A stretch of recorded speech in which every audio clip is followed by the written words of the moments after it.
Mic check.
we look forward to a good, healthy discussion today regarding our broadband projects.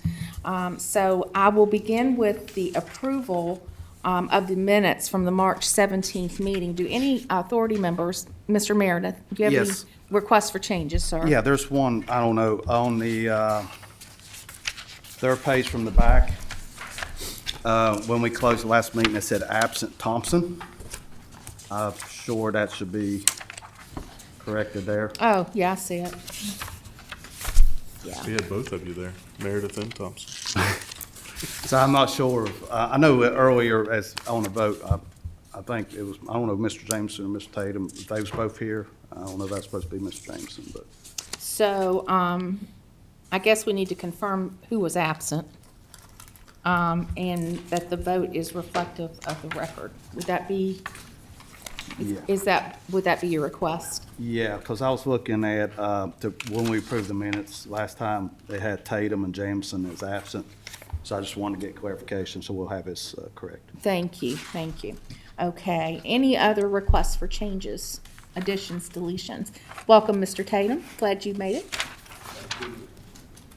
Okay, so having said that, I will entertain a motion to approve the minutes with the requested change from Mr. Meredith regarding the resolution vote at the end of the minutes with specific regard to the supervisor noted as Thompson absent. I'll entertain a motion to that effect for approval. Make a motion. Thank you. Is there a second? Second. Thank you. And all those in favor, please say aye. Aye. All those opposed, like sign. Okay, very good. Thank you, gentlemen, very much. Mr. Sandy, project updates, please. Yeah, thank you, Madam Chair.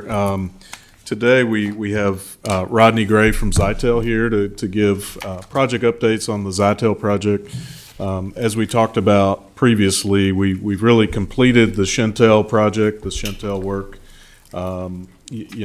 has been completed and signed off on by the state. So what we proposed to do after that point was alternate every other month, have an update from Zaitel, and then on the alternate month or the opposite month, have an update from River Street on the progress on the River Street project. So this month we'll have Zaitel. Next month we do anticipate having River Street back, and I hope we'll have Mr. Mitchell and I attended a West Piedmont meeting where we got some new information about that project and kind of what's happening there, and a lot of it revolves around the BEAD funding being awarded. And so my hope is at the May meeting we'll have more information on that those contracts have been awarded and that they're able to move forward on the project. Steve. They kind of put it on a little bit of a pause, I think is safe to say, based on some of the BEAD funding that's coming. I guess maybe if you or I one were to give a good summary of kind of what I thought of that, I think it's a small company trying to do a really big thing. And they're trying to get their ducks in a row for financing. And they're probably, well, Tim was there as well. That's right. They're probably a little over leveraged. Maybe that'd be the word. And I think they even said that they've kind of picked up more because it made sense to pick it up. For the So- BEAD funding. Right. And it expanded the project hugely. Well, their creditors aren't wanting to extend their credit until they have that funding is Guarantee. in hand. Yeah. So, but they're wanting to wrap those two projects together, so that money's tied together. So they're not getting this part until the BEAD project is done. Hopefully, once that approval goes forward, they'll get their financing and can move forward. Is that a good summary? I think Would you so, say and that's a good summary, Tim?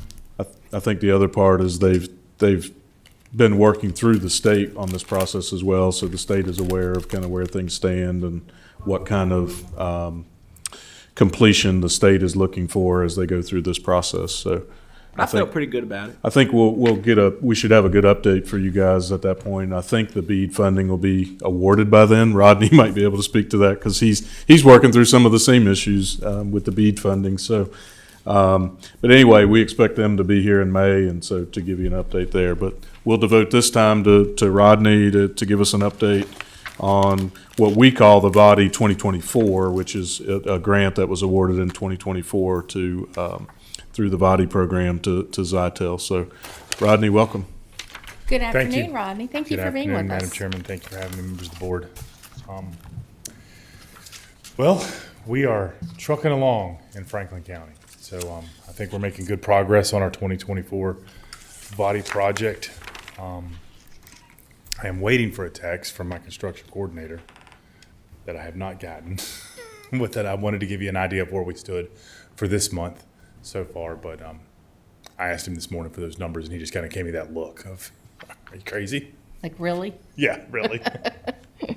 So I think we're making good progress. We've had some good weather, for the farmers and everybody that want the rain. It's not good for us. It's good because VDOT doesn't shut us down on the roadways. If you look at the maps that we gave you guys, blue represents all of the fiber that is in the ground, that is active, that it has, most of it has customers and subscribers on. This is our current body footprint. The yellow is what's under construction, permitted and designed, ready to go. Right now we have POPs 1, 2, and 3 are completely done. POP 3 is 95% done.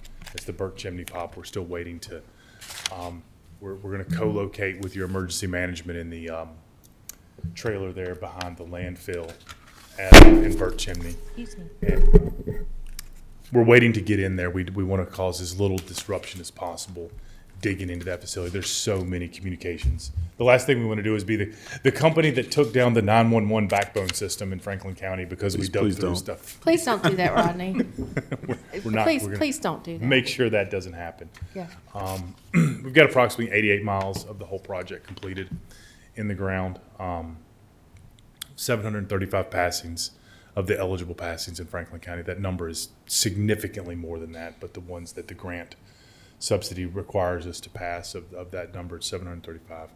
We currently have 68 subscribers active on our network in Franklin County. That number is going to grow significantly. I don't know if anybody in here lives in our footprint, but you should have gotten your first mailer. Advertising service availability. We sent out 14,000 mailers that were delivered Friday through this week in the mail. That if you were on our footprint in active service in POPs 1 and 2 and 3 in Franklin County, you got that mailer. And our phones and contacts since Friday have been going crazy, getting people activated.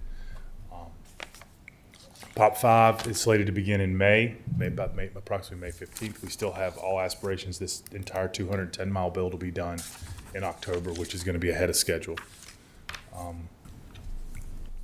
We're not running into any real problems.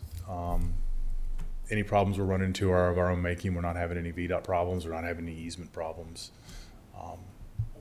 Smaller issues are popping up here and there, but I think we're handling them as we move forward. We don't see any issues with moving forward with the project. So that's really all I've got. I mean, we're moving forward. We're not doing any poll work we've done with AEP is already completed, so we're not having any waiting on it. Permit polls. VDOT is great at getting us our permits. The only holdup we've got is from our own making, which is our own bond. You have to put up a bond for the amount of work you're doing, and I think we have a $1 million bond, and we're not closing permits fast enough to open new permits. So we're exhausting that bond. So we need to increase the bond or close out earlier permits faster. So, and that's problems that are of our own making. So, to answer your questions about BEAD, as far as we know, the NEPA, which is the Environmental Protection Agency stuff that's being done by the Economic Development, what are those called again? I thought DHCD. No, they're getting like the Central Virginia Piedmont Economic Development District. Okay. The planning districts. The planning districts are doing Planning the NEPA. districts are doing the environment. They're doing the environmental reviews for us. And it's weird because the planning district for the Franklin County NEPA for us, it's being done by like the Rappahannock district. Oh. What? They didn't assign it to the exact district that the community's in to do which seems strange to me. Like the Bedford County NEPA is being done by Bristol's planning district. It's very strange. Do we need to follow up on that? I mean, because we're part of 2 planning districts. Well, I'm assuming there's a method to that madness. That's a DHCD in Chandler Yeah, I method mean, I can of their certainly madness ask. on why they picked that. I think they they didn't want one planning district to get overloaded with Right. environmental reviews, so they spread them out equally. But so ours were spread out just all over the state. Like, we're dealing with planning districts we've never dealt with, but it's a pretty simple process for us.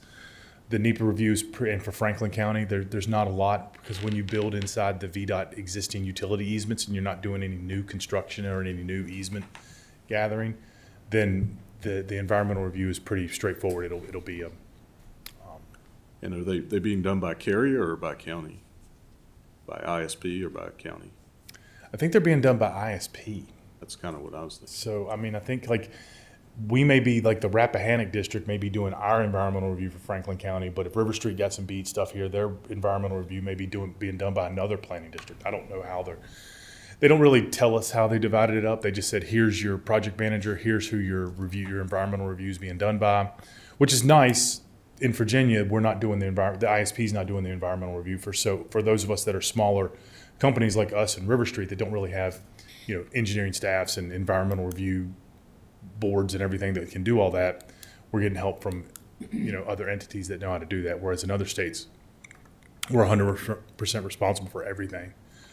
So just a silly question maybe. Do we have assurance that these environmental evaluations, albeit being done outside of our footprint, are they all going to be consistent? The evaluations themselves, are they going to be evaluative consistently and by the same criteria?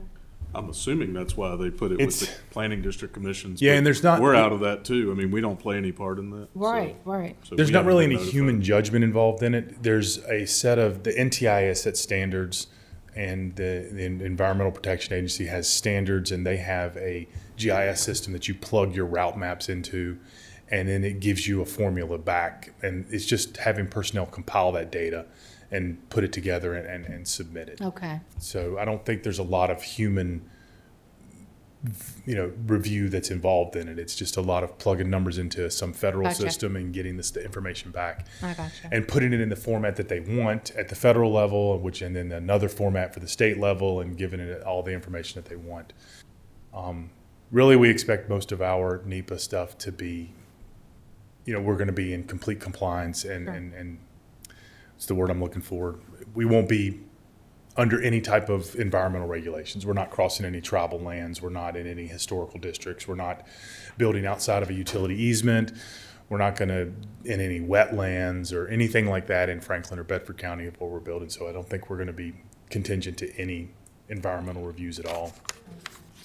So, do any of the authority members have any questions or comments for Rodney? Oh, Steve, I'm sorry. I was just wondering if you could explain two things, maybe explain why you started here in this area and not the other side of the county.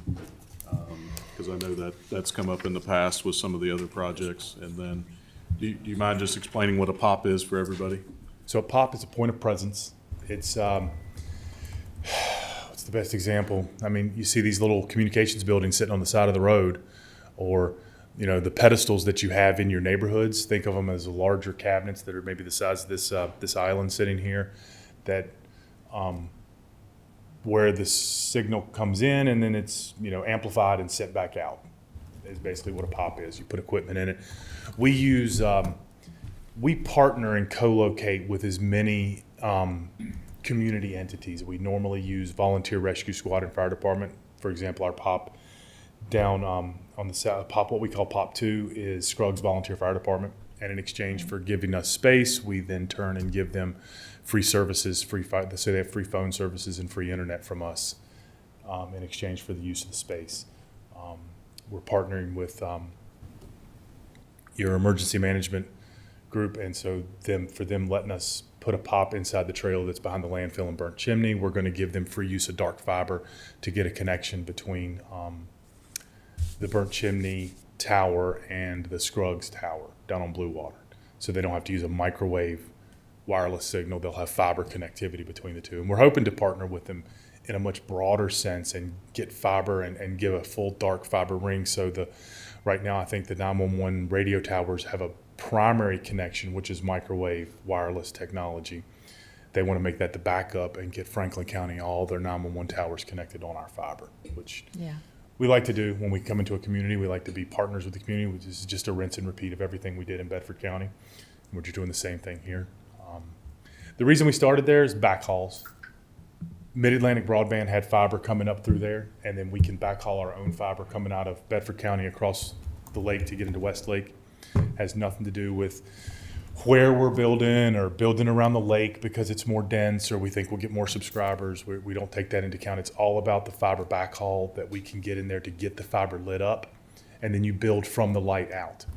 As you can see on the map, you see out here in the western part of the county, there's blue roads that we've already built, and most of those are probably private road neighborhoods where we don't have to get VDOT permitting. So if VDOT shuts us down for some reason or have a problem with permitting, we can get crews out here to build into these private roads and private neighborhoods. Well, the fiber's in the ground, but we can't light it up.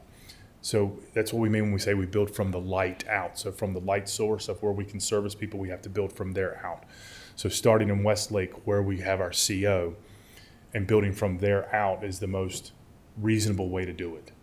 So if we could go out and build in the Callaway area and out on the west side of the county, but there's no way to light it up. There's no middle mile providers out there that can give us a backhaul. There's no services out there. We are bringing the services there, and so we've got to start from where the light is at our central office and build out from there.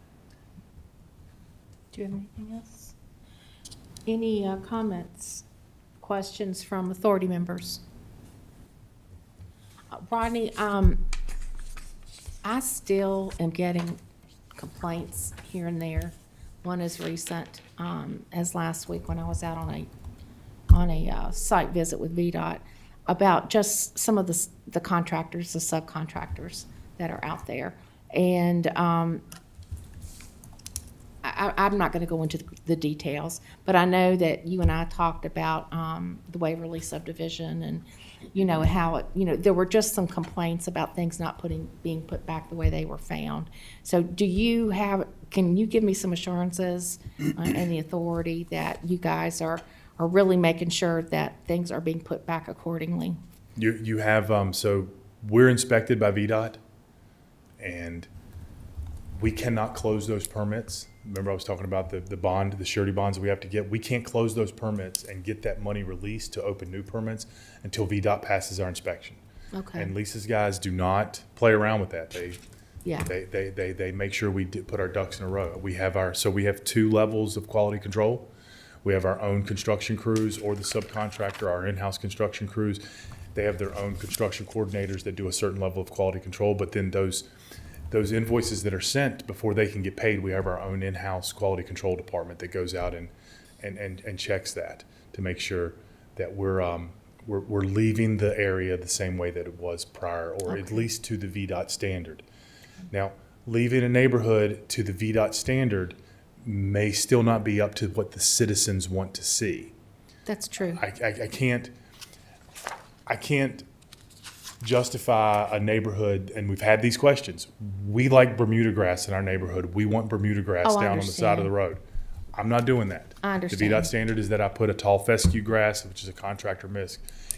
We don't want seed. We don't want straw put down. We want straw matting put down. I'm not going to spend the money for straw matting because this is a VDOT. In a private neighborhood, I'll work with an HOA, and we'll come up to those determinations of how we're going to do things, which we have and we do.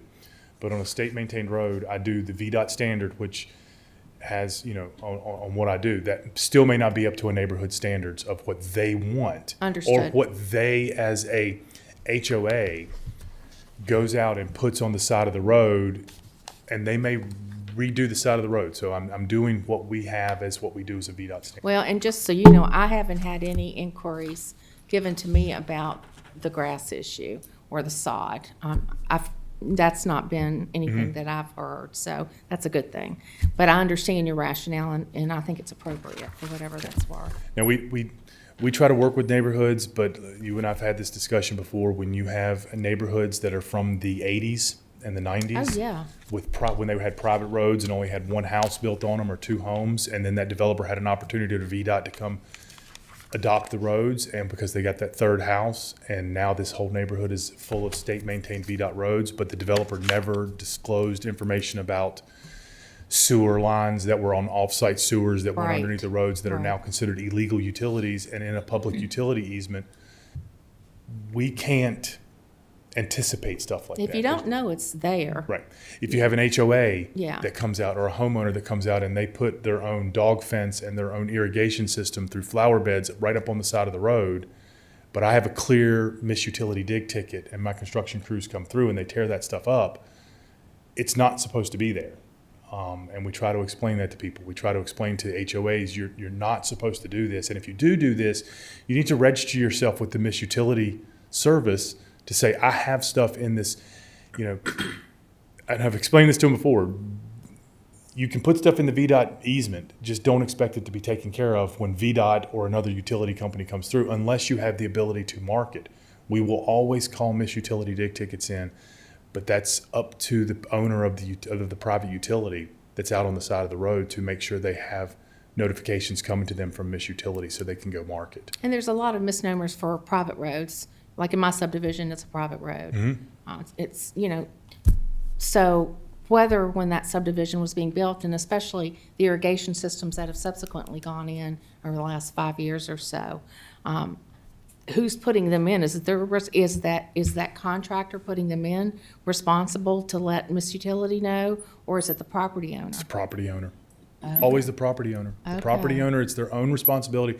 And you get this a lot. Well, I bought this house 5 years ago. I live in New Jersey. It's a rental house. How am I supposed to know? I'm sorry, you're the property owner. It's your job to know your own property and know what you've got and know that you should have, that if you've got stuff in a public utility easement or if you own a property. I mean, it's surprising the number of people that live here, that don't live here, that own property here, and they have a house on the water and a drain field across the road, and their septic lines go underneath the road, and they have no clue that happens. They don't even know. And they didn't even know they had it. They weren't informed that they had it, but they also didn't take the time to look at the tax maps and look at the plat maps and know that that's what they have. The typical purchaser is not going to go to that. I mean, that's just my personal opinion. This is not here in Franklin County. This is in Bedford County. I had a lady, she lived up in Connecticut or something, and she said, you hit my sewer lines. And I said, well, you need to, she said, well, I called Bedford Water Authority, and they said, I'm not on sewer. What do I have? And I'm like, I guess you have a septic tank. She literally asked me what a septic tank was. She had no clue. Wow. She'd been on city water and city sewer her entire life and had no clue that she even had a well and a septic tank. Yeah. And I mean, I have empathy for them. Sure. I really do. But it's still the homeowner's responsibility to know what you Okay. have. And it's the That's same thing. very helpful. Even on a private road. Private roads have deeded utility easements to the people that live behind you that are landlocked, that you run utilities. If you run stuff up into that deeded utility easement, it's just like going into a public utility easement. You have now encroached upon a deeded utility easement for another homeowner in the area. Okay. With private roads, we work a little more in depth with the property owners because you're not on a state road. We talk to them. We talk to HOAs. We try to work with them as much as we can. But when it's a state road and we get a clear misutility dig ticket on the side of a state road and we're permitted for a VDOT to be there, we're not going to contact an HOA or go knock on every door or go knock on every door. And when we realize it's a rental, have to go to the tax maps and figure out who actually owns it and send them a letter and say, we're doing work in a public utility easement off the side of a VDOT road. All those public utility easements in the 811 system were created so that utilities don't have to do that. That's why that's all there. So That's very informative. Thank you for outlining that. And I know that that's a burden on you and your subs. So, but thank you very much for being with us. And we appreciate the updates.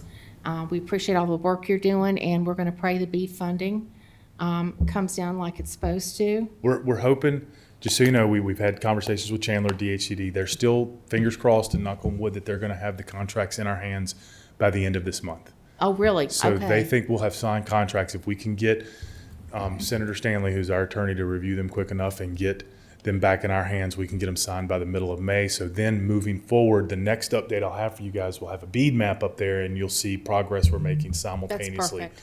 Yeah. on BEAD and VDOT progress. That's perfect, Rodney. Okay, well, thank you again for being with us, and we appreciate your report.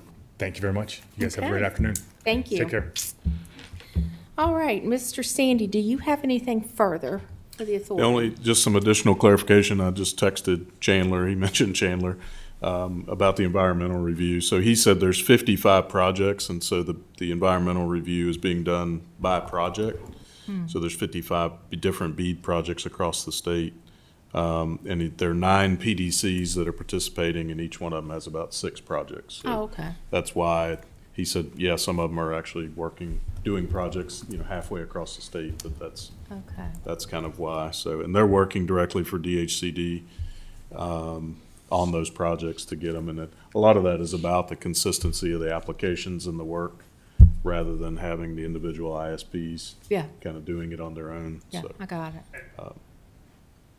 With that, real quick, we have all of our NEPA questionnaires that we have for our planning districts for the stuff. We filled all those out. All that stuff's been back for over a week. So that's why I've got to assume other ISPs are doing Sure. the same timeline we are. So all that's back in their hands. And as far as I know, I think that's already with back to the NTIA for review from most Okay. of the planning districts. So Thank you, Ron. You make this kind of sound too simple for us, but we're glad we have you guys to help us walk through this all path. right, that's my job. I know. Thank you. Take care, guys. Thank you.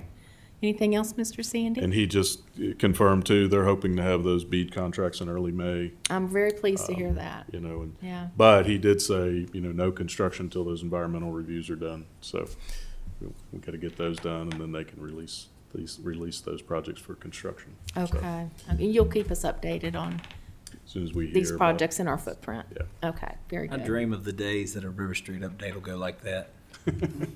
I think a dream is the right word. We're going to be hopeful, right? Optimistic? I'm there. Yes, indeed. Okay, so are there any comments at all by authority members on any topic you wish to discuss this afternoon? Anything? One Mr. thing Tatum?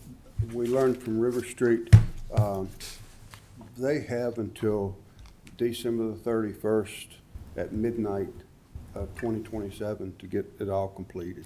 So they've got another year and a half left before. Wow. So that's, we'd all like to see them done sooner than later, but they've got still quite some time left on their contract to get it all done. Did that include the bead ones, Tim? I think that's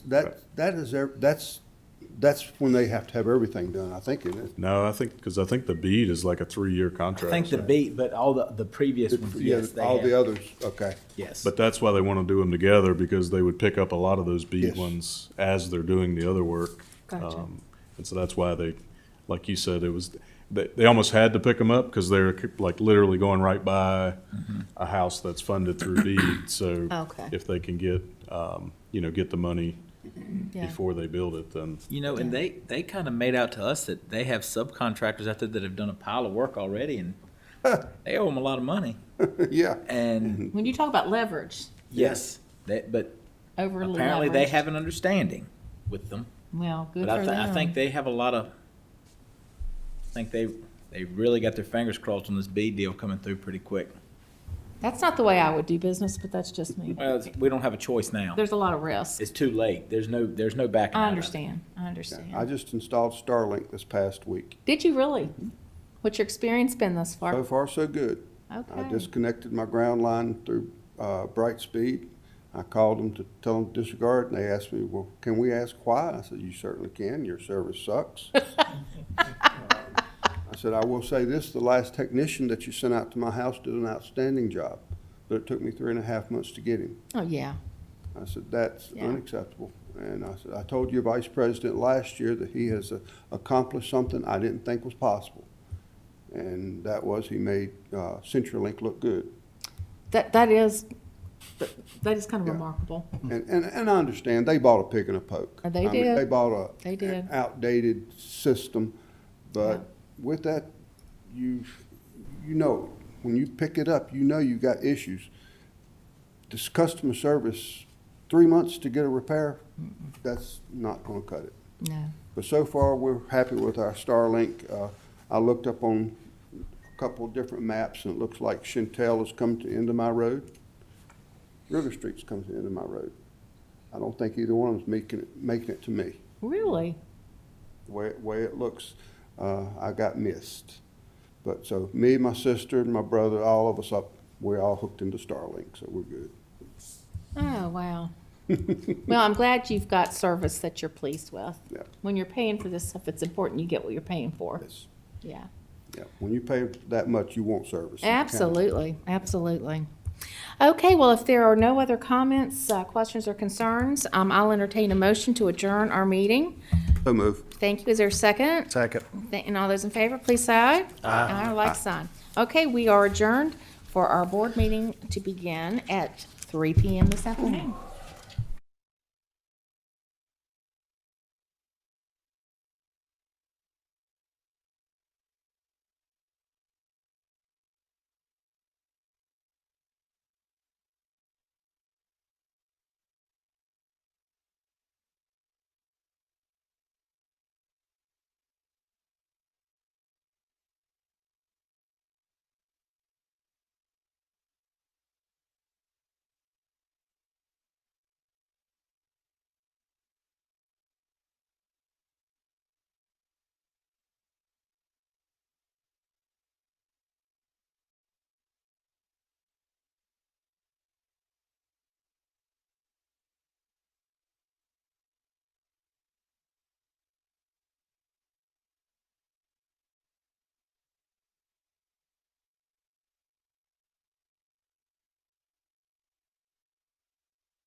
Good afternoon, everyone. It's a delight to see everybody coming out this afternoon to participate in your county's business. We really do appreciate it. I'm calling the meeting to order today, Tuesday, April 21st at 3 p.m. The first thing that we will have is an invocation offered by Mr. Carter and the pledge offered by Mr. Quinn. So if you would please stand. Thank you, Madam Chair. Great to see everybody here today. I see a lot of old friends in the crowd I haven't seen in a long time. Let us pray. Lord, as the earth blooms with new life, renew our hearts with joy. Let the warm sun and the fresh green of spring lift our spirits. Guide us, Lord, to show faith, kindness, and love to one another. And from Leviticus, you shall not go about as a slanderer among your people, and you are not to act against the life of your neighbor. God bless America, and God bless Franklin County. Amen. Amen.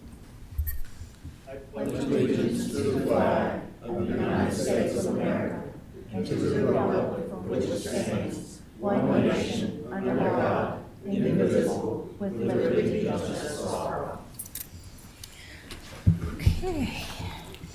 All right, thank you all very, very much. The first order of business would be the approval of our agenda, and I believe that we have a request to amend the agenda as was presented. Mr. Mitchell? Make a motion to move to, I make a motion to amend the agenda to move the county administrator report and the county attorney report before the public comment period. Okay, is there a second? Second. Thank you, Mr. Tatum.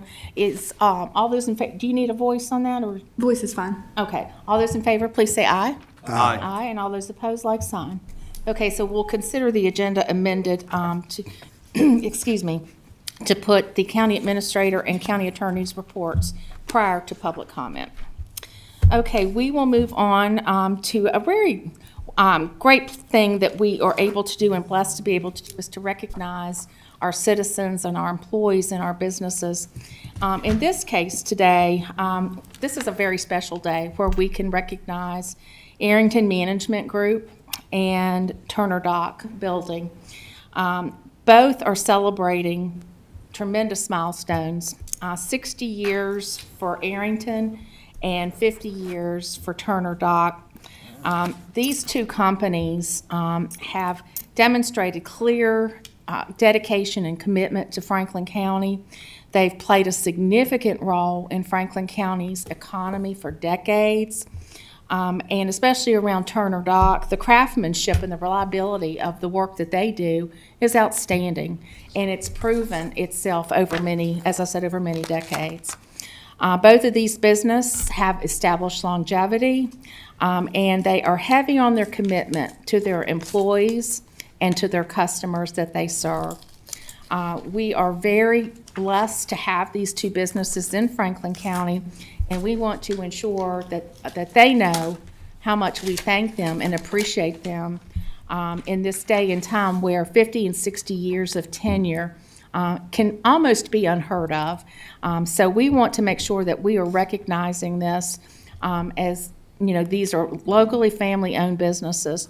So I want to congratulate each one of these, and if we could, I'd like to invite, first of all, Arrington Enterprises down to the front, and then we'll call Turner to do a resolution on your behalf.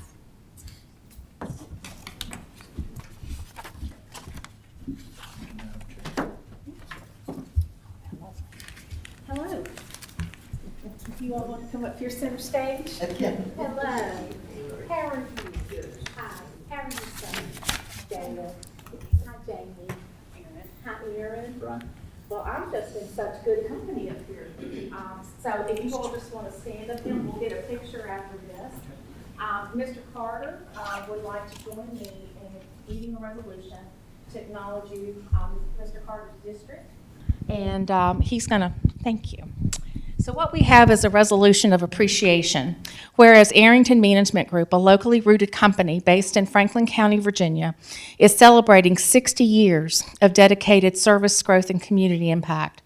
And whereas established in 1965, Arrington Management Group has played a significant role in shaping the local economy and daily life of Franklin County residents, building on a local dining landscape that included early establishments such as Hughes Snack Bar and contributing to the community through ventures including the Dairy Queen on Route 40 East and Rocky Mount, followed by the Dairy Queen on Route 40 West, and later bringing Bojangles to the area.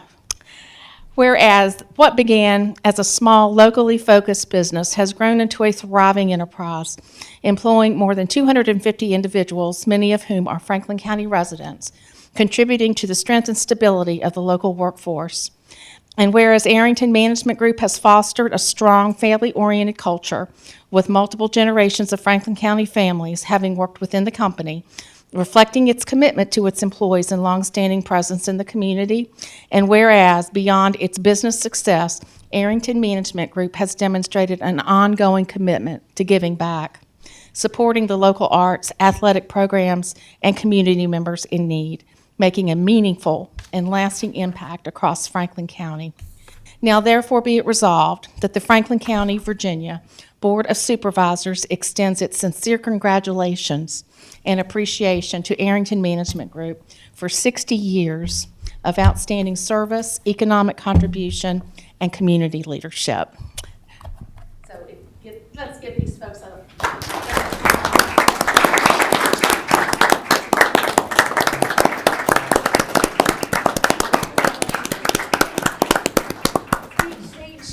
Since I'm the elder of the bunch now, yeah, thank y'all for recognizing Arrington Management Group. Was formerly Arrington Enterprises, but all one company, all the same. So, but we did start. Dad started in 1965 in the grocery business. He bought Hughes Snack Bar just by stopping in one night. That's how he got into the fast food business. He stopped in one night after a basketball game, and Mr. Turner, Hugh Turner, was the treasurer.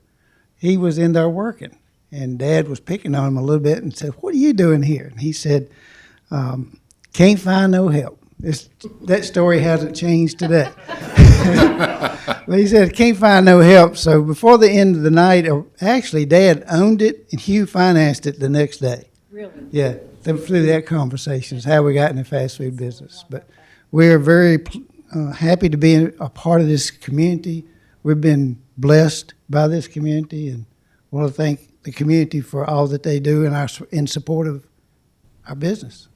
Deborah? You said it all. Well, again, we're most grateful, and we're very blessed. That's the real word. We're very blessed to you and all you bring to Franklin County, and we just want to say thank you. So we'll get a picture of here with Kevin, so we can get you all famous.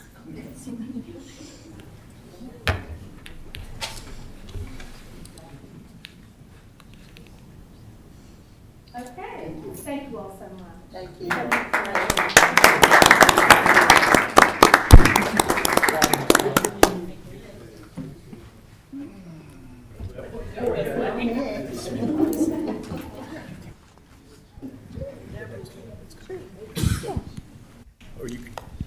Okay, if I can ask Turner Docks to come up.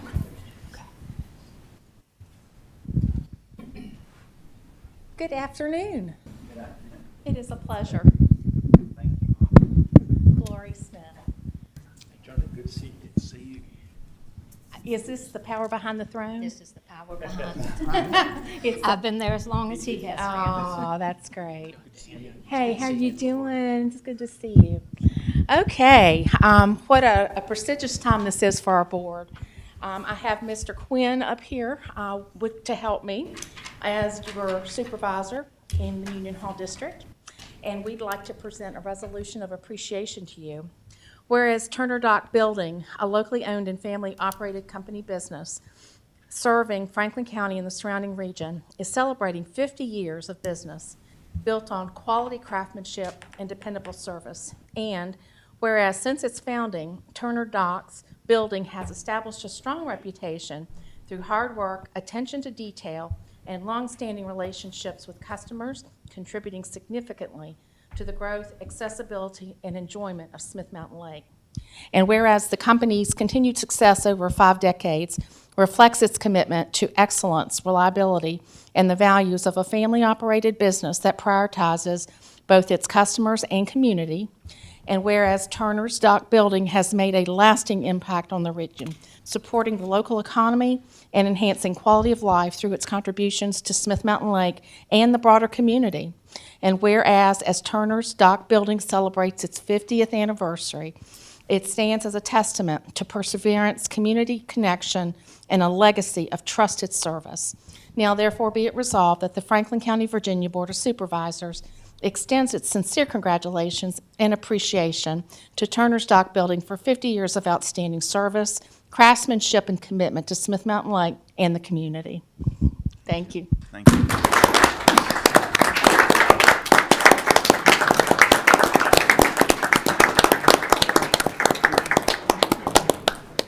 Okay, we're going to ask for any speeches. There you go. I would just like to thank you all for this. It's, most every night I pray that I'm part of this wonderful community because I love Rocky Mount. I was born and raised here, and I live down in Pinhook now. But the county has been so wonderful. We've been able to grow, and we've had our differences, but it all always works out. And I'm amazed because help is so hard to get now. Everybody knows that, but and it evidently was a long time ago also. But I call the treasurer's office and the clerk's office and the commissioner of revenue, and I get friendly people. All y'all's departments and public safety, everyone is always helpful and seems want to be there to help you, and I can't tell you how much that means. And one comment, Mr. Carter said he looked out there and saw some of his old friends. I didn't really know how to take that. I don't think I wouldn't either. Jason? Thank everybody here at the county for this award. Being a second generation in this business, it's been fabulous. It's a wonderful place to be able to live and raise my kids and now my grandkids. So thank you all for everything.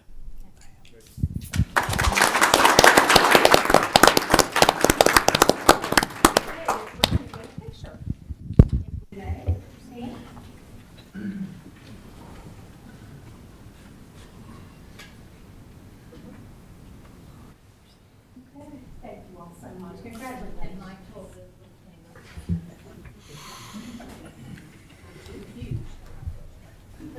Now, there is some, that's ironic. Yeah, there should be a plaque there for that.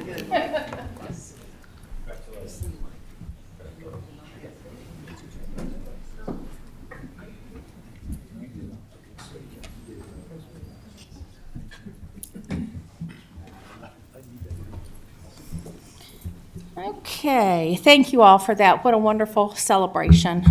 We appreciate the families being with us.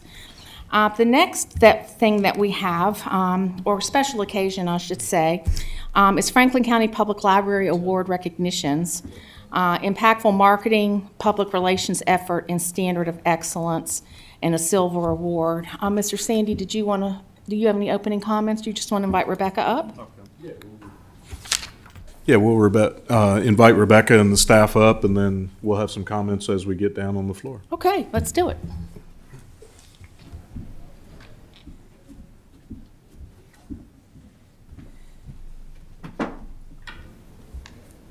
Hello. Hello. Hello. How are you? They know me. I do. They introduce it. Yes, it's nice to meet you. Come on up. So it's, as you mentioned, it's always great to have some good positive recognition, and the ability to recognize some of our staff who, you guys know they do great things, but we like to be able to have that publicly known as well. So Rebecca's done a great job since she came on to be our director at the library, and she's built a great team between her team and the library board. It's a very strong group, and they do a number of great things at the library. I feel like we recognize you guys a lot because you're doing a lot of good things. So there you. So I'll turn it over to Rebecca. She can share a little bit more about this award and this recognition, and also the efforts of her team. So Thank you so much. Thank you. Thank you for having us here. It's so nice. I want to just continue on with the last speech that Franklin County, Rocky Mount, great place to be. I just adore everybody here and just enjoy working here. So yes, thank you for that. Well, the Franklin County Public Library was recognized at the VIPL Day meeting. And if you're not familiar with what that is, it's the Virginia Public Library Director Association meeting. They meet twice a year, but in the spring is their awards ceremony. And they give awards in various different categories when libraries excel and go above and beyond in those categories. And we got 2 awards this year, which is great. The first award was the Impactful Marketing Public Relations effort in recognition of our Facebook and Instagram accounts that we have. New marketing strategies were implemented by Emma Fenton, our new adult services coordinator, and she's laughing because it's just effortless for her. I tell you, I did that job until we hired Emma, and it was not effortless for me, and the best I did was just post some posters on there, and that was it. These 2 ladies have done, and other staff as well, have done some fabulous videos that really draw in even people that are not part of Franklin County to our Facebook page. And through this campaign, Emma has not only successfully marketed our wonderful programs and services, but she's created a fun platform that people love to visit and see our fun videos involving staff and other people, and thus conveying the library as a fun, inviting space. And Hannah, our teen services coordinator, she has done a lot of the videos that you will see, and she's in a lot of them. Our videos invoke a sense of community and is a great staff bonding activity as well. So it has all kinds of benefits. And I'll tell you, when I said staff and other people, this little dog that's on her pin there has gone viral on Instagram. It was a staff member's new puppy, came in and did a video for us, wherein the dog supposedly was a new staff member and chewed a library book. He didn't, but they have 45,000 likes on Instagram. So you know it's more than Franklin County looking at us. And so now he has pins because he's gone viral. So yeah. So I am so grateful for my whole staff and especially this effort. We've seen all kinds of new things happening at the library because of these efforts, new people coming in and mentioning us. So that's wonderful. I'm sorry, I'm talking too long. The second award was for Standard of Excellence. It was the Silver Award. They give out a bronze, silver, or gold for your standards of excellence. That meet specific measured metrics for high quality service, management, and community impact. I'll tell you, I've seen these awards before, and it's usually not typical for a library our size to go past bronze because they look at things like our Zen booths, our privacy pods, our bookmobile, our self-service kiosk, and lockers, and smaller libraries with a smaller budget don't typically attain all of those things, but we have, which boosted us up to a silver award. So I'm very proud of our staff and the county support and all of that to give us that award. So they underscore the library's ongoing efforts to provide engaging and enriching resources for community members of all ages. Through these metrics, the library has obtained silver, and I couldn't be happier. Yeah.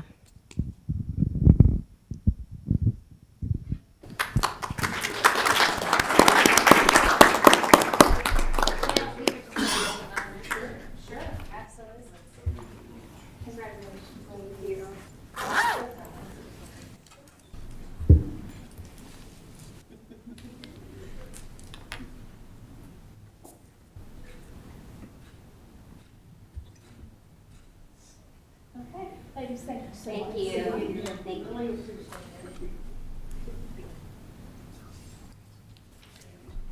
Thank you.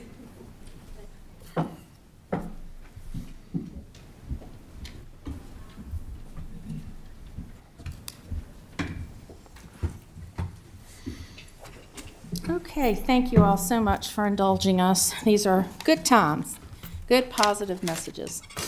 Okay, we're going to move on our agenda for the consent agenda. Are there any items on the consent agenda to my colleagues that you wish to pull for questions and/or additional comment on?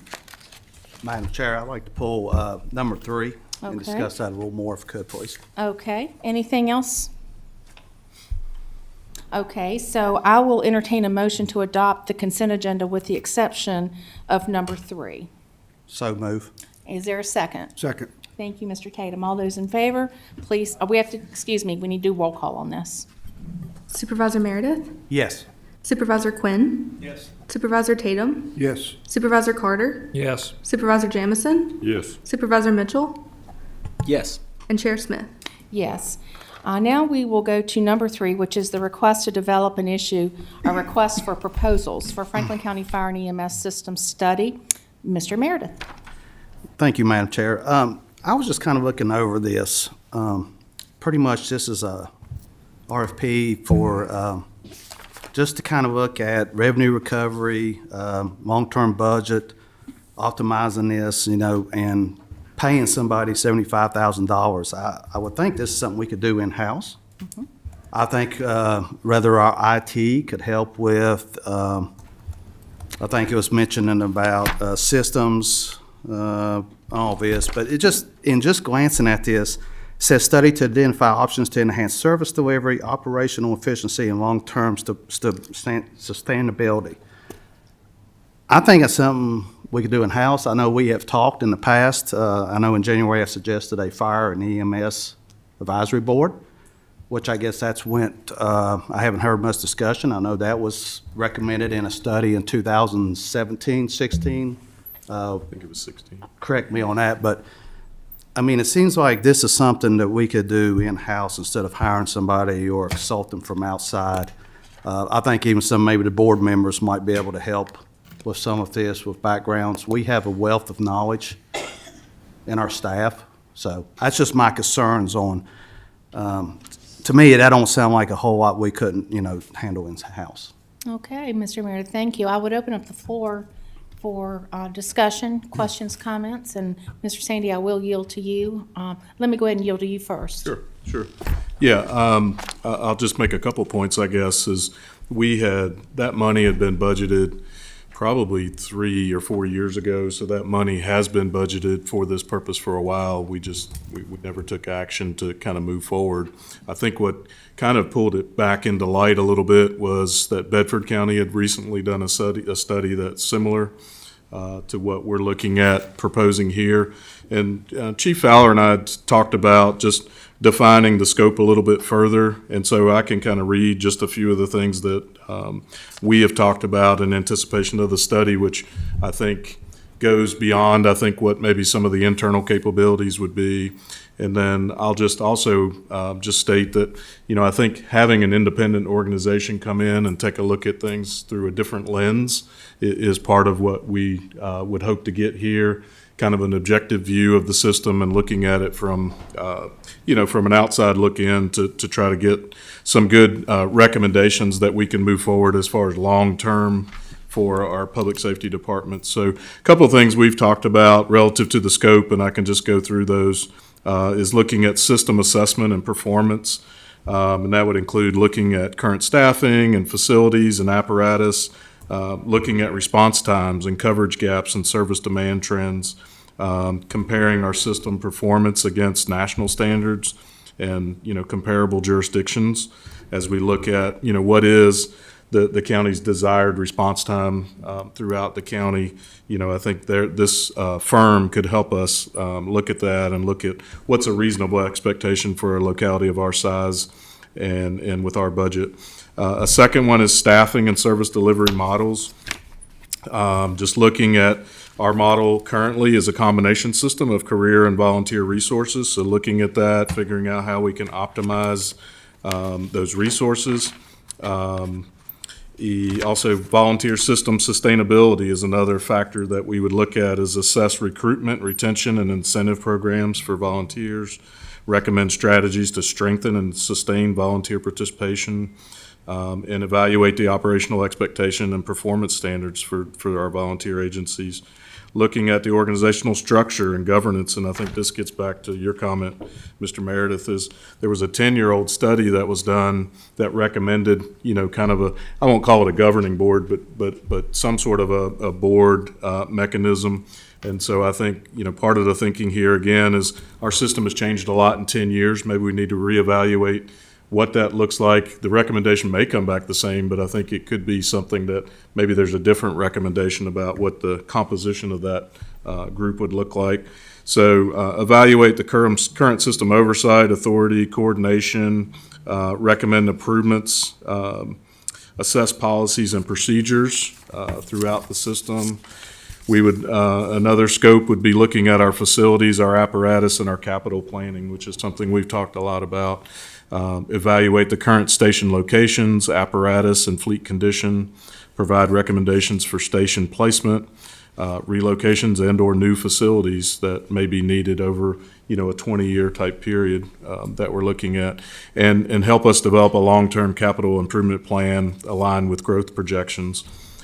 We've talked a lot about that in our CIP meetings over the last several years, about making sure we have the resources there and we're planning for those appropriately. And there's a few more, so I won't read all the details, but looking at communications, technology, and data, and that would include dispatch. That would include looking at our communication system and the interoperability. Financial and cost efficiency analysis could be part of this. Community risk reduction and emergency preparedness is another item that we would like the consultant to look at. So those are a little more details of kind of what we would anticipate the consultant helping us out. And then what we would also propose is a selection committee that would review those proposals and help select, the right consultant to help with that project. And so kind of our recommendation would be 2 folks from our career staff, from our public safety staff, 2 folks from the volunteer association, preferably kind of 1 from the fire side and 1 from the EMS side, a representative from county administration and finance, a representation from the sheriff's office for a dispatch perspective, and really 1 Board of Supervisors member, I think, should be part of that committee too, as we look and evaluate which consultant we think is the best candidate to help move this project forward. So that's hopefully that's a little more context and helps a little bit in kind of what this effort would be aimed at. And again, this is something that was put in the budget several years ago, that we've just never utilized it yet. And so we felt like now was a good time maybe to move forward with that and try to help us develop a long-range plan for the system, as well as when we get into strategic planning later this year. This could really be a tool that helps us, as we look forward. So anyway, just a little additional context. Hopefully that's helpful. Thank you, Mr. Sandy. Mr. Meredith? Quick question. Has it occurred that maybe when you was talking about the evaluations committee, of maybe working with this group first? I mean, I would think they would know more than anybody of short-term, long-term ideas, and just see what they get back as a committee before we went outside. Like I said, I think they would know more than anybody what it may be. Has that even been considered to look at it, approach it that way first? Well, I mean, I would say it's been considered. I think, again, what we're really looking for, at least from my perspective, is to get that overall view of the entire system. And, I think, again, having an independent party come in from outside to give that look, part of this process would include all that stakeholder input with all of our active agencies and departments that work together. So that would all go into the mix and all be part of what the consultant would ultimately come back with in a report and recommendations. So that's kind of the vision that I had for it, was looking at it more holistically from a system perspective, Okay. with the input from all those agencies, certainly. Okay, any thoughts, questions, concerns from my colleagues? I think sometimes an outside perspective is necessary, especially in something that is as large a percentage of our budget as it is. I think you have to have an outside perspective that stands on its own and isn't based on any certain Franklin County agency. It has to be an outside perspective. Good point, good If it's point. not, nobody's going to listen to it. Good point. Mr. Tatum? I think a clear set of eyes looking at our system is not a bad idea. I see where Mr. Meredith is coming from as well, but I think we need to make sure that whoever we get as a consultant, that they have experience dealing with a combination system such as ours, and not just a paid or just a volunteer. We're kind of a unique animal, and our combination system, which most of the counties around us in this part of Virginia are a combination. You have your volunteers and you have your paid services, because over the last several years, the EMS side has really fallen off on the volunteer because of the training requirements and the time that it takes to be a volunteer EMS provider. It's just so time consuming that people just don't have it. And so all the counties around us are having to pay for the EMS services, where we're still fortunate enough to have a pretty strong fire side. So we need to make sure that whatever we do here, that whoever we get, that they do have a strong background in the combination type services, so that they know what they're dealing with. And Mr. Tatum, it would be, I think that's a very good point. I think it would be obvious, the key is with RFPs is to make sure we're scoping the request Yes. appropriately. And so your feedback on that, I'm sure will be helpful to staff if the board chooses to move forward. Any other questions, comments? Okay, so at this juncture, I will put this back on the table for a motion, and I will accept one at this point. I'll make a motion to approve the request to develop and issue a request for proposals for Franklin County Fire and EMS System Study. Thank you. Is there a second? Second. Thank you, Mr. Carter. All those in favor, we'll do a roll call vote, if you please, Madam Clerk. Supervisor Quinn? Yes. Supervisor Tatum? Yes. Supervisor Meredith? No. Supervisor Jamison? Yes. Supervisor Mitchell? Yes. Supervisor Carter? Yes. And Chair Smith? Yes.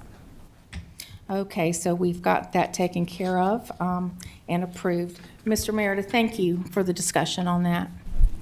Okay, we're going to move on to the next item, which is welcoming our VDOT colleagues up for their monthly report. And that will be followed by Ms. Cooper to talk about monthly report, 6-year plan, and smart scale update. Good afternoon, Mr. Casella. Good afternoon, Madam Chair and members of the board. How are It's always you? great to be here. You may be, before we get started on the report, you may be wondering, why do we have a sign in here? Yeah. Yeah, it's a big one too, isn't it? Yes, it is. That's part of the reason I brought it in, but actually this week is National Work Zone Awareness Week. Yeah, I saw So that. we're promoting, safe driving habits, and distracted driving is certainly an issue that continues to be a problem for our roadways in general, but especially in work zones. So that's what that's all about, is just to bring awareness to this National Work Zone Awareness Week. Many VDOTers will be wearing orange tomorrow in support of it. So, but sometimes people are impressed about the size of the sign. When you drive by them at 55 miles per hour, you don't typically think that they're as large as they truly are, but that is the size. So I think what we might want to do, get Mr. Tosh to take a photograph with you and your staff and the sign, so that we can get it up on the county website and elsewhere. Okay. If we're prepared to do that. I know I'm catching staff cold on that. But yes, there you are, Kevin. Pardon? We did afterwards. Okay, yes, perfectly, thank you. Great. Okay. All right, so now we'll get into the report. Previous activities for 30 days, just ordinary maintenance has been ongoing. We're continuing that for the next 60 days. We do have some mill and overlay on routes. We have Route 670 Burnt Chimney Road from Route 900 Three Oaks Road to 834 Brooks Mill will be in the next couple of weeks. So I know your constituent, Ms. Smith, had asked about that, so that'll be in the next couple of weeks. Route 663 Dillard's Hill Road from 945 Kemp Ford to 957 Lakestone, and Route 636 Wysong Mill, that entire road, and we're actually on that one now. And then Route 635 Ellis Road from 636 Wysong Mill to 675 Juniper. I assume they'll probably jump onto that one when they leave Wysong. Then we have a pipe replacement project that was just completed, so that's an update on your report for Route 767. And we were scheduled to move into Dillon's Mill Road, Route 643, for another pipe. That's going to be near the intersection of 744 Webster Corner Road, and that should be in the next week or two to get started on that one. I do have a couple of really recent additions to your the report here. I've got some paving that'll be taking place on Route 40, and that's Franklin Street, and that's going to be in mid-May, and it'll be from, say, Ferrum Elementary to Iron Bridge Road. Then we have Route 122, basically from Blackwater Bridge to the town limits. We'll be doing some paving on that. And that'll probably have the rumble strips that wherever they've been identified as needed. So for either Edgeline or Centerline, I'm not certain, but that would likely go with that paving project. We have also, there was a train that broke down today on 6 Mile Post, and I didn't know if you all knew about that, but I thought I'd just bring your attention to it. We set up a detour because it blocked 6 Mile Post and Stave Mill, but that's since been lifted. So just let's see, moving on to the second page, lots of land development activities there. Just call your attention, of course, to the VDOT program for the fiber. Lots of fiber installation going on. It's very prevalent in the county and, in fact, across the state. So that's keeping Miss Lewis quite busy. Let's see, we have some requested speed studies. Route 122 Booker T for review north of Route 699 Angle Plantation for delineators. This is an area where this property was timbered nearby, and now it's exposed that there is a steep slope there that's always been there. So we're going to look to put some edge delineators along there just to make sure that it's not a whole lot of shoulder right there. And now that the trees are gone, you can see that it's a large drop off. So and then Route 671 Golden View and the Dove Field Road intersection is a request for review of that. It's a very sharp curve right there where those two come together. And then on to our last page, Route 657 Red Valley, the Rural Rustic Project. We have that open for charges, and we're getting ready to go to construction, as well as Route 635 Novella. So those will be completed this construction season with a hard surface. I will talk briefly about the Route 40 bridge again. That's the bridge replacement over Otter Creek, where it's going to be closed for an extended period of time. And the detour is going to be signed as Dry Hill. But I bring up, because I'm going to talk a little bit later in the secondary 6-year plan part about Brandy Oak 637. That's the cut through that's used. It's about 0.85 miles. So I'll come back to that in more detail. And then lastly, we have our projects for construction. No need for updates on that. The 220 Virgil Goode and Summit View Business Park, that's under construction still. I know they're active out there still today. And that concludes our report, so I'll be glad to answer any questions. Thank you, Brian. Yes, ma'am. Any questions? Mr. Meredith, did you? Sure, yeah. I told Brian I'll have a couple for him every time. Just a couple things if you could check on, about the 3500 block on Boone's Mill Road. There's a huge dead pine. I think if a chicken hawk landed in the top of it, it'd tip over. All right. It's about 3 feet off the road. And And also on which road was that again? Boone's Mill Boone's Road. Mill Road, thank Just you. past Keith's Garage if you're heading. Yep, okay. 160. And also on the Brumbrook Mill Road where the one-lane bridge is, especially come summertime when the leaves are on trees, it's kind of hard to see. I'm sure you train all of your guys, you're always looking ahead, but when Right. you go in that dip, it's hard to see if anybody's coming down from the other side. So I don't know if there's something we could open the site a Okay. little bit there. We'll look at that. Because, you know, I know it's 45, and nobody goes through at 45. You're doing about 55, and then you're slamming on the brakes in the bottom. So having a little more sight would be great there. Okay. And Mountaineer Lane, I didn't know if you've had any feedback or check on that, or you still need time? Actually, I'm going to talk about that in our secondary 6-year plan part too, Excellent. so. Okay. Thank you so much. Yes, sir. Thank you, Mr. Meredith. Any other questions, comments? Okay, thank you, Brian. All right, thank you. So we do have another presentation. If I can get Ms. Cooper to come up with me. We're going to talk about the secondary six-year plan as well as the smart scale overview. I'll start with the beginning here, the secondary six-year plan.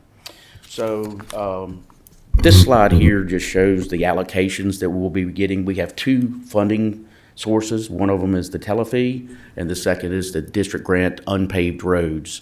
So the district grant unpaved roads only can be used, that funding can be used for roads that have 50 or more vehicles per day on them. So you see that's quite a bit more than the tele-fee. The good news in here, though, is last year the allocations for the tele-fee were $113,481 projected out.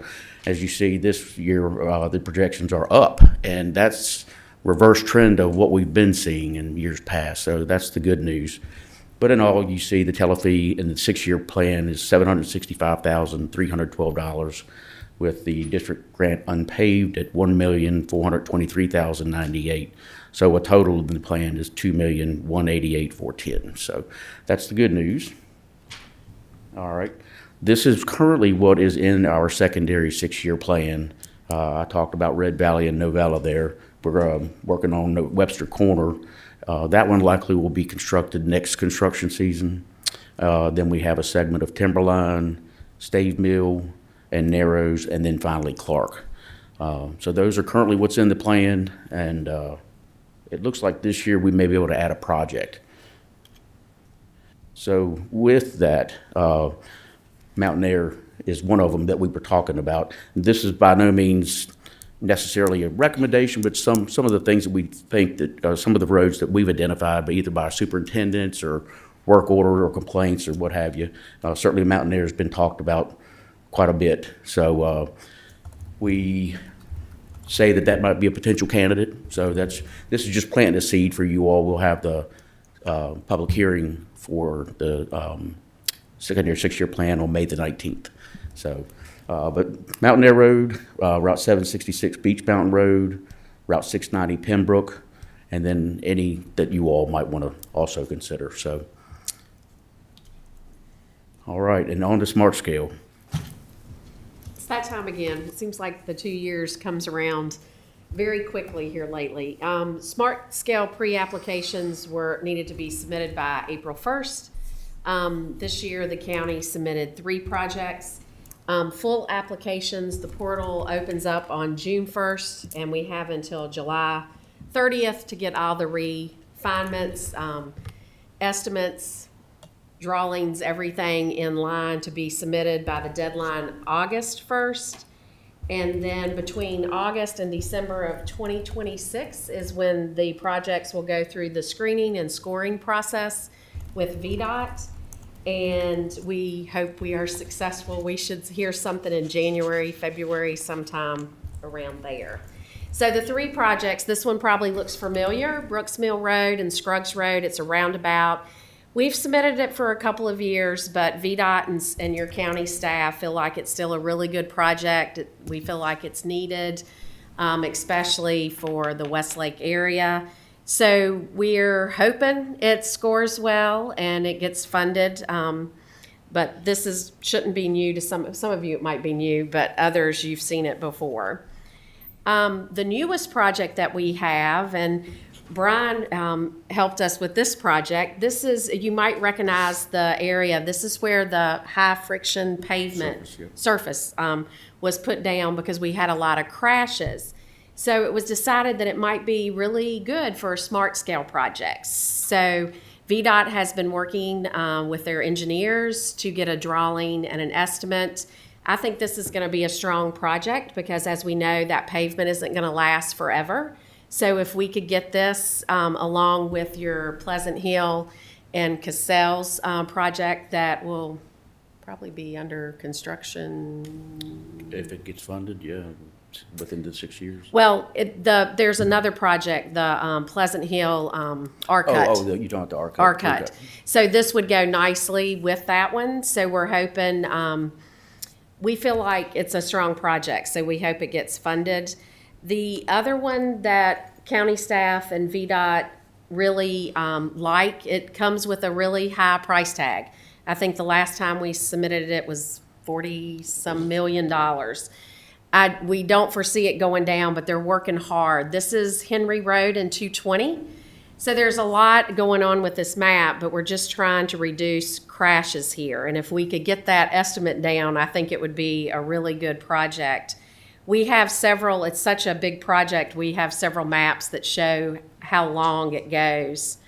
And I would be happy to answer any questions. I know we usually submit more applications, but there has been changes in Smart Scale, and these were the 3 that we thought would be the best to be funded.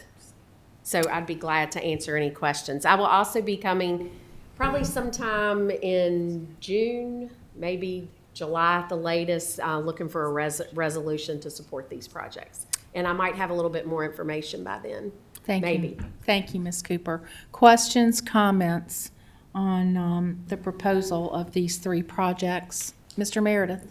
Real quick, on the roundabout, Scruggs Road, is it possible, or what's the criteria? I know the roundabout at the end of Windy Gap Mountain on the Roanoke side, you actually have a dedicated lane that kind of, and I know with the traffic flow on that road, I have to pull out there quite often. It's nightmare. Is there a possibility on, like you're going to Westlake stop sign, of having that kind of a straight-through lane where they merge in? I don't know, and I'm going to ask that question, because I think that would just help with the traffic flow, 'cause some days there's a lot of traffic there. Yeah, that's a good question, and I think the reason for that, we call it a slip lane, just because of the sheer volume that's going through that intersection. And we do have high volume on Scruggs Road, no doubt, but I think it probably didn't warrant that, would be the reason we didn't do that in this case. So the Hardy Road roundabout really flows well, and with the amount of traffic that goes through there, and we don't have a slip lane on that either. So we were trying to constrain this project as well with right-of-way. So I would think that it would have a greater impact on the property owners if we had the slip lanes too. All right, I was just curious what the criteria. Thank you so much, Mark. Thank you, Mr. Meredith. Any other questions, comments?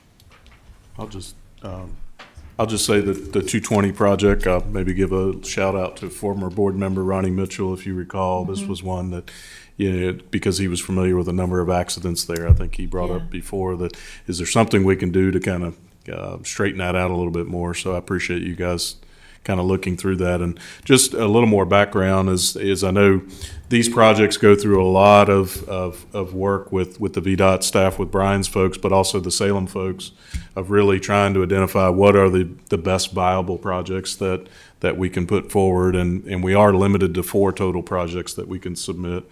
And so I think, staff's done a great job to come up with, what are those projects that have the best opportunity to get funded. There might be bigger needs out there, but it's really all about which ones have the most potential to get funded through this system, through this particular funding system. So I appreciate all the work you guys put into coming up with these projects and getting them ready. Just a couple notes. First of all, the Roanoke Allegheny Regional Commission that I chair, we just got through sending a letter to Dr. Smoot. I'm sure you all probably copied, with regard to the Smart Scale formula, and we know that it's experienced changes over the last few years. The economic development piece is really what we focused on for some changes. Lisa's looking at me, yeah. So there's still a need for adjustment from a rural locality perspective. And the rural localities here in Southwest Virginia are not being shy about what we think. And one of the driving rationale is Bedford County and our county, Franklin County, for the last 2 years, we have not gotten one Smart Scale project. And we have expressed our complete and utter discontent with the Salem office, as well as with Dr. Smoot. And we think we can do better. There are some personal observations that some of the changes to the formula really tend to benefit the more urban centers in the Commonwealth.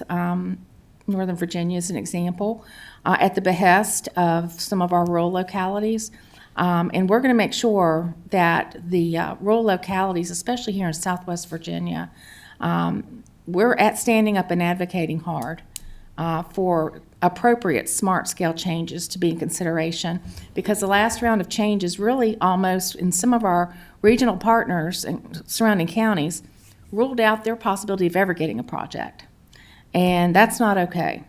So I just wanted to put that in mind. And also, Lisa, with this $40 million project, some of the feedback we're getting from Dr. Smoot, I think Mr. King even maybe, we were being encouraged to keep the project estimates lower than higher, that they were, of course, there's no predetermined answer on these, but the reality was the larger the project, the more uphill battle you may experience in getting an award. So that $40 million project got my attention real quick. So as you said, trying to minimize that down to a lower level, I think is a good thing for me to hear, because maybe it'll increase our ability to get it funded at a lower level. Okay, Madam- Lisa. I'm sorry, Mr. Carter? A comment on that 220 South, the $40 million project. When you all submit that, Lisa, do you include with that report about the number of accidents and fatalities? And We do. because We there's do. been a ton of wrecks there for years and years and years. The guidelines let us do 5 years. So we do submit that, and there's part of the portal is how you justify. And so that's why we think this one might be a good candidate, is just, I hate to say it, but the serious crashes and fatalities, the score is, I say the score is the name of the game. And that's why we think it'll be a good project. And I figured that this board would be in support of this project, because you don't want to just continue putting that type of pavement down. If we could get a fix, then you wouldn't, have to worry about it anymore. So I don't know how Brian feels about it and how other people, but I do, talking to Salem's staff, I feel like this is a very good project, and probably personally I'll be disappointed if it's not funded. Yeah, same here. We actually have a lot of data on this curve. As Lisa mentioned, we did 2 different studies on the friction of that whole geometry of the road, and it's super elevation, meaning the road isn't like your typical crown section. It goes into a super elevation, it comes out, and then it goes back in, and that combined with wet weather and the curve, it really throws the cars off, so in those wet conditions. So we were able to identify the high friction surface treatment as an application, but that's only good for about 7 to 10 years. So then it may have to be redone again, but hopefully we can get this project funded and really address the nature of the real root cause of it, which is the super elevation. Well, thank you all so much. And so from what I'm garnering from your comments, we can expect the request for a resolution in May? Probably June. June, If I okay. can get some more information. I have to have the resolution for the August 1st deadline. Okay, So okay. July would be the latest. I'd like to have some estimates, but I don't know if I will by then. Well, any and all information that you guys have ahead of time for the board to maybe receive some detail so that we are informed about what we're asking for would be and you all are very good about doing that. So I just reiterate that. And thank you for this work. Very important stuff. And I know we've got the best staff, Ms. Cooper, you and your department, in terms of your submissions are always, and I hear it around the state, they're outstanding. And we're very lucky to have that expertise in-house. Thank you. Madam Chair, I would just like to add, I don't have the data behind it, but as someone who drives through there at least a couple times a day, that there's been a noticeable difference in the accidents at that curve since that high friction pavement, a very noticeable difference. Yeah, and we actually have it in 2 places down towards the tire store, the Yep, shop right down there. there. Mhm. Smith's, I think it's Smith's, yeah. We have it in that curve as you approach there too. So. There has been a noticeable, and even for me driving it when it's wet, there's a huge difference. That's good. All right. No other questions or comments, Mr. Sandy? Just one point, Brian, if you could go back to the secondary 6-year plan, I just wanted to, probably for Mr. Tatum's benefit more than anybody else's, I've bugged Brian a lot about this Brandy Oak Road, is what can we do to improve that road, and could we put it on this list and use secondary six-year secondary plan funding to help us improve that road. So when we do have that detour, that people can take that shortcut. And so I wonder if you could share some of the limitations we have with being able to use this funding to help us there. Sure, yeah. I'll go back to this slide here first. So Brandy Oak, by volume, has 10 vehicles a day on it. I'll go back to the Route 40 bridge where we're going to have the Dry Hill detour. We know that local folks will likely take Brandy Oak as a cut through to shorten the detour route, although we are signing Dry Hill to stay continued on it.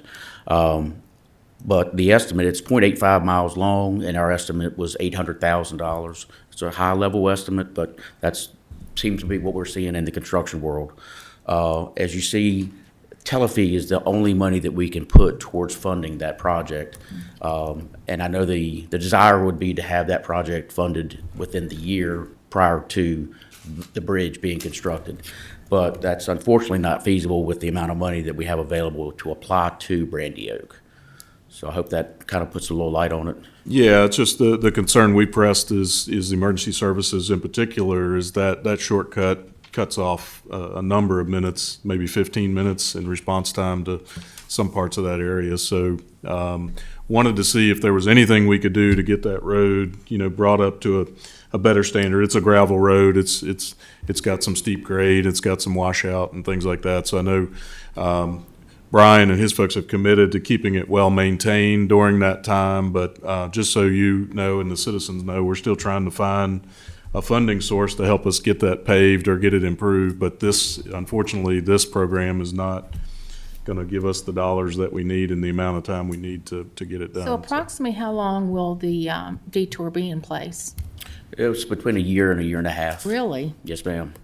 That's a big deal. A substantial project for that bridge. It's I a worry, total I replacement. know we've talked about this, but the public safety concerns are very important. Yeah. At the end of Brandy Oak, Brian, there's a bridge there. You all might want to take a look at that, because that flood that came through there last year, it was a lot of water came under it before you funnel all that traffic across that. Yeah, we actually have. We actually, after the meeting we had out there, we rode by and looked at it, but it's been inspected as well. You good? Yeah. Anybody else? Okay. Is that all you all had for us Yes, this ma'am. afternoon? Thank you all so much. We are in good hands. Thank you. And we appreciate, I've got to say hey to Jet and to Lisa back there. We're glad to have you all with us. Thank you. Okay, we will move on. The next item on our agenda is Dr. Kevin Sears, monthly report from Franklin County Schools. Dr. Sears, if you would come forward, please. And I think Ann might be going first and then turn it. Okay. Is that how you guys were planning to do it? Oh, okay, I'm So sorry. I think Ann, we just had it listed opposite, but I think Ann was going to present information first and then Sure. turn it over to Dr. Sears at that point. So, as you know, Ann was with us last month. Ann is helping us as a consultant as we kind of look at the school budgetary issues that we had, and just really trying to work through what are some solutions there, and helping the finance staff at the schools and helping our staff. Ann has done a great job digging in to some of those things, and she's got some benchmarking presentation on some benchmarking that she's reviewed and looked at, and so she's compiled a presentation to give you on that, and then she also has some projections relative to the budget that I think she's going to share as well. So, Ann, thank you, and glad to have you again. Thanks for coming. Welcome, Ann. We're so glad to have you. Yes, thank you for having me again. It's nice to be with all of you.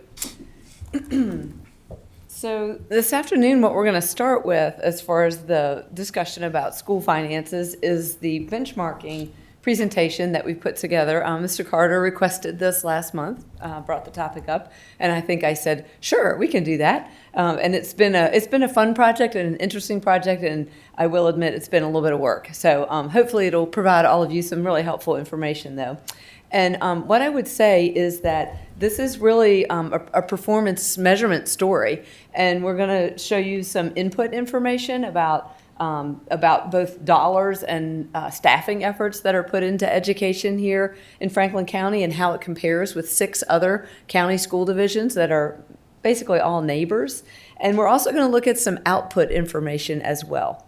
So with that, we'll go ahead and get started with your first slide.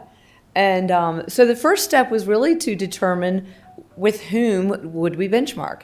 And so this is the list that we've come up with, including Franklin County. This is 6 counties. We looked at a couple of others, and I worked pretty closely with both Mr. Carter and Mr. White in county administration and finance to just determine, what would be the right group here. And so on this slide, what you have is just a little bit of information about each of the ones that are included. I think probably an important piece of data is that school enrollment number, which we sourced from the Virginia Department of Education information. Henry County probably being the one that's most comparable here to Franklin County. But then also a little bit of information just kind of broadly about the size, geography. Obviously, there's a rural characteristic here, but also influenced by the lake and kind of the suburban portion as well. And then a little bit of information and comparison across these counties as far as the economic profile is concerned. And so I'm going to jump right into the information that we have to share with you today. And I'll just set the table by saying that as much as possible, I like to use what I would call third-party information, data that's objective, that someone other than the county itself might be responsible for. And so the 2 main sources of information for this presentation today are information that comes from the Virginia Department of Education, a lot of information from the state superintendent's report, and then also some information from the State Auditor of Public Accounts comparative cost report for fiscal 25. And so this first slide is information regarding important inputs, and that is the pupil-teacher ratio. And this slide, as well as many of the slides you're going to see, are organized so that the data is shown from like the strongest, in this case, the strongest performer to the weakest performer. So in most of these slides, Franklin County's bar is in its own color, so you can quickly see where Franklin County rests in the group. And so sort of the headline here is Franklin County Public Schools has the lowest pupil-teacher ratios in the group, which is great. We like to have as much focus on our students as possible in terms of the number of students for each teacher. And so there are 2 measurements here. One is K through 7, the chart on the left, and then grades 8 through 12, the chart on the right. And this is from the superintendent's report for school year 24-25, the most recently produced year. And the Virginia average is what's shown for both of those charts by the horizontal line. Ma'am, Madam Chair. Oh, of course. Can you go back to that one, please? Mm-hmm. Just to be sure for me and the audience that we are clear. So when your pupil-teacher ratio K through 7, Franklin County is at 10.91 compared to Henry County being 14.17. That is saying that our students to one teacher in Franklin County is 10.91 students to one teacher compared to 14.17 children to one teacher in Henry County. Yes, sir. Which puts us exactly even with Roanoke County. That's right. So we're at the bottom of the spectrum. So we're tied for lowest technically on that particular chart, the K through 7 chart. I just want to make sure I'm clear on that. Yes. Thank you, Mr. Mitchell. That's right. Your interpretation is correct.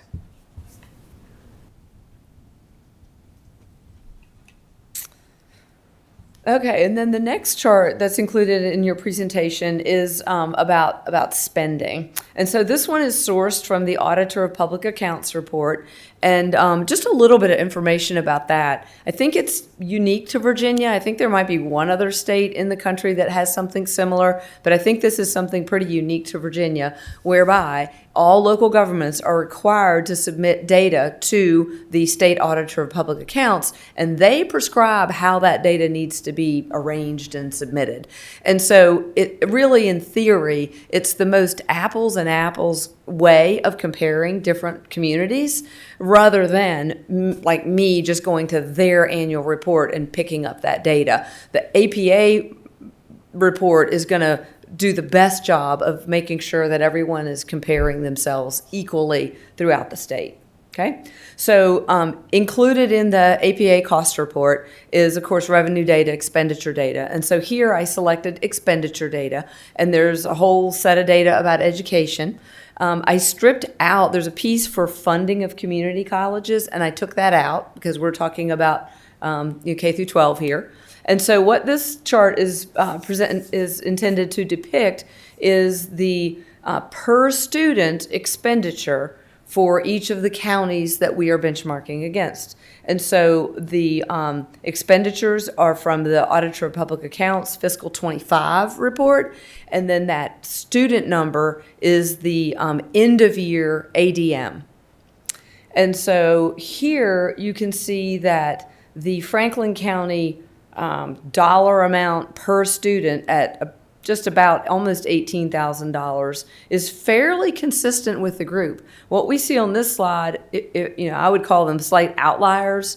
Bedford, not quite as much. Henry County definitely looks like an outlier to me, being so much higher than the others. But what we really see is, for the most part, the group is somewhere in that 17.2 to 17.8 range. With Franklin County being a little bit on the upper end of that, but for the most part, consistent with what I'm calling its peer group here. Do you know, Ann, is transportation included in that figure? It is. And is the difference in the Henry County, I know Henry County ranks very different than us on the LCI, and along with Bedford that has not been affected with the LCI, could that contribute to their variation in this graph? It could, and we're going to look at LCI in a minute. Okay, well, I don't mean to. Yes, that certainly could have a factor. Okay. And so, and maybe hold that thought, and when we get to the LCI, we'll talk a little, because there's a couple of slides in the LCI and after that take a look at LCI and also in relation to local spending. Yes, ma'am. So, but good question. Okay, next. So next, what I do is basically break that into just instructional and non-instructional. So the question about transportation would fit into the non-instructional. Okay, and so, but it's the same idea as the one I just went over. And so here we see, a little bit more variation. Franklin County is, a little bit above the halfway mark in instructional, and on a little bit more on the lower end on the non-instructional expenditure per student. And so 13,000 on the instructional side, and then a little under 5,000 on non-instructional. And again, the horizontal line is going to show the average. And I think on this slide, it's not the average of all of Virginia, it's the average of this benchmark group. So basically, Franklin County is spending a little bit more than average on instruction and less than the average of this peer group on non-instruction. All right, and then the next thing I looked at, again using the Auditor of Public Accounts report, is just kind of an interesting factoid, is what is each of these jurisdictions, what is its educational spend as a percent of its total government expenditures, okay? And so Franklin County's is a bit on the low end. Franklin County and Roanoke County were actually the same. On this one, Henry County on the high end. And then the average was 57%.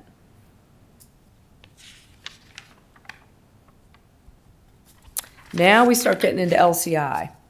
And so, of course, the local composite index is prepared biennially, and the Virginia Department of Education website is where I got this information. And so this is basically an index that gives us information about the local government's ability to fund itself versus, in theory, need state funding.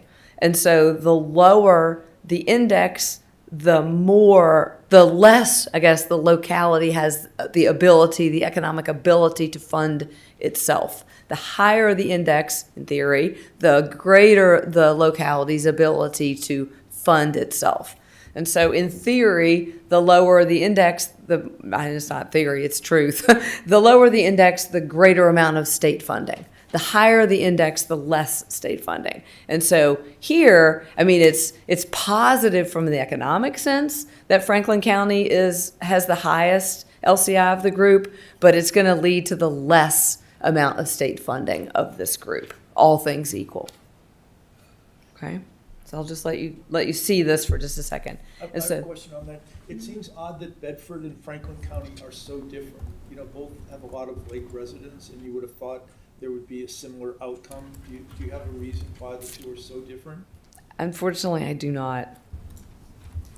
I can see what I can find out about that, but I think Brian can give you that. Mr. Quinn, we could probably provide some context. Bedford County currently is in what I'll call a rate adjustment moratorium, where the city of Bedford converted to a town several years ago. And so their LCI is looking to reset, I believe, around 2028. And so I think Bedford, probably between the lake and the forest growth, has been shielded from the LCI impact due to that moratorium. That makes sense. Yes. Yeah, and they're planning for that to increase in that FY '28 period, I think. Yeah. thank you for remembering that. We talked about that, and it slipped my mind, so thank you so much, Brian. All right, so then we have another slide that's going to continue having the bars that you just saw, and then layered upon that is median household income. And this one was pretty fascinating to me because you see that the median household income kind of hovers and more or less moves in a similar direction as the bars until you get to the end, really. A little bit bottom top, but then really Franklin. I mean, you would think this line would kind of continue flowing upward, and it does not. And so I think anecdotally, one of the things that we think is that these lake value influence real estate values may disproportionately influence the LCI for Franklin County. Not sure, but a little bit of a theory. And then next, what this did, something I did with the LCI data was I got the data, downloaded it into an Excel file, and I just sorted it by LCI. And so what I did with this slide was gathered some LCIs that are close to, both on the above and below Franklin counties, but close to it. And, you know, perhaps some localities is like Hanover County, you know, that's in the Richmond area. And so, you know, yeah, their LCI is higher than Franklin counties, but not a lot higher. It's pretty close. And then just also showed the median household income. And so I think what our takeaway was on this slide was that, you know, if you look at the flow of LCI upward, and you look at more or less an upward flow on income, it's not perfect. There's some bobbles in that. You know, Franklin County's household income is low compared to, you know, a little higher LCI. Now Rockbridge County's is also a low income. Not really sure what's going on there, that seems also disproportionate. But, you know, you look at an entity like Henrico County, also in the Richmond area, Orange County, you know, kind of close to that Charlottesville area. Just interesting, some of these communities that are close to yours in terms of its LCI benchmark. Little surprising there. Okay, and then now we're going to shift a little bit to a couple of output measurements that I examined using the superintendent's annual report, you know, kind of the how are we doing with our students. And so this first one is the percent of students promoted. And if you'll note here at the source area, it talks about it's the percent not in the same grade 2 consecutive years. And so, unfortunately, on this one, Franklin County is a little bit on the low end at just under 98%. The range for this benchmark group was 97.3% up to 99.1%. And the Virginia average is what's shown with the horizontal bar, the Virginia average being right around 98.5%. I have a question on that also. How much discretion is there for a school system to promote a student? Is any of it, is it all non-discretionary? Answer that question. We have a lot of discretion. typically the retention rate is the highest in ninth grade when they have to start earning a certain number of credits to be promoted on. And there's usually a kind of a bottleneck in ninth grade of students who might be a credit short. They end up getting caught up later on, but for the first year, for what would be their 10th grade year, they are counted as being retained that year. You know, I realize that we look low there, but we catch a lot of heat for promoting kids people don't think should be promoted. So I don't know that this is necessarily a bad thing in that it shows that we are holding students to some type of academic standard before we move them on. Whereas a lot of divisions, you are promoted regardless of whether or not you did anything that year. Good point. Before you move on, I just had one observation.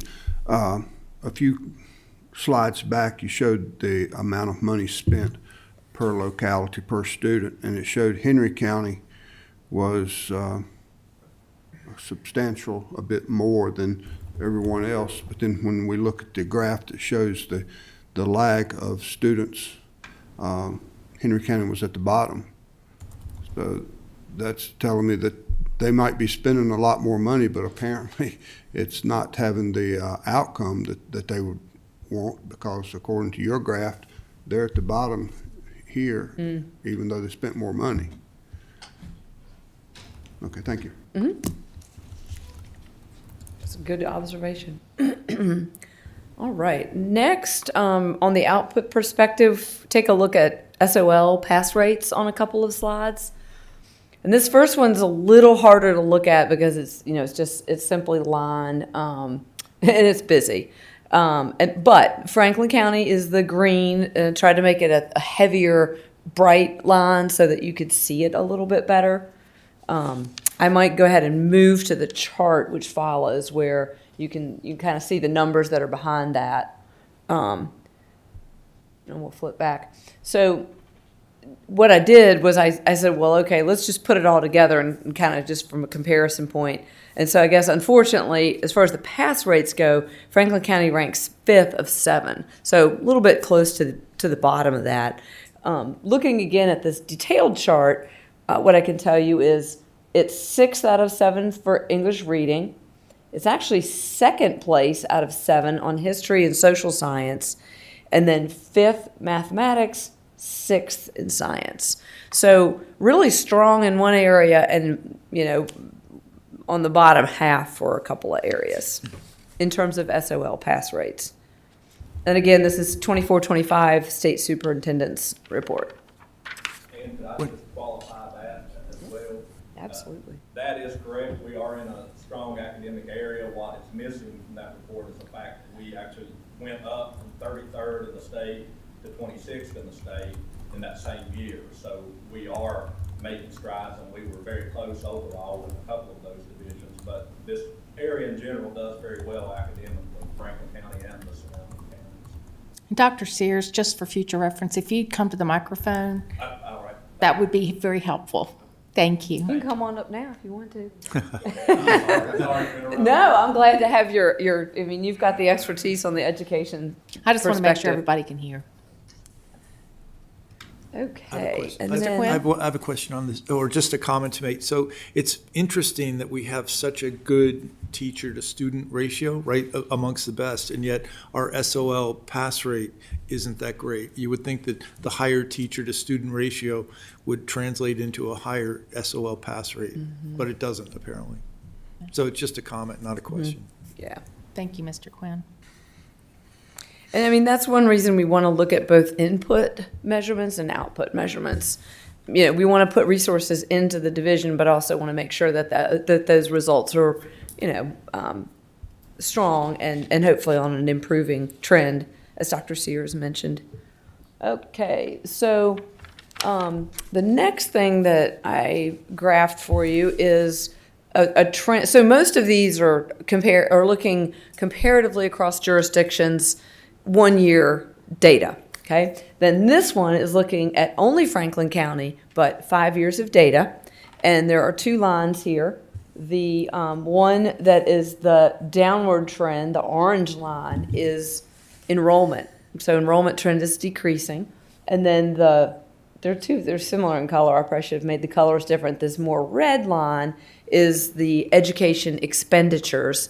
And this does come from the county's ACFR, the county's annual report. There are a number of schedules toward the back of that report that share 10-year data. And so both the enrollment data and the education expenditure data came out of your all's own annual report. Okay, so this is just raw data graph, so you can see that trend. And then what's on your next slide is the per pupil investment, the per pupil expenditures. And here I also adjusted it using CPI to try and get us as apples as possible, because obviously over a 5-year period, there's inflation.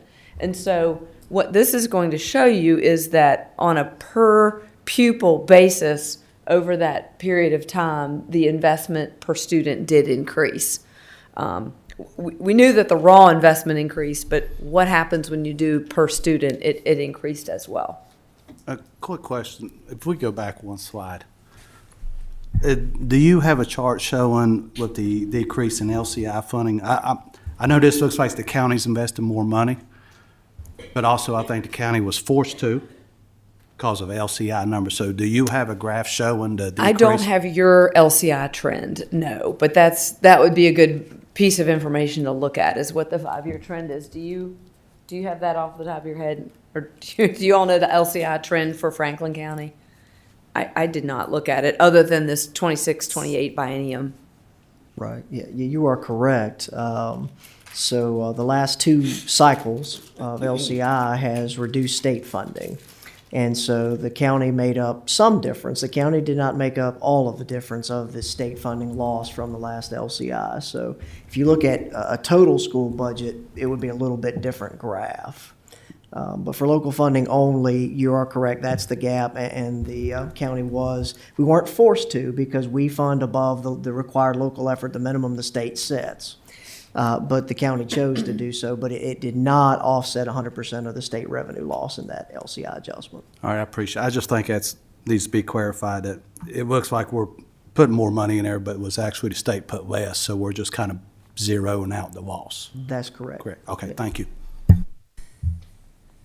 One other comment I'll make here about this data, again, just to remind everybody, the earlier per student expenditure data was sourced from the APA cost report, which probably has some debt data that's allocable to schools. It's going to be a little different than this. So this is definitely apples and apples. It's data from comparing these 5 years in an equitable manner, but it's just that which is reported as expenditures in your annual report, not the Auditor of Public Accounts report. So a little bit different measurement.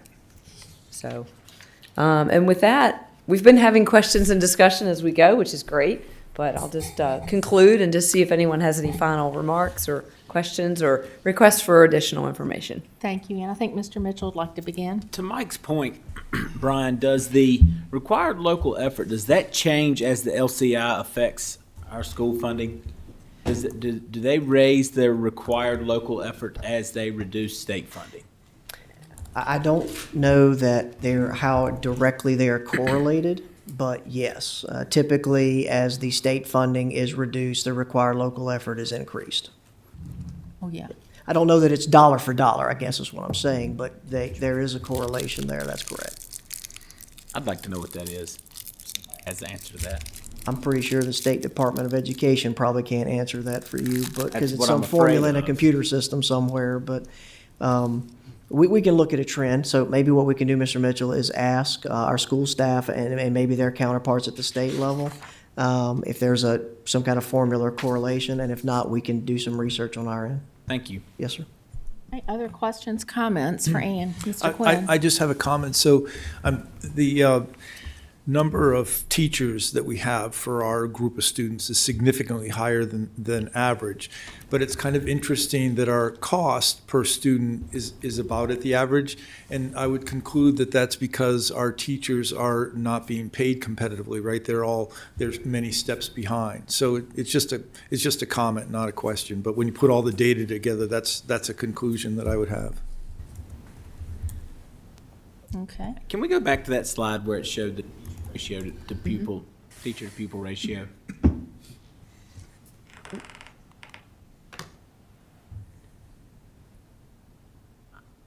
I'm going to ask again. I keep hearing the comment that we're high. Am I taking that the wrong way according to this graph? So I would say what this presents is we would call our performance strong in that we have fewer children sitting around listening to any one given teacher. So for one teacher teaching K through 7 in Franklin County, they have on average 11 kids, whereas in Henry County, they have on average 14 kids. 8 through 12 in Franklin County, they actually have 10 kids, so even less than that K through 7, which is a little surprising. You would think your little ones would have the best teacher ratio, but here it says your pupil-teacher ratio for grades 8 through 12 is a little bit lower. And then for Henry County, Henry County's at the top of both of these. Henry County has on average 13 kids for each teacher, which really all of that seems pretty low. I mean, if you said, well, what's a good teacher-student ratio, many of us would say, well, 15, 20, I don't know. So really all of these to me seem pretty good. But Franklin County's is the best if you're looking for small class size. And I think a key of this, I'm looking at the average, that 10.9, that's less than one student, less in that classroom than everybody else in our area. So, and at 8 through 12, pretty much one student less per classroom. So I think sometimes these bars, we look at them and, oh, that looks like a big difference, but in reality, we're only talking one student less per classroom on that ratio that we look at. Than the Virginia average. Yes, the Yeah, Virginia yes, average, sir. thank you for Nick, this kind of masks another point, though, and that's that for our student population is, 6,500 or somewhere around there. We have about 100 more teachers than you would have for if you had the same number of students somewhere else, 100 more. So this kind of makes things look really close, but then you say, wow, I have 100 more teachers, and that's a lot of money. That's And a good great. point. But then you'd say, well, but how is it the cost per student this almost the same, right? You saw the cost per student's the same. It's because our teachers are being paid less, and the costs are it's like 70% of the school budget's going into the teachers. So that's how that's happening.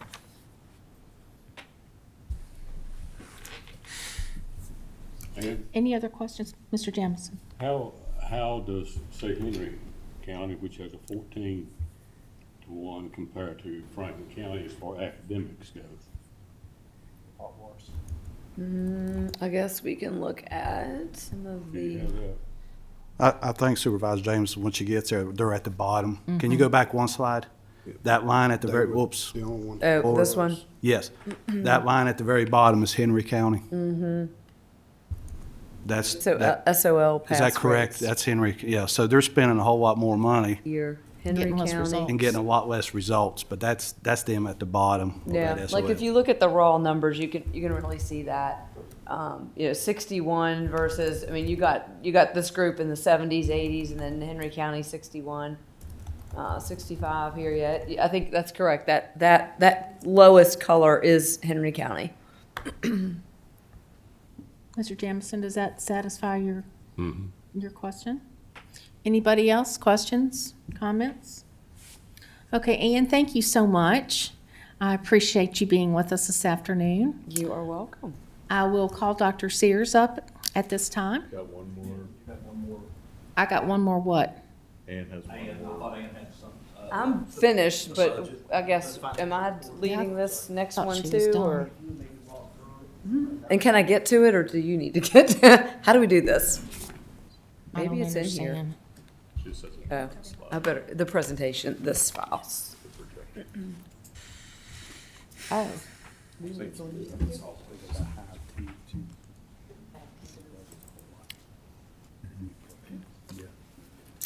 So now how do I make it like,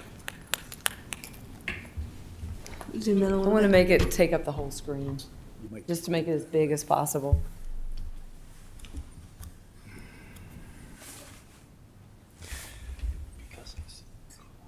There we go. And do the board members have this as well? Just because it's okay, great, because it's a little small up on the screen. Okay, so once again this month, like we had last month, we have a financial report for you, and so this time we're looking at the 9-month period ended March 31st. And just like last month, we've got the major categories of school revenues in rows on the left, and major categories of expenditures come next on the left, and then a change in net position. And then the columns that we're presenting to you this time are pretty much the same as last month, with the addition of one additional column that is super important, and that is the 4th column of numbers, the projected for fiscal 26. What you might recall from last month was that we shared actual data, we shared percent budget, weren't quite ready to give you the crystal ball projection for the fiscal year as a whole, but with a lot of hard work between administration and finance on the county side and Dr. Sears and his team on the school side, we've come up with a projection to share with you today.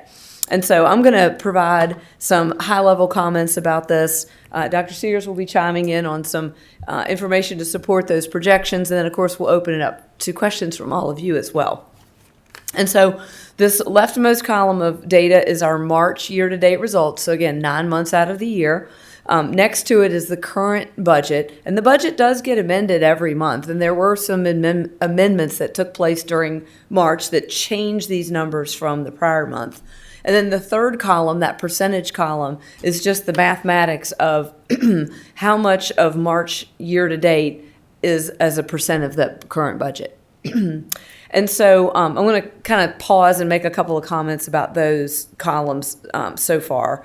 And so, and what I'll start with is, and I do like using this pointer because then I can find things. So a couple of just high-level things is to tell you that, you know, if everything was flowing evenly and smoothly throughout the year, we would be at 75%, 9/12. And so on the revenue side of the house, we're just a little bit above that, which is good, positive. We're at 76%.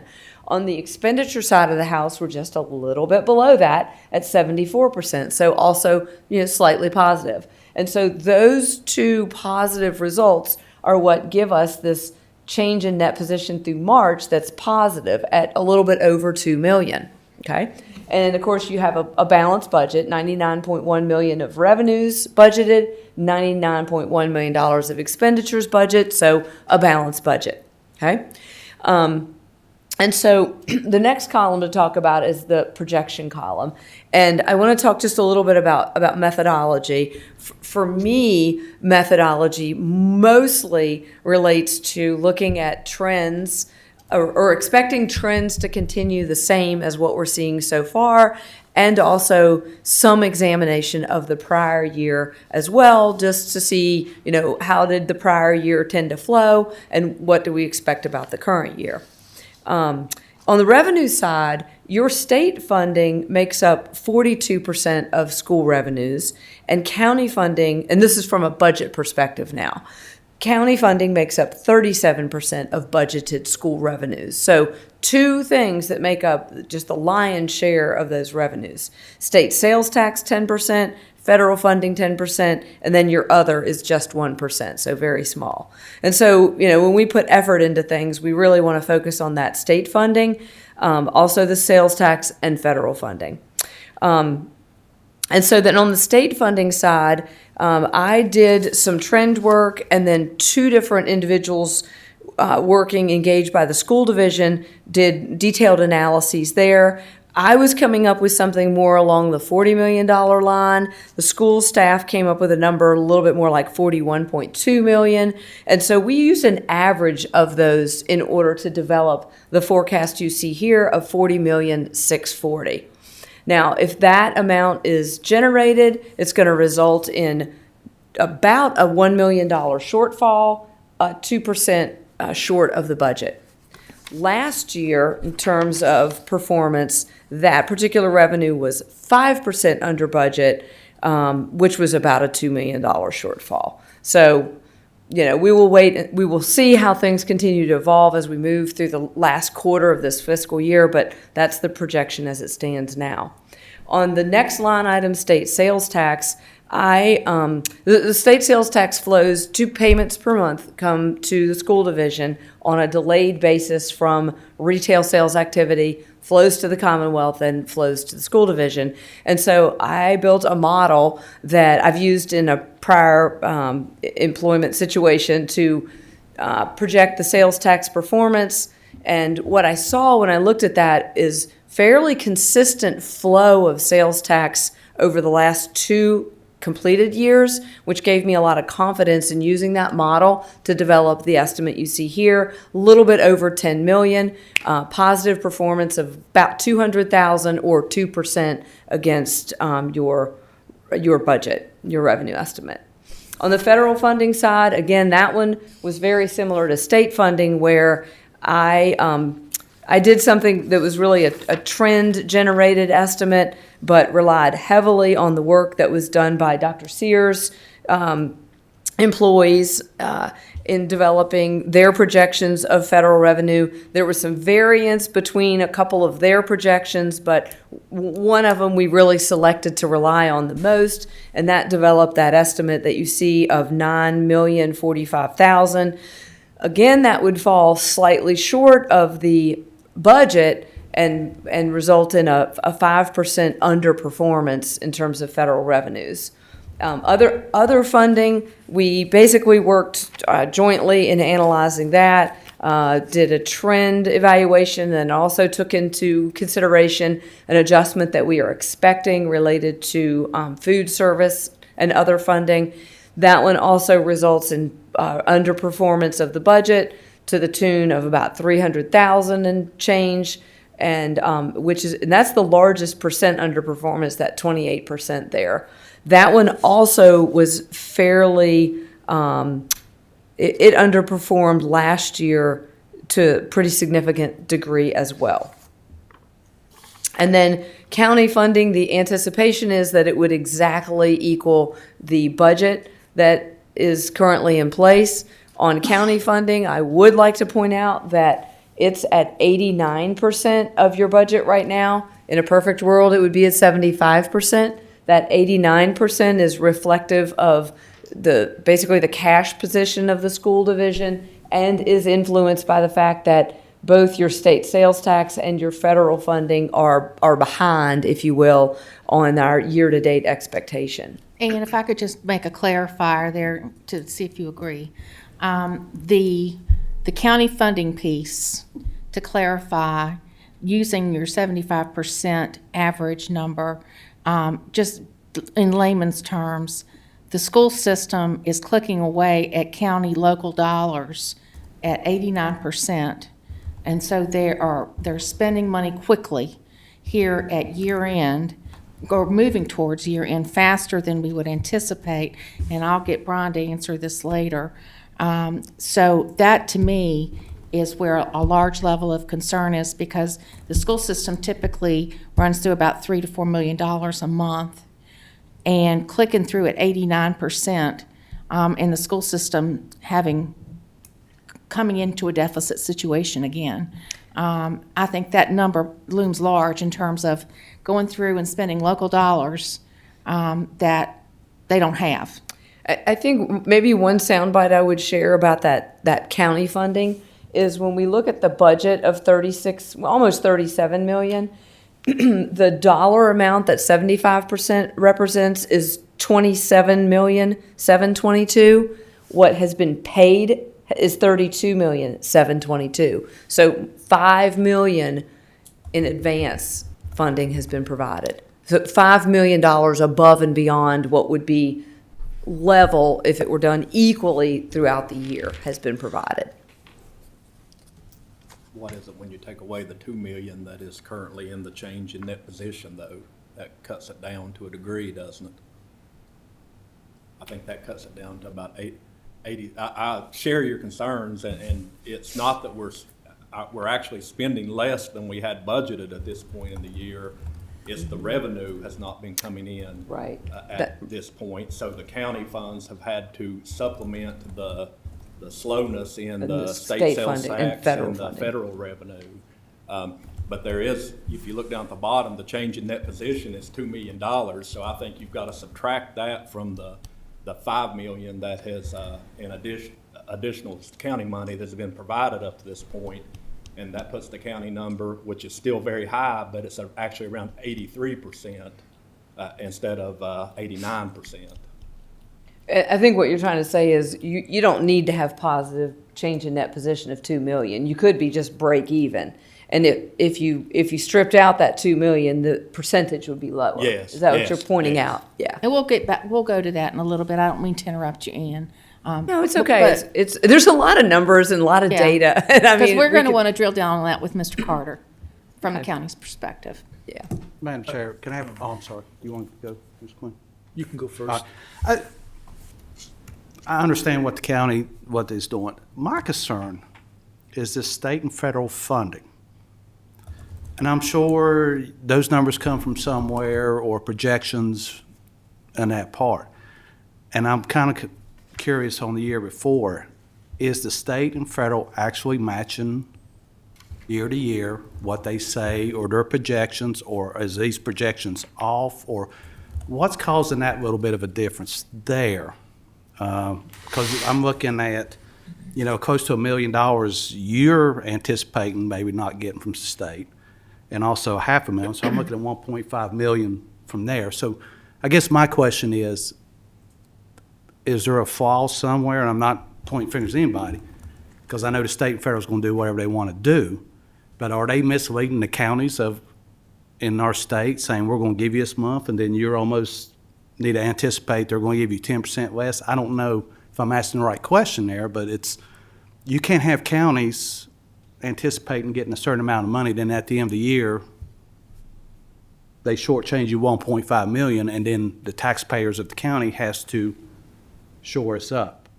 Because I'm looking at the expenditures, and yes, it's a little concerning to me that your projections is 670,000 overs, but if we had this 1.5 million,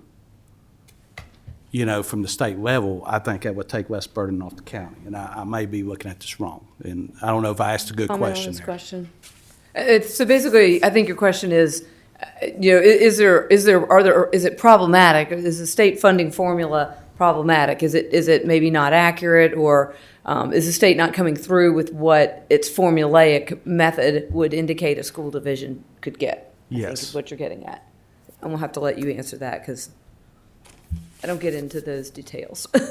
Yeah, I mean, I would just say at this point, we are still analyzing the numbers, and we think in the end our projections are better than what appear here, but we also understand there are a lot of variables that we're still trying to pin down to get better numbers on that. The state funding part of that is because our enrollment loss was more than was projected in the budget for this year, to the tune of 200 and some thousand that we ended up having cut at the end of the year. The federal funding, we believe, will come in closer to 9.5 million than the 9,045,000 with the most updated projections. But all of that we're still trying to finesse and get a better handle on, and hopefully we will have a better handle on that in the next couple of weeks. The government shutdown and the delay that we've experienced in funding has contributed to that, and it's rolling in now. I think there were some funds that came in after the first of the month that haven't been factored into this at all that will help paint a little better picture here too once they are added in. So if I understood you correctly, so at the beginning of the year, you go by a certain student enrollment, and that's your funding from the state. Yeah. Then during the year, they check your enrollment again. I think it's in October, if I'm not mistaken. And they will adjust your budget based off that number? Yes. And so are we making adjustments? They give us a number to budget off of, and we always budget off the state's number. And then based on the September 30th numbers, that's what you get your state allocation based on through the spring. And then the March 30th numbers are final, so they make any adjustments based off the March 30th numbers, and it will impact your funding for the remainder of the year. And this year, that is costing us about $200,000. And so y'all make adjustments as soon as you see the adjustments at that time, or? We make adjustments where we can, but, at the end of the year, it is difficult we have made some adjustments, and I'll talk about those in a few minutes, what we're doing to try to make expenses even less than they are currently. Usually we actually come out okay. The March 30th numbers are usually very close to what the budget was built on. This is the first time, at least since I've been here, or since I've been a superintendent, that we've had that significant of an enrollment loss that affected the budget as much as it has this year. Okay, so I guess what I'm just trying to wrap my head around is, so really whatever your first number is, you almost probably ought to take 10% or adjust it right then and just hope for the best, if you get it through the year. Yes, Instead of staying that high number and then you get caught in this situation. That could be a good practice to reduce the state projection even more. Okay, thank you. Oh, I'm sorry, please. Yeah, so, Please. both of you mentioned that the state sales tax was behind, but I think what you meant, the state funding is behind, right? It's not the sales tax, because the sales tax is ahead, right? Now, the sales tax on a year-to-date basis is reflected here as being a little bit behind, if everything flowed evenly throughout the year. We find that with the retail sales, that doesn't work.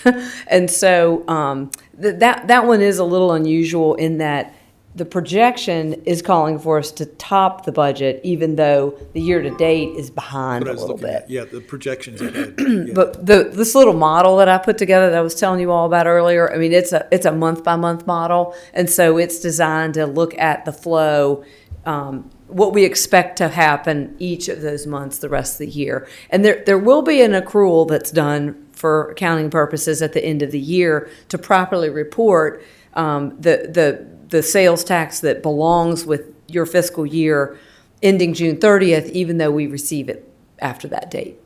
I know, and then, so the second thing, I was really pondering what Mike mentioned. It's almost as if you'd have a best case and a worst case for the state and federal funding, and then you'd be budgeting based on your worst case because you don't really know, and like Mike was saying, well, maybe go 10% below whatever you think. But I'm just kind of wondering, it's not a question, but wondering how can you budget better to not have these numbers are varying throughout the year, both the state funding and the federal funding, and you're trying to budget and you don't really know where the numbers are going to end up. It's just, it's difficult. I see that.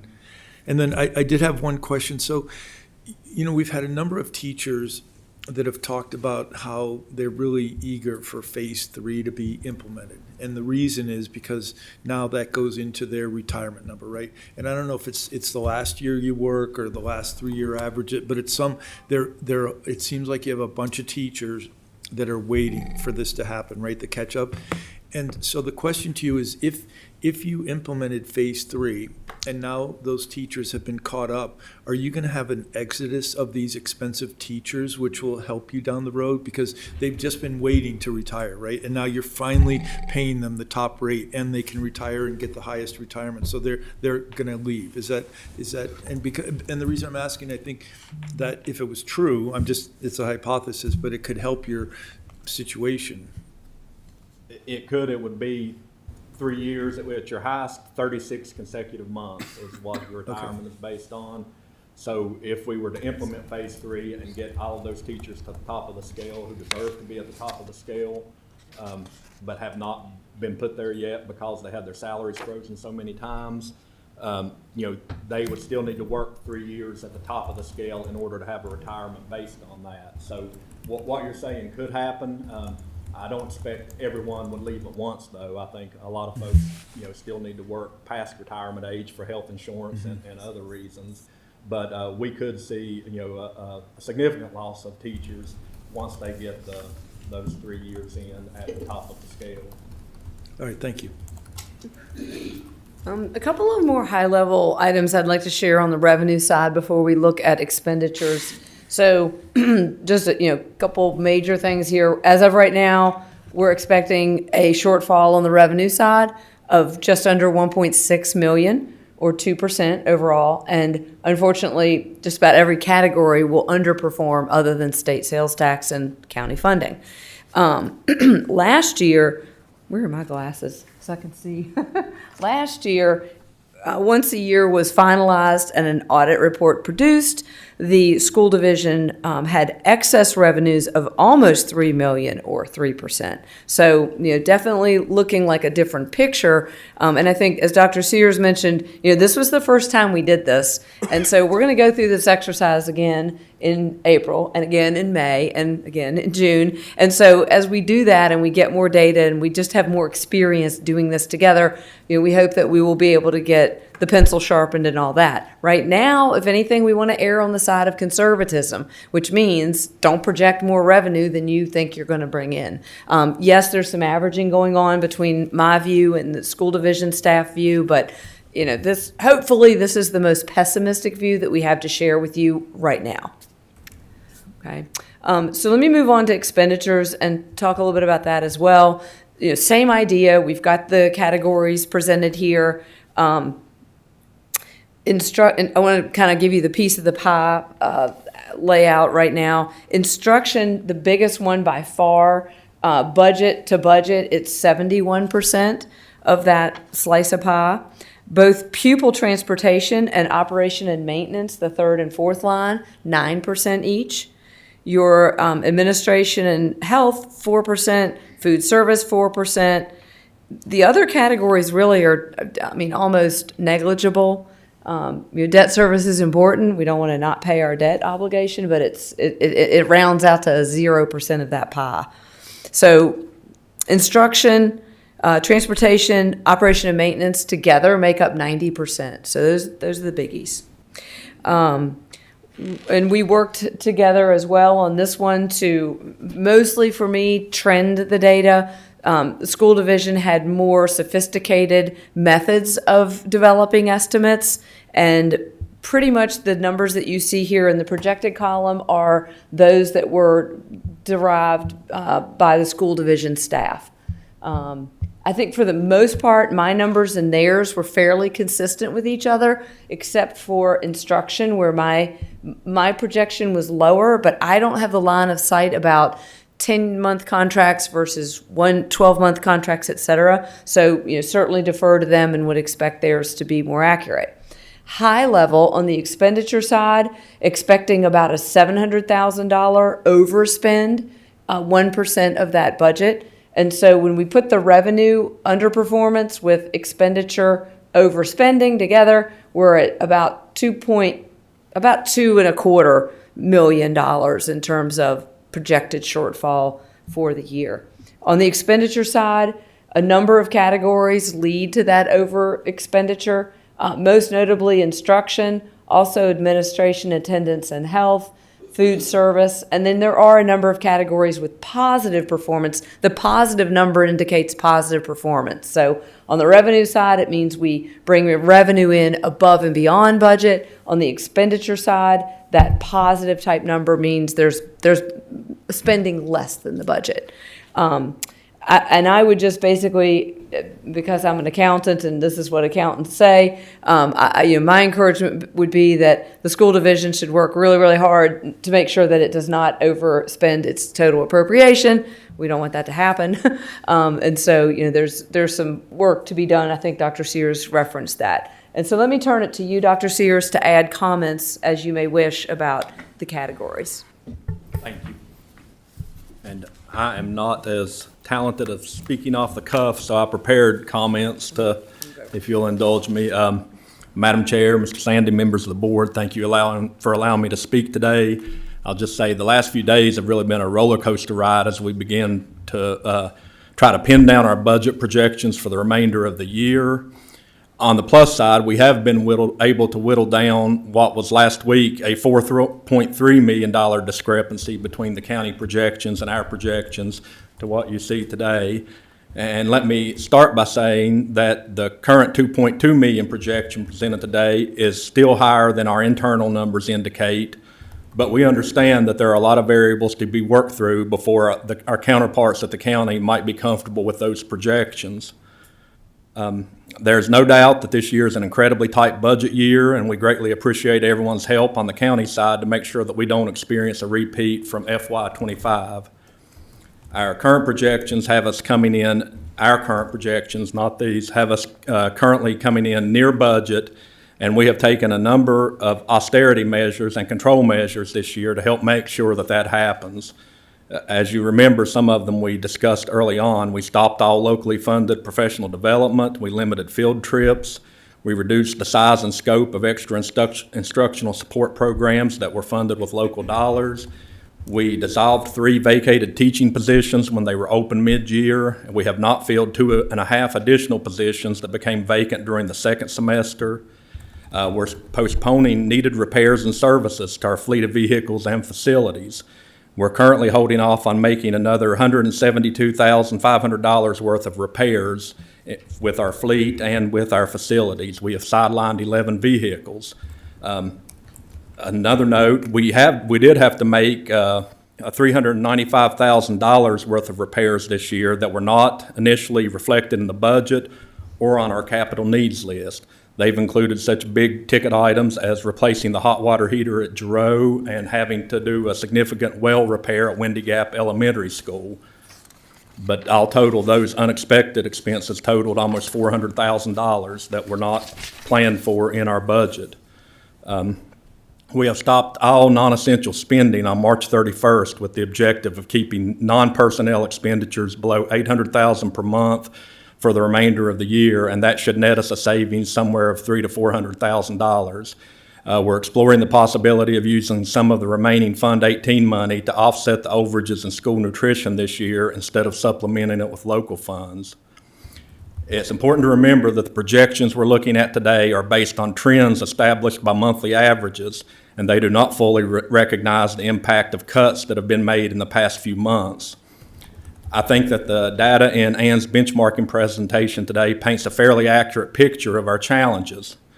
Franklin County does have a higher than average instructional expenditures, but doesn't invest in non-instructional programs at the same rate as our neighbors. This is evidenced by our rapidly deteriorating facilities and transportation fleet.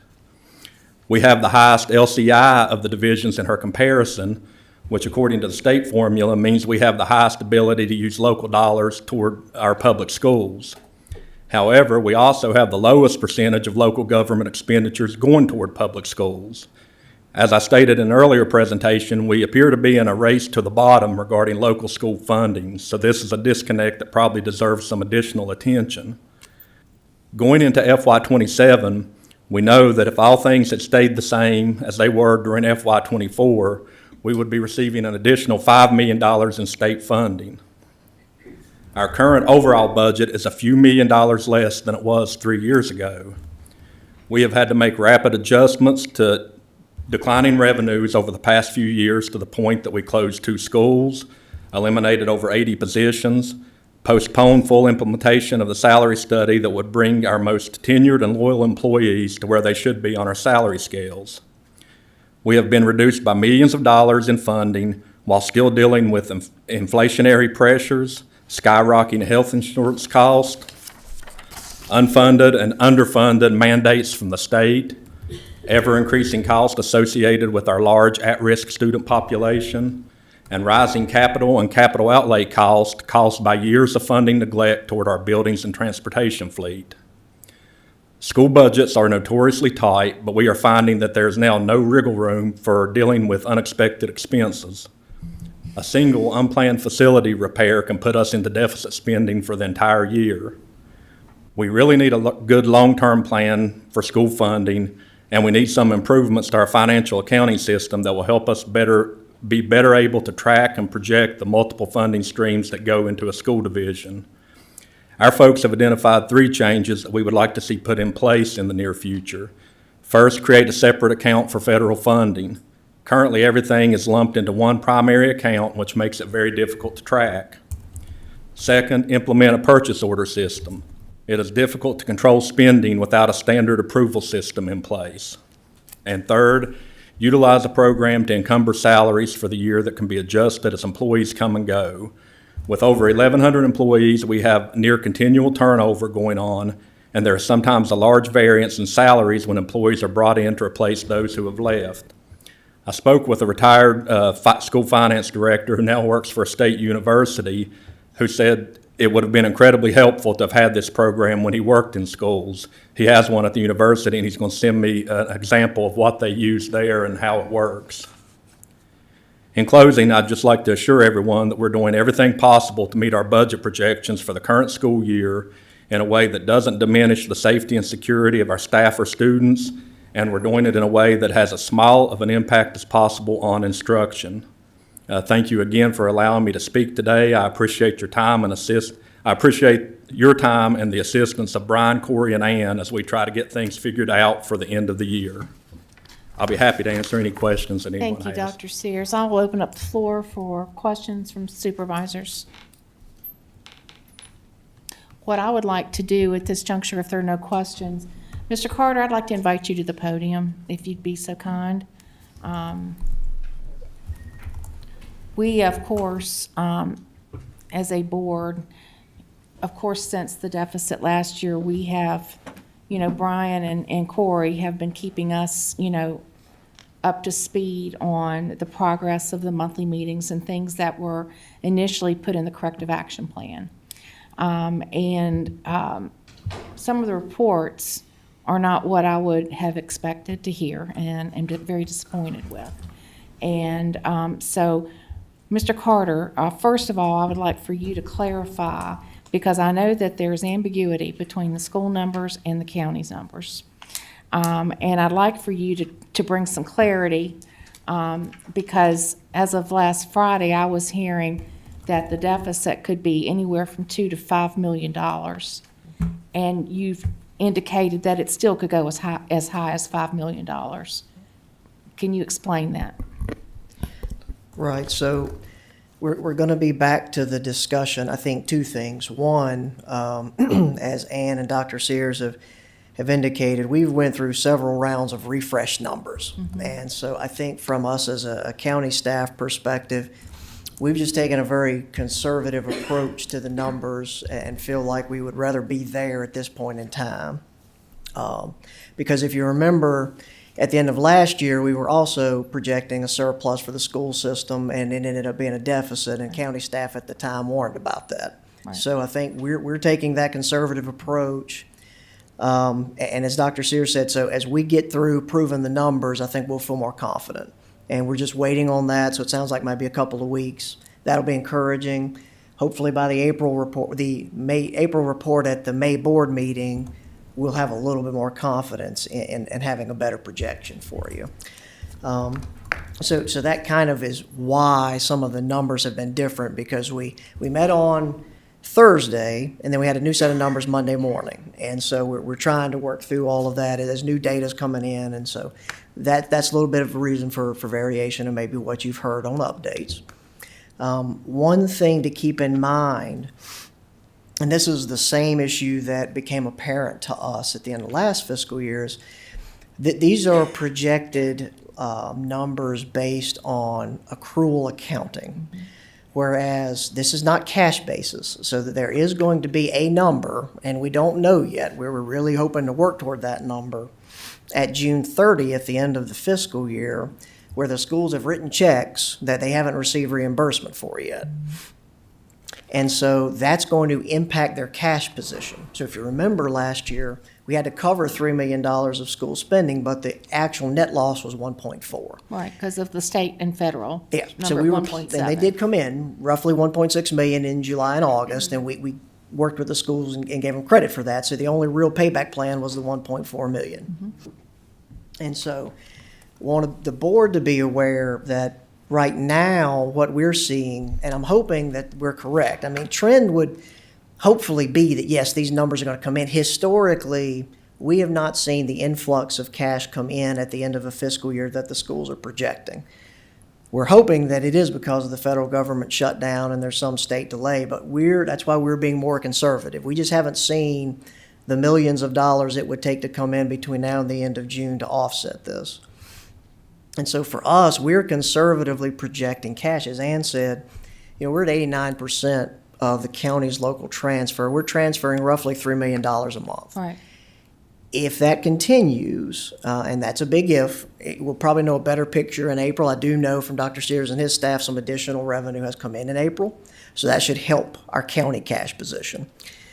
But right now, at the tune of $3 million a month, I mean, we could very well be owing the school system $5 to $6 million to zero out their cash at the end of June.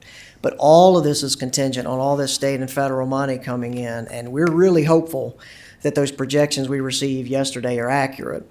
We're just in that verification process right now, and so that's just as the two staffs are working together, that's where we hope to be. So, on the local funding share, which is, you know, of great concern on this side of the dais, if you will, being that they've spent 89% of the local dollars, and knowing that they're clicking through at about $3 to $4 million a month, how much money do they have, local dollars, to get to the end of June? Yeah, I mean, it's 7.2 million as of the end of March. So into March.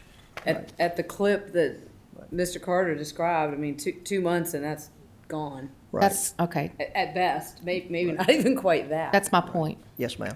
So Are- that's what we're looking at right now, is just at current pace, and that's just our caution. We're certainly hopeful that won't be the case. But right now, at that pace, yeah, we would be through that cash, and basically by the end of May, really halfway through May is where I'm projecting right now.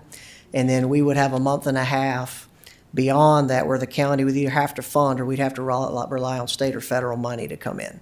That right now is we're really thinking we're going to run out of county cash around the middle of May right now, short of significant state and federal money coming into the bank account. But on accrual basis, that's not going to help by June 30. There will be some amount regardless, and it's the case every year. And that's government. That's nothing specific to the school No, I system, understand. county. That's government, and a lot of these funding programs that are reimbursement based, you expend it up front, and then you receive the reimbursement. So I want to be clear that's standard.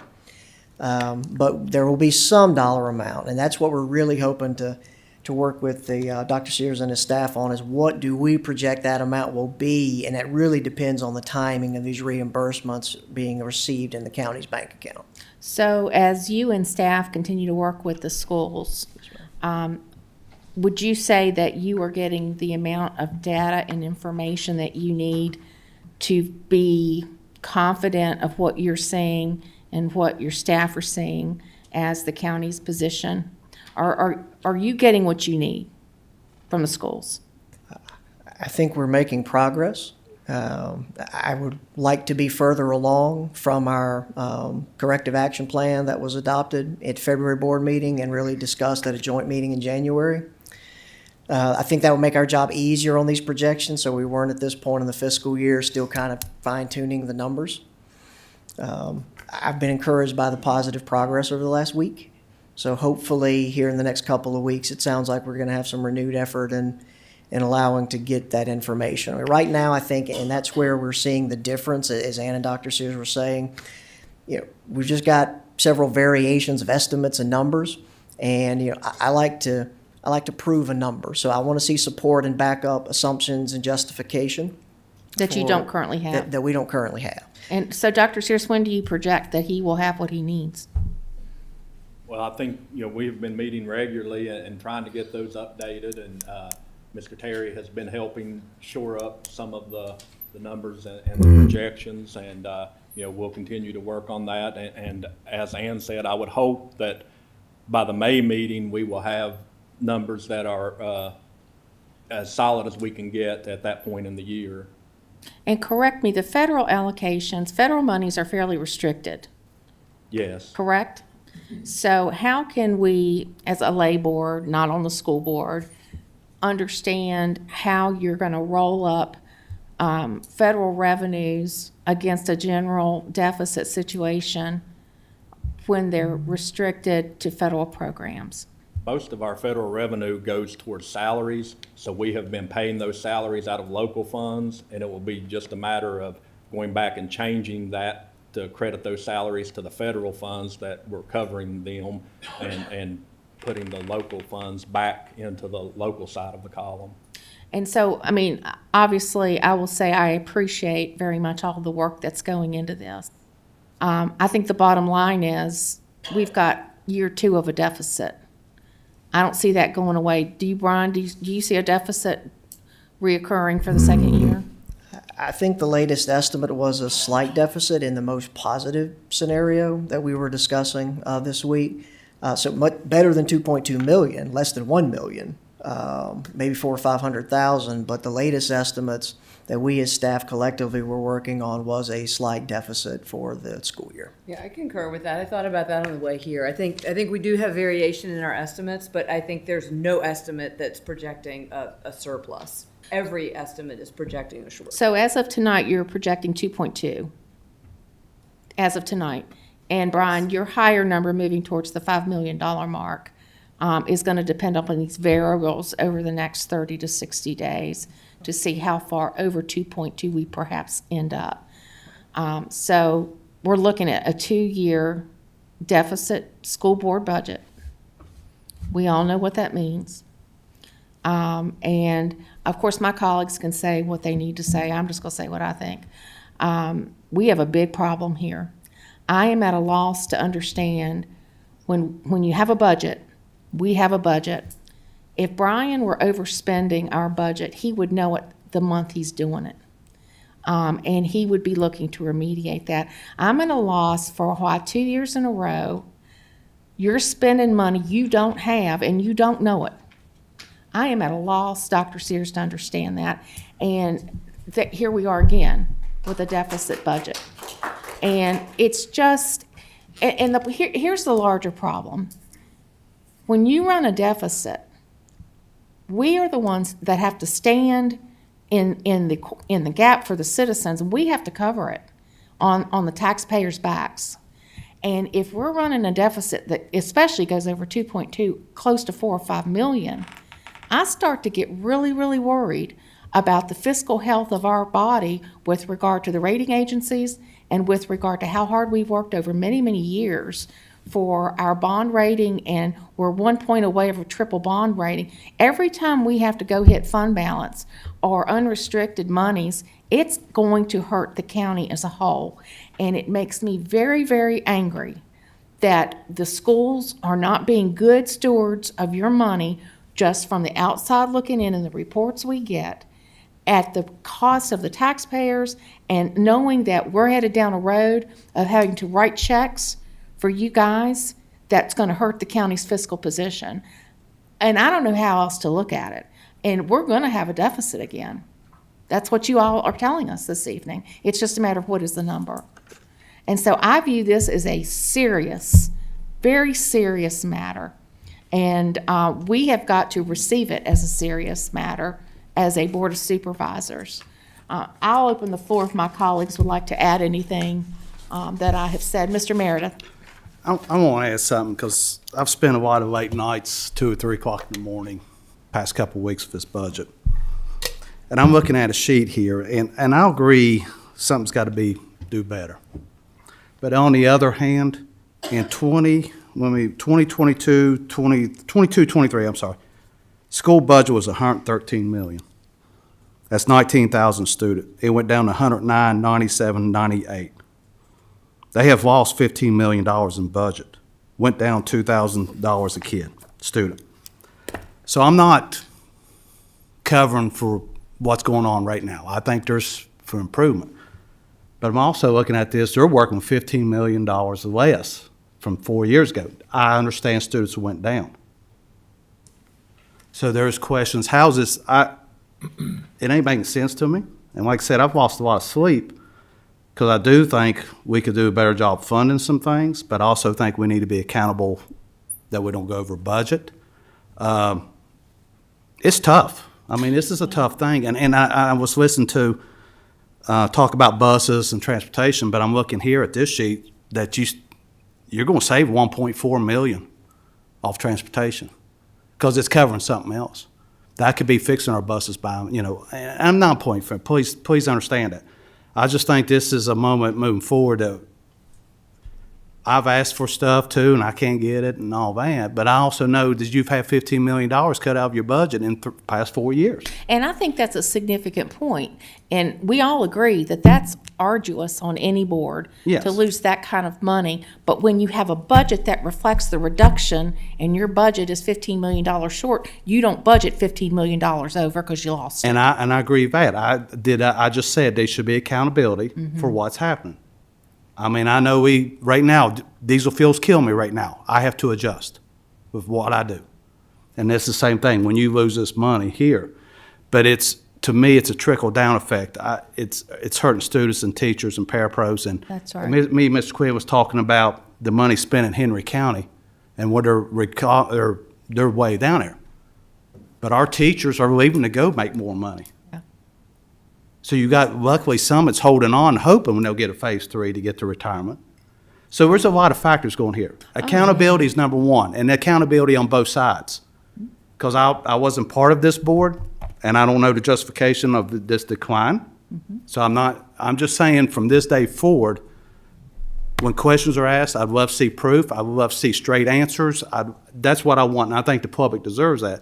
But we also need to look at, man, what would happen to the county? I don't know if the county, I was looking here, the county budget was at 181 the same year as the 113, and the county budget on 24, 25, 26 was 183. So they went up $2 million. And we took 15 million from school. So that's all I'm gonna say is we're digging into this. I think there's a lot of hard conversations that needs to happen.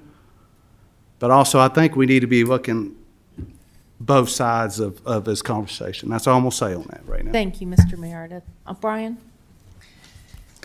Madam Chair, I think I can provide some insight into that. So I want to be sure that we're all understanding the county has not reduced the school's funding. The reduction of roughly 15 million was almost entirely related to one-time ESSER funding that was federal stimulus from the COVID pandemic. Right.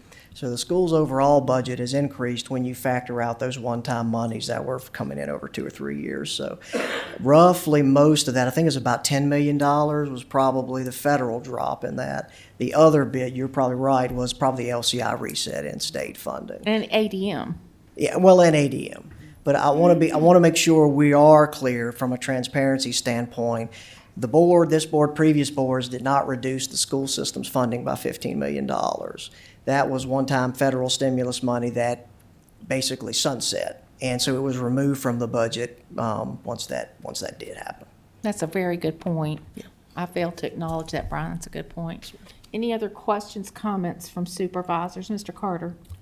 It's stunning. I'm sort of without words. You know, I was a small business owner, and I know sometimes we would get lunch during the week. I'm just going to give you this story.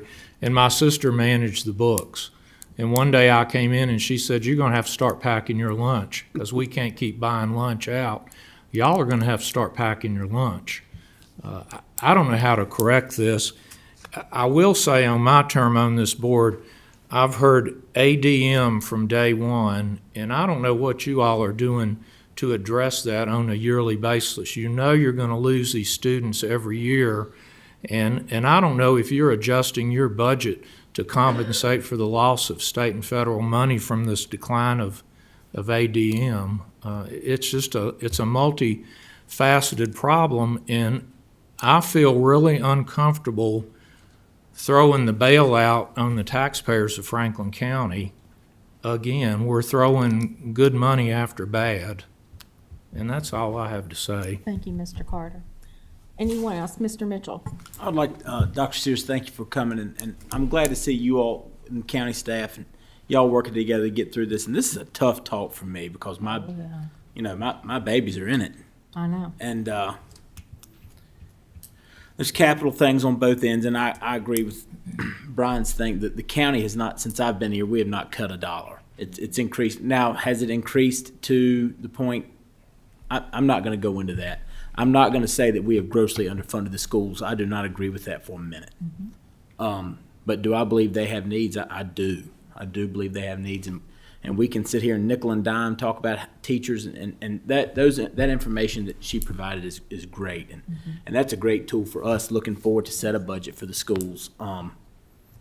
But I'm confident in the work y'all are doing and working together, and I think it's going to pay great dividends for us going into the future. And we got to work together to make this better. We don't have a choice. Franklin County Public Schools is Franklin County, That's all right. and we have to move forward from it. So it's not. I'm not going to wash my hands and throw it up. We can. We can't, and I'm hopeful for the future, and I believe it'll be positive. And I hope that these projections are going to come in next month, and I hope we're telling a completely different tale, and I hope this talk of a deficit is behind us. Okay. We'll see. Okay. Thank you, Dr. Sears, Brian, and thank y'all so much. Mr. Jamison? Dr. Sears, you was talking about a while ago, going over cuts that y'all were anticipating making. Do y'all have any idea how much these cuts you're talking about in deficit you're gonna make up? In operational budget, I guess is what I'm asking. The cuts that we've already put in place this year, Yes, sir, and going forward too. I mean, we estimate the stopping all non-essential spending will net us somewhere between $300,000 or $400,000. The other cuts that are in place, we expect to get a few $100,000 out of them. I couldn't put an exact amount on it because the field trip, stopping field trips and professional development, those really fluctuate a lot year to year, and sometimes we make adjustments from one year to the next. But all the cost projections were based on a monthly average, and those expenses were greater at the beginning of the year than they are at the end of the year. So, we should see expenses be less than what those projections are based on the cuts that we've made. And I do expect we'll have a better handle on that next month when we can look at the data from April and see how we stopped the non-essential spending in March, so we should get a handle in April as to how much that saved us, and then can project that out for So you think you'll have a comparison between the estimated deficit we got Yes. plus the revenue you got coming in to offset it? What is professional development? Training for teachers and for paraprofessionals and bus drivers, everyone. We have professional development days and have different opportunities throughout the year where people go to conferences or trainings depending on what their job is and what the needs are of that year. How much expenditure are we talking about, a yearly ballpark? If I could ask the folks who are here with me, Sharon or Don, do you know what our annual professional development budget is, what we typically spend on PD? Not really comfortable saying off the top of my head. I can get that information. We can send that to Brian and Mr. Sandy and ask them to distribute it. We can find out what we spent last year on professional development and what we've spent so far this year, and that should give us a little bit of an idea of what kind of savings we've recognized by stopping all professional development paid with local funds this year. And we did that back in January. As far as the teacher-student ratio, and it's like we're the lowest, it sounds like, pretty much. Have y'all looked at anything to change that around, to reduce some teachers, and let that ratio go from 10 to 1 to 11, 12, 1? Have y'all looked at any kind of savings there? I mean, we have been trying to right size as our enrollment drops. We eliminated over 81 positions in the past 2 years, and we're looking at how we can make some reductions through attrition for next year too. The issue is when your enrollment drops by 200 students, they don't all come from one school and maybe a couple classrooms. They're from 13 different grade levels across 12 different schools.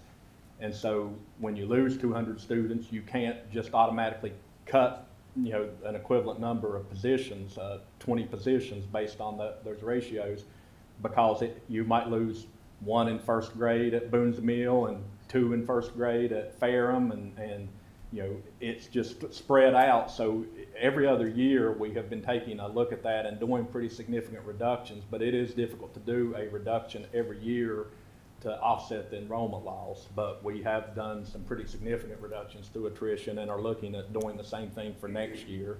And that teacher-student ratio does not take into account any aides. That's strictly teachers, That's correct? strictly teachers, yes. How many aides do we have in the county ballpark? Um, I saw one report, one of the superintendent's report, I think it was 20, maybe 24. Yeah, It was like that was about the 150. FY24 number, and it is less than that now, but I do not have the exact number. We can provide that as well when we get back to the office, but it is less than we had in FY24 because we have eliminated several of those positions through attrition since that year.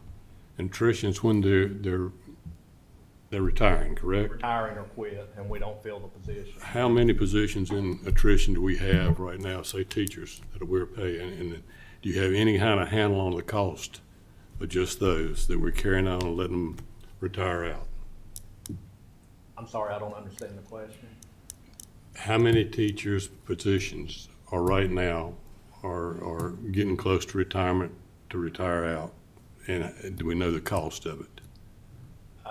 I'll check with Greg to see our total number of retirees for this year. And right now, we're sitting right around 24, but I don't have a associated cost. And they're not all teaching. 24 employees who have submitted their intent to retire for next year. Not all teachers, though.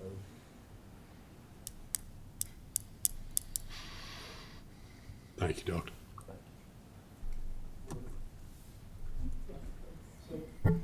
Dr. Sears, I think, when I think back to the benchmark we did in an earlier presentation, we found the number of teachers was high. I don't know, it's 100 to 120 teachers above average. And we look here, 70%, 70+% of your budget is going to instruction. And I almost applaud your desire to hang on to those teachers, right, for educational excellence. But the reality is you're not going to be able to both meet the budget plus hang on to those teachers. And I think you're going to have to come in, as hard as this is for me to say, you're going to have to come in, it's a hard pill for me to swallow and say, I'm going to cut 30 or 40 teachers, that's not going to make the budget. And we as a board have to agree with that or not agree with that, because the stuff you're cutting, you're nibbling around the edges at little stuff that doesn't really matter. The big lever you have to pull is the teachers, and I think you're going to have to recognize that and pull that lever, or we're going to be in the same problem all the time. And again, I'm applauding your effort to hang on to the teachers, but you can't do that and meet the budget. Yes, I mean, that is a difficult conversation. If you remember in January when we were working toward the FY25 budget, we actually recommended some personnel reductions mid-year. The school board wanted some time to think about those, and then we had the joint meeting, and the Board of Supervisors seemed to be opposed to us making personnel cuts at that point in the year as well. So we did not make those cuts. But you're exactly right. When you're 85% of your budget is employees, you can't do significant reductions without cutting the number of employees. I know, and so it's not asking us, it's telling us. You need to tell us that you're going to reduce teachers, I think, unfortunately. That's it.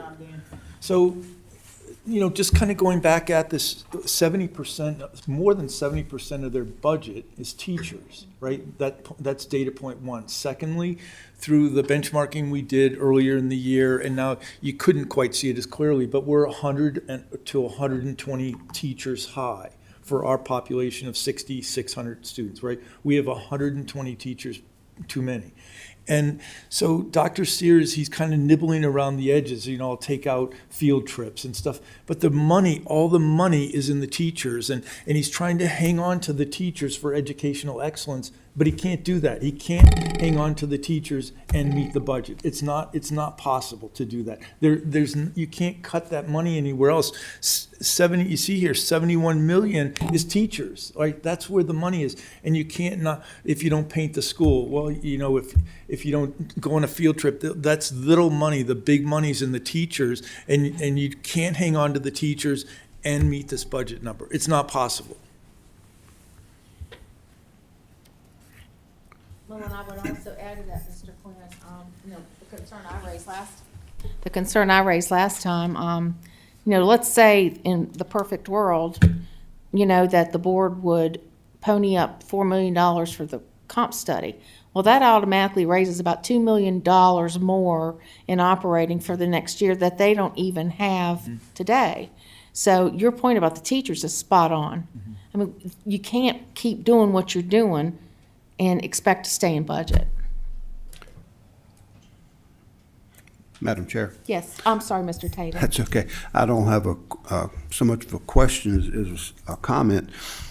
I think it's depressing when we all sit here and we look at these numbers and we're all looking and we're seeing the glass half full at best, but let's take another look at it and try to look at it as how can we fix this problem instead of saying, oh, we're spending too much money, we're losing too many kids. What are we doing to get our enrollment back up? And I know you have implemented a lot of different programs, but apparently they're not having the desired effect. But I wanted to bring one thing to your attention that was brought to my attention a few weeks back from a mother of a first grader here in the county. And she showed me a writing assignment that her first grade child had, and it had a very inappropriate title. And I have it on my phone. I'll be happy to show it to you. But she's talking about pulling her child out of public school because of not this inappropriate curriculum. A suggestion from me to you, having the concerns of our public schools not losing any more children if we can help it, is y'all might want to go back and review some of this our curriculum that we're using and make sure that it's appropriate. And she showed it. I mean, like I said, I'd be happy to show you the picture, and the title of it, in my opinion, is inappropriate. But I begged her, and I think I convinced her to, rather than pulling her kids out, show up and speak to you and relay her concerns rather than just saying, I quit, I'm done, and moving on. But that's what a lot of parents are seeing. They're getting these assignments that it's not so much. I think our public schools are supposed to teach our children how to think, not teaching our kids what to think. And I think that's what our parents are seeing this curriculum come in, and that's kind of how they feel. Now, perception's everything. And that's kind of the perception they're getting. So my recommendation is you all take a step back and look and see for yourself that what can we do to make these parents not want to just jump ship, make these parents want to stay here with Franklin County. And, taking a look at the curriculum might be a good first, I won't say first step because I think you've already taken those steps, but it might be a good next step. Yeah. And, she was very upset. I think we may have calmed that down, and hopefully she's going to come and speak to you or someone else with your staff. But, there's a lot of parents in that boat. I mean, there's a reason they're pulling out of public schools. And we've got to fix that, or these numbers are just going to keep getting worse every year. Yeah, our homeschool numbers have actually declined a little over the last few years. I think the county as a whole is losing population, and the people who are moving in are of retirement age and not necessarily bringing families into the county.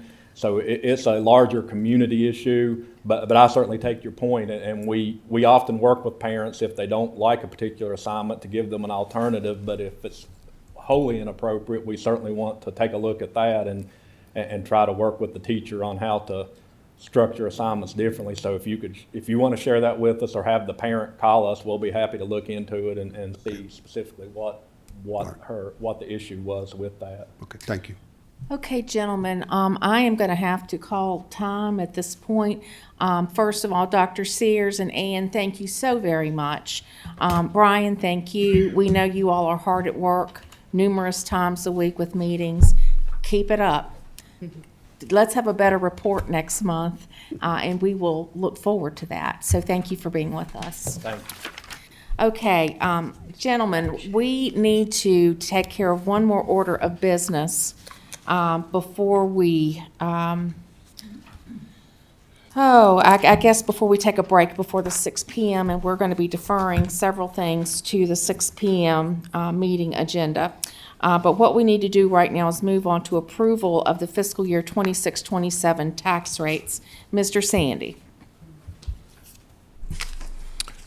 Yes, Madam Chair. So agenda item, you probably noticed that we're asking for the adoption of the tax rates for the county at this time. We are not requesting adoption of the budget because of some of the things we've just talked about, but also we still don't have a state budget. And so there's still a lot of questions out there relative to the amount of funding and where that funding will go from the state level. However, we do need to set the tax rates in order to get the appropriate bills out and be able to move forward in that regard. And so, you know, what we have up on the screen is the various tax rates that have been advertised previously. Of course, the current tax rate for real estate is 43 cents. There was a proposed advertisement, a proposed rate of 50, and as we've discussed before, the board can adopt that number or something less, but not higher than that based on the advertisement that was done. And the other item would be the meals tax.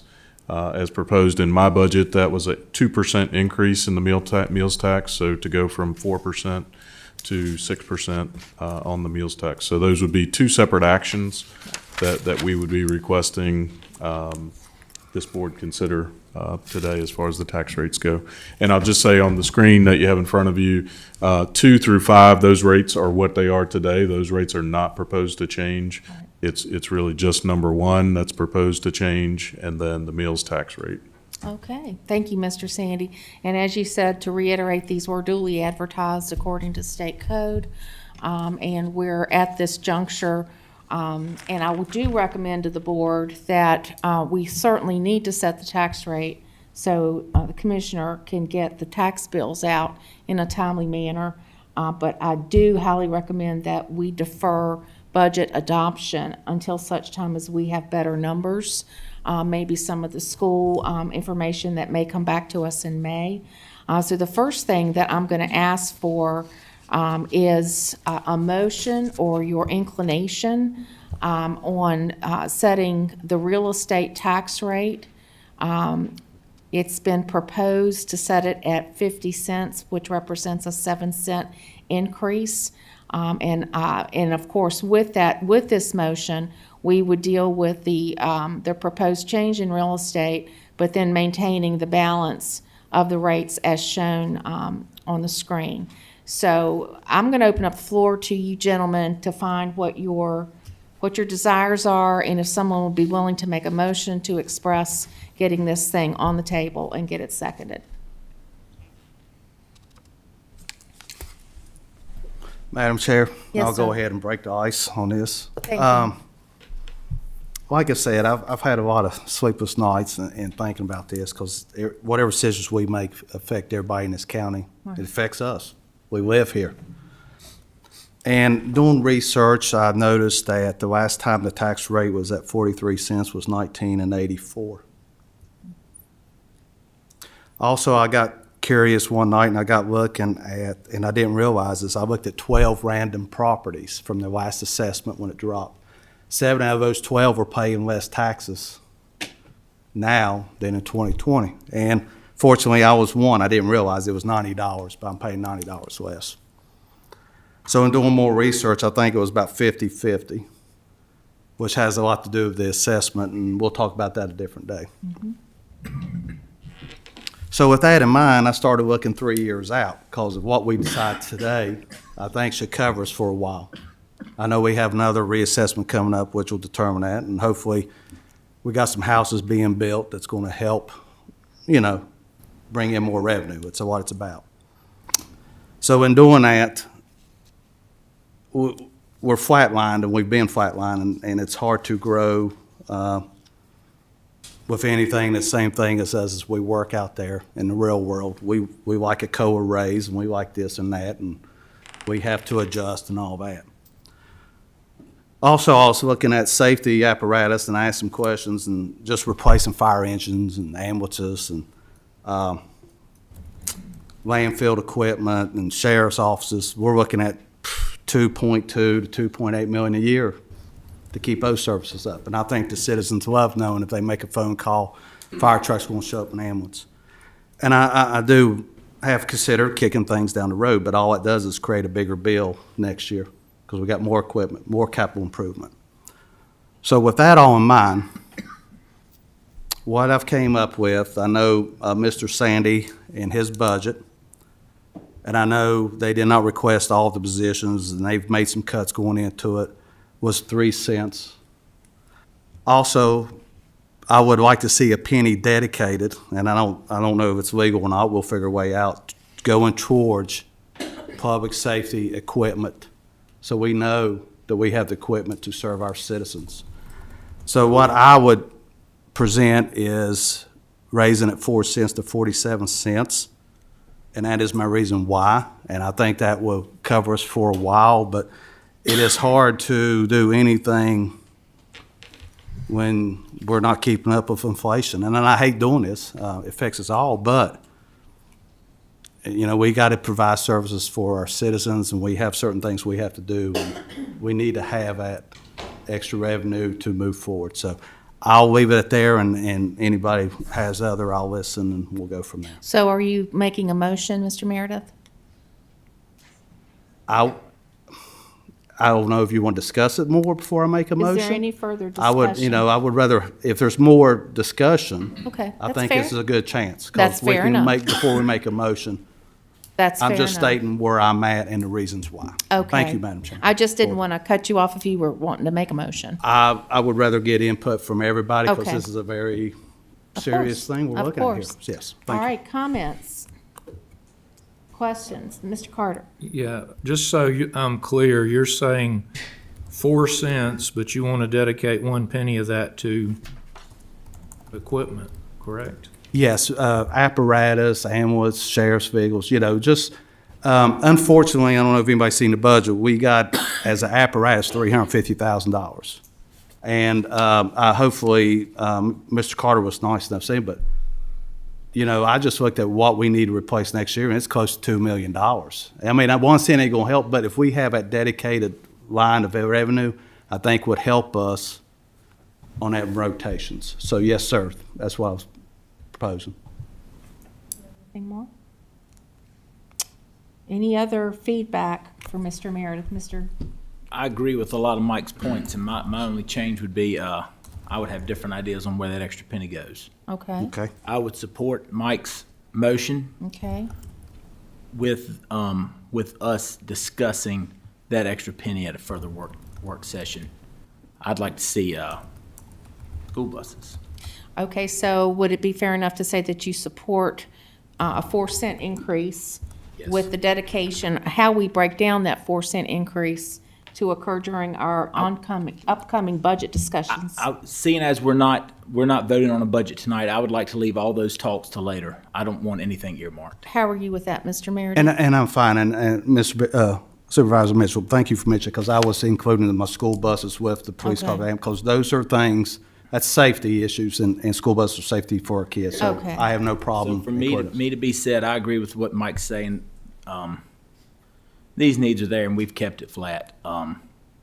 With these talks about where to go with that before we vote on a budget.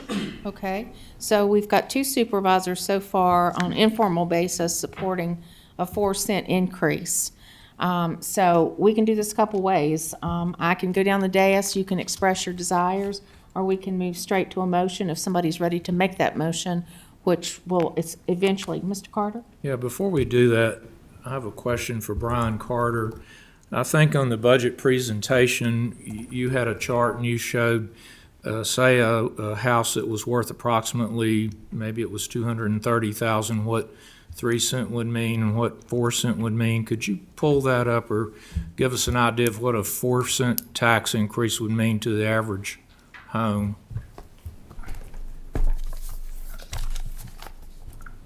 Yes, Mr. Carter, let me flip to it. I cannot pull it up on the screen very easily. No, but- you're fine. You're fine. So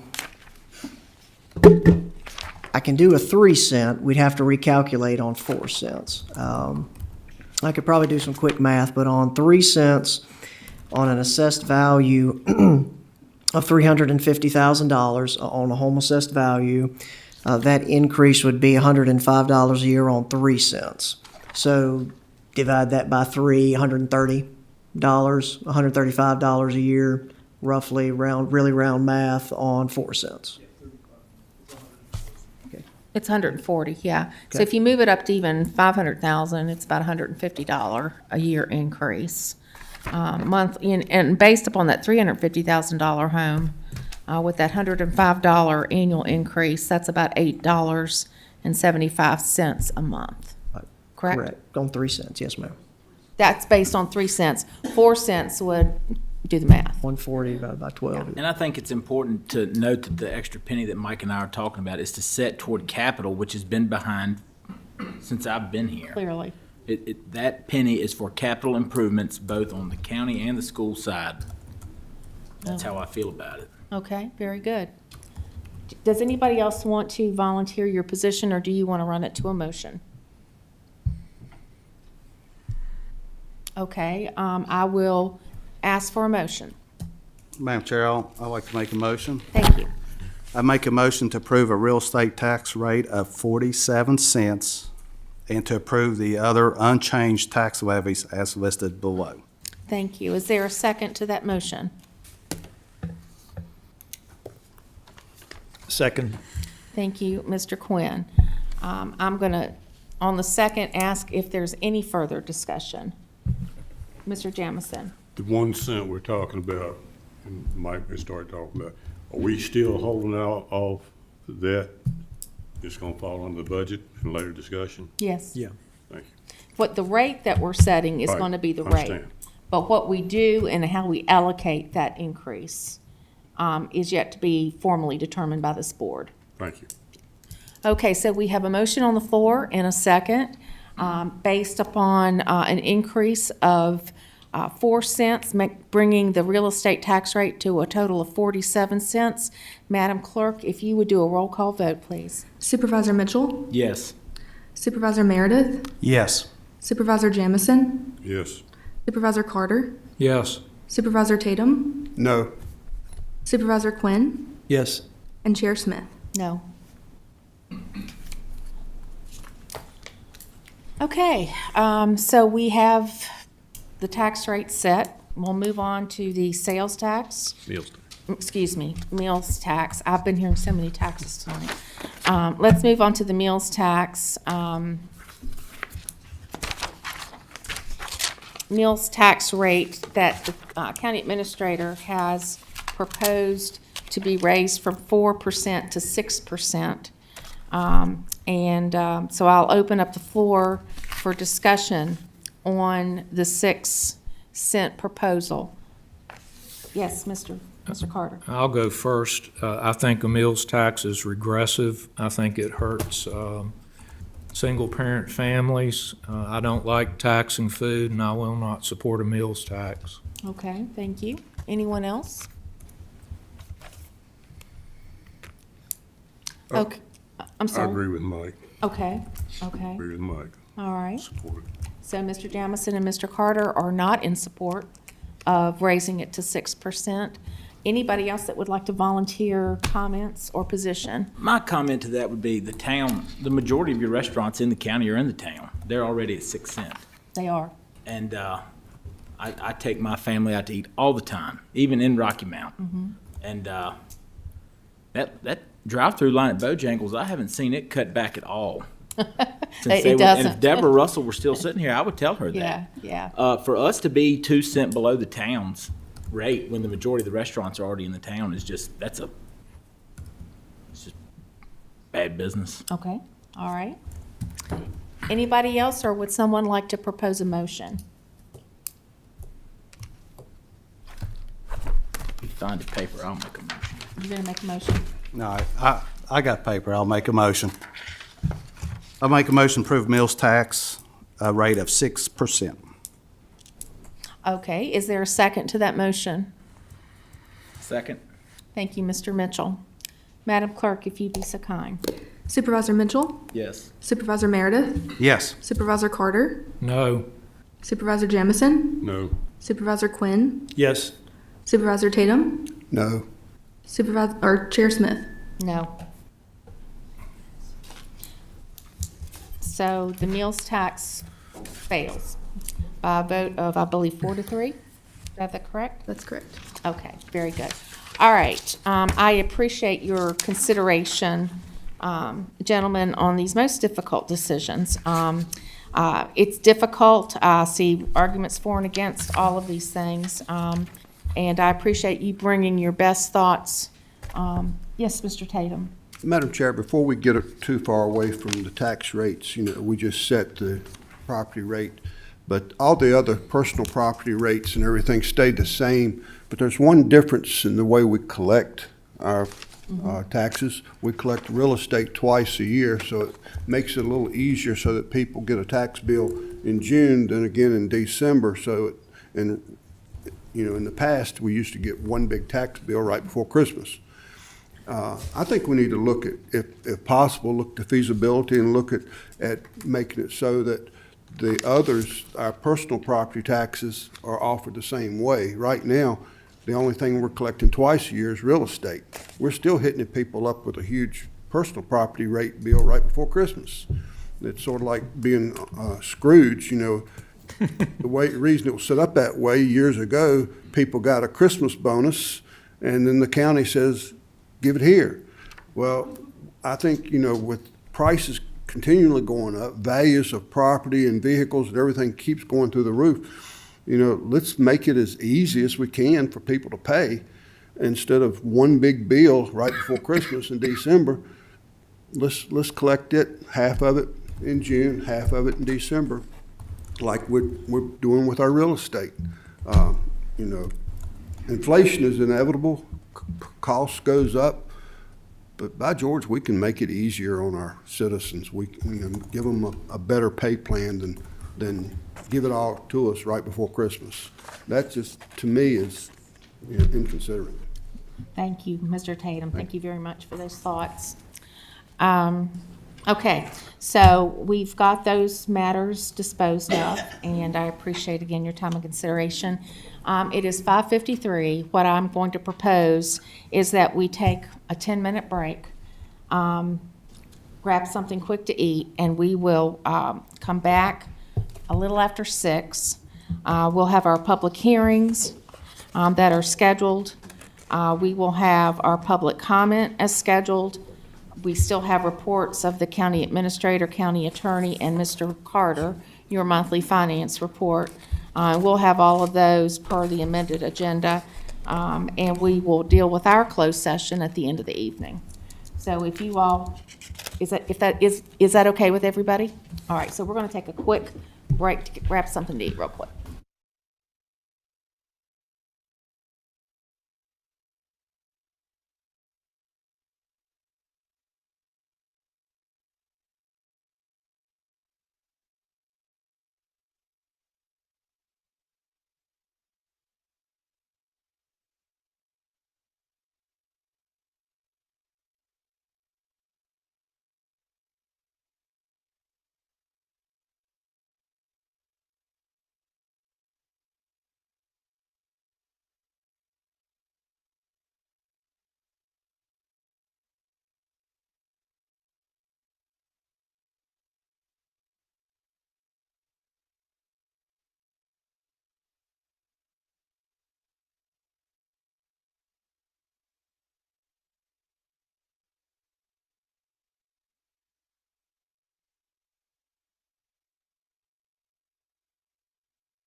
Buddy, it's really good to see you all this evening being here with us, and we appreciate it very much. I apologize for our lateness. We had a long afternoon in our opening meeting, and we took a break to grab some dinner real quick before we've got the rest of our evening ahead of us. So we appreciate your patience and for the delay in starting our meeting. Excuse me. We'll get immediately into our public hearing. We have, I believe, 3 this evening. I would ask Ms. Cooper if she would come up and introduce the first public hearing for owner Robert and Nicole Rakes for 5199 Scruggs Road in Gills Creek to allow for a short-term rental. Ms. Cooper. Yes, thank you. Chairwoman Smith, members of the board. Yes, we're here to hear a special use permit for a short-term rental. Just to give you some brief background, this is the only dwelling on the property that will be used for a short-term rental. It's on a state-maintained road. It has ample parking. It'll be provided well and sewer. And the last time the septic system was pumped out was February 12th of 2026. The closest residence is about 307 feet, and there is a detached garage on an adjoining property that is 37.4. According to the records, this is a manufactured home. It was constructed in '84. It has 3 bedrooms, 2 baths, a total living area of 1,730 square feet. The Virginia Department of Health issued a permit in 1985 for a 3-bedroom, so the maximum adults will be 6. Mr. and Mrs. Rakes have stated that they're going to be their property managers, and they also have Rob and Michelle Underwood that's going to help them. Staff has received before the Planning Commission's public hearing 4 calls inquiring about the application, 1 walk-in that was an inquiry, 4 letters of opposition, and 1 letter of support. This is your conceptual plan, your vicinity map, your aerial, your zoning map, and your future land use, which is low-density residential. Here's some pictures of the property. That's the detached garage, the backyard where the septic is. So this proposed short-term rental consists of 1 acre. I told you how far the closest house was to it. The surrounding properties are similar in lot size, some are larger. Basically, there's ample parking in the driveway. The traffic on Scruggs Road is busy. However, I do not think that this short-term rental would generate any more than a regular single-family dwelling with full-time residents. I think the noise would also be similar as a residential single-family home. The comprehensive plan has this as low-density residential county. You know that is suburban patterns of development that consist of single-family dwellings on variety of lot size.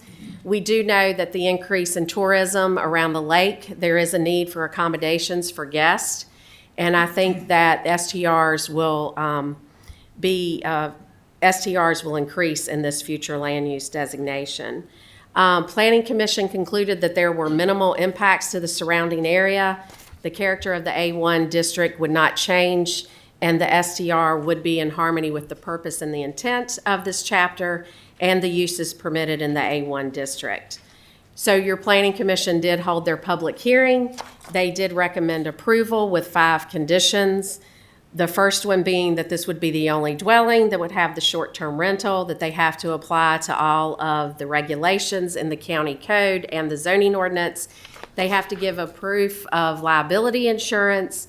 The owner will have to register the short-term rental, have it inspected, and the planning department already has the name and the phone number of who's going to be managing the property, and it will be sent to the adjoining properties. I know that was kind of quick, but if you have any questions, I would be glad to answer them. Thank you, Lisa. Any of the supervisors have questions? Does the applicant or Mr. and Ms. Rakes here, do they wish to speak? Yes, sir. Mr. Rakes, you're more than welcome to share your thoughts, comments with us. Hello. Hi. I've frequented Smith Mountain Lake for about 20, 25 years, mainly bass fish when she lets me. And we, as time went, it seemed like, getting a rental got harder and harder. If you didn't book it in time, there was limited. And so I told her, it'd be a good idea, to get us a place, and that way I can have somewhere to stay. So that was our main reason for doing it initially. And so we're down here a fair amount, but as time went, we got talking about how hard it is to find a place, and we thought about maybe doing it, to offset and the cost and everything, and to meet a need in the area, Mm-hmm. And so that's why we're here. We have one basic neighbor close by. Mm-hmm. I know the gentleman just from meeting him through the thing. He's not wrote anything, but he's expressed to me he has no problem, with it. And it's really, it's not in a subdivision. It's not, I really don't think it would impact anything. As she said, the traffic actually with us not living there, it's going to rent periodically. Sure. So it's actually going to be empty a lot more than it's, has somebody in it anyway. So the traffic to me would be even less than if we moved down there. You know what I mean? Yeah. So do the supervisors have questions for Mr. Rakes? Okay, Mr. Rakes, thank you so much. Thank We you. appreciate you being Yes, ma'am. available. Okay, I will officially open the public hearing on this special use permit request. Madam Clerk, do we have anyone signed up? George Carnes. Good evening, Mr. Carnes. If you would state your name and address for the record, please, sir. I have a question first. I actually came to speak on another matter. Am I allowed to speak on this matter and the other matter later this evening? The public hearing is just germane to this special use permit. Correct, and this is only to this special use permit. But if I Yes. speak on this special use permit, am I allowed to speak at the general comment session later? Yes, sir. Great. Well, I rise in support of this application. Okay. I'm sure he's surprised that I'm doing that. I own a couple of rentals myself. And so when I saw that the request was on there, I wanted to speak to the board first to say thank you for granting the special use permit and the other ones that I'm able to operate in Franklin County. I believe that tourism can add a huge amount of money to the economy of Franklin County. In fact, in Bedford County, where they are much more friendly to short-term rentals than we are here in Franklin County, I would note that they have a 41-cent tax rate, and we just increased ours by about 10% to 47 cents.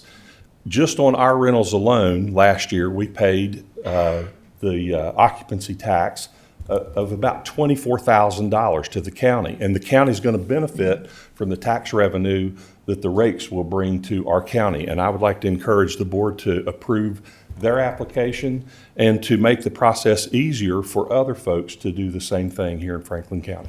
Sir, did you get, Samantha, did we get name and address? I beg your pardon. My No, name is I George- just don't remember if you did or not. George Carnes, and I'm a farmer here in Franklin County at 680 Old Salem School Road. Thank you very much.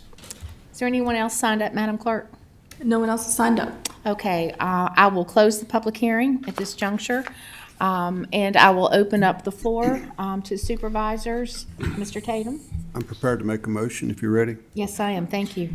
Chair, I find that the use will not be a substantial detriment to adjacent properties, that the character of the zoning district will not be changed thereby, as that such use will be in harmony with the uses permitted by right in the zoning district and with the public health, safety, and general welfare to the community. Therefore, I move to recommend approval of the applicant's request for a special use permit to allow for short-term rentals of this dwelling on the property with 5 conditions as recommended by the Planning Commission. Thank you, Mr. Tatum. Is there a second? Second. Mr. Quinn, thank you. All those, and we'll do a roll call vote, I guess, Madam Roll call. Clerk? Yes. If you would, please. Supervisor Carter. Yes. Supervisor Tatum. Yes. Supervisor Meredith. Yes. Supervisor Quinn. Yes. Supervisor Jamison. Yes. Supervisor Mitchell. Yes. And Chair Smith. Yes. All And approved. so this passes unanimously. Congratulations, Mr. Rakes. We wish you best of luck. The next item on our agenda is another special use permit. The applicant is Tom Harvey, Owners Dominion Land LLC, at the intersection of Old Franklin Turnpike, Route 40, and Novelty, Route 946. Ms. Cooper. Yes, the purpose of this special use permit is to allow for a storage boat, recreational vehicle, and recreational trailer. The property was subdivided to approximately 2.947 acres. The property is unaddressed. It is A1. It does have frontage on Old Franklin Turnpike and Novelty Road. The area consists of residential dwelling, farmland, and properties, zone B2 general business just down the road. A survey was done back in 2005, and it's subdivided in this 68 parcel into 12 lots. The proposed self-storage facility will consist of 14 storage buildings that are 5 by 13 and 6 storage buildings 40 by 13 with a gravel parking lot.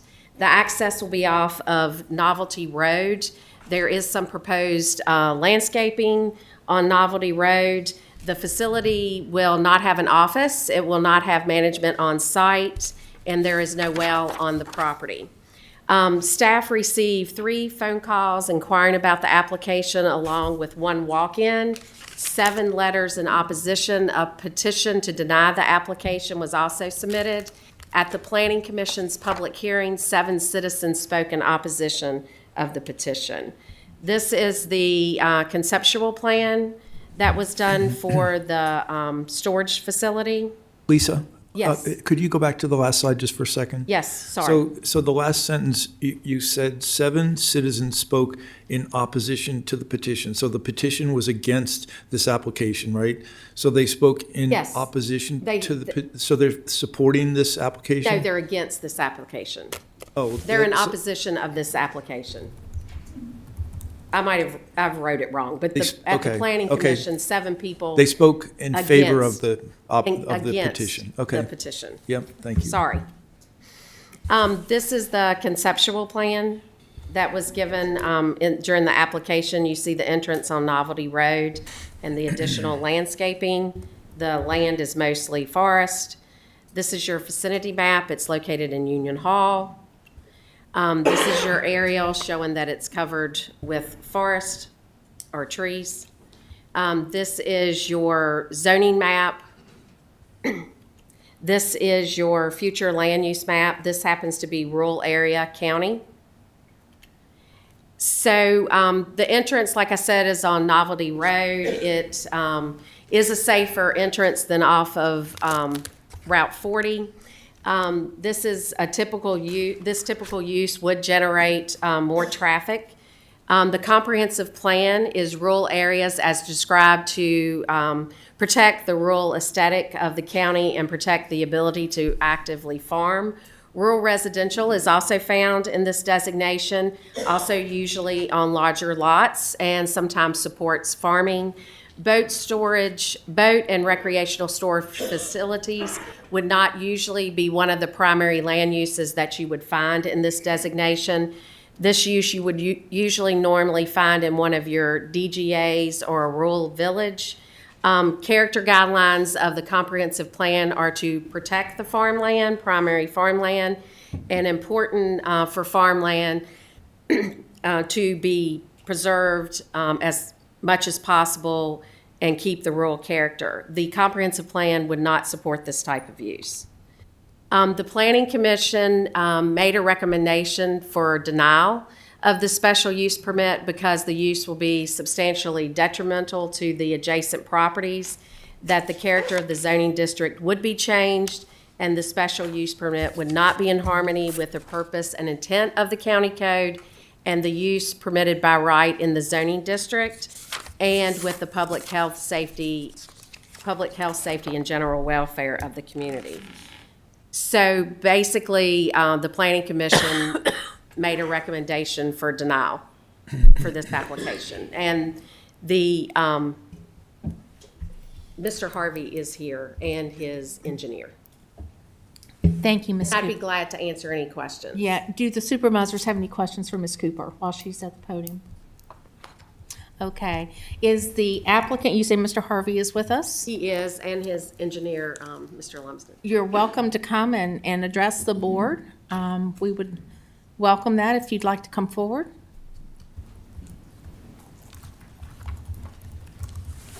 Good evening, gentlemen. If you'd state your name and addresses for the record, please. Yeah, hi. My name is Tom Harvey, and I'm at 60 Shoreline Circle in Pinhook. Okay. This is Andrew Lumsden with Lumsden Engineering. So basically, I currently have the property under contract pending a special use permit. Oh, okay. The idea behind the storage is not just general boat and RV storage, but it's covered storage, I'm sorry. Covered or enclosed. There's definitely a shortage of it, certainly on that side of the lake. I live on that side and know for a fact that, there's plenty of outdoor storage, but nothing covered. Folks that want to keep their RVs and boats protected, if they can't keep them at their own residence. So that was the idea behind this, and it really came from a need that I see for the community on that end of the lake. Okay. And Andrew's, just here from the engineering standpoint. Sure. Did you have anything you'd like to add, Mr. Lumsden? I guess while I have the microphone, I will say that the overall intent of how we laid out the site was trying to be mindful to the folks on Novelty Road. So with this being a 3-acre parcel, we were trying to keep as much of it undisturbed and vegetated as possible. So as we have it laid out, roughly 1 acre would be disturbed. And we were keeping that disturbance, and the method of basically how it's laid out is in a linear fashion from north to south or south to north. That way, as you're traveling along Novelty Road, the majority of the site, you're seeing just existing vegetation. So there's very little view shed disturbance is the best way to put it. But beyond that, I'm here for any questions that y'all might have. Okay, thank you all. Do any of the supervisors have questions for the applicant or the engineer? Okay, well, gentlemen, we appreciate you being here, and we'll just await final disposition from the board. Thank you. Thank you. Thank you.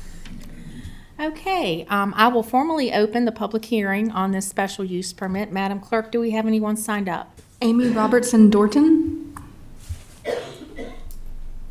Good evening. Good evening. If you'd state your name and address for the record, please. Sure. My name is Amy Robertson Dorton. I currently reside in Roanoke, but I'm here on behalf of my parents who reside at 3434 Novelty Road. Thank you. Which is directly across from what we call the ballpark. Thank you. Pardon me as I read. It's the only way I can be brief and respectful of your time. Our family chose this area, zoned residential, over 40 years ago. I was raised here, where it has been a safe place to live, walk, ride bikes, and play outside. I want to be clear that I support local businesses and economic growth. In fact, our grandmother sold many acres in the Union Hall district prior to her passing for this purpose. However, zoning exists for a reason: to ensure that commercial activity is located where it fits best and does not negatively impact residential communities. Allowing commercial special use permits in this neighborhood would introduce elements that simply do not belong in a residential setting: increased traffic, work trucks deliveries, commercial lighting, outdoor storage, that changes the visual character of a neighborhood. Beyond the immediate impacts, approving this request would also set a precedent. Once commercial special use permits are allowed here, it becomes much harder to deny a similar request in the future. Over time, that could slowly transform a neighborhood designed for families into a patchwork of commercial uses. Most importantly, this is a community with many small children, 11, 15, something like that. And safety and neighborhood character should remain the priority in a residential zone. If my research is accurate, Route 40 carries an estimate of 4,000 to 8,000 vehicles per day, while Novelty Road carries significantly lower volumes. This imbalance, combined with high travel speeds, creates challenging and potentially unsafe gap acceptance conditions for drivers entering or crossing Route 40.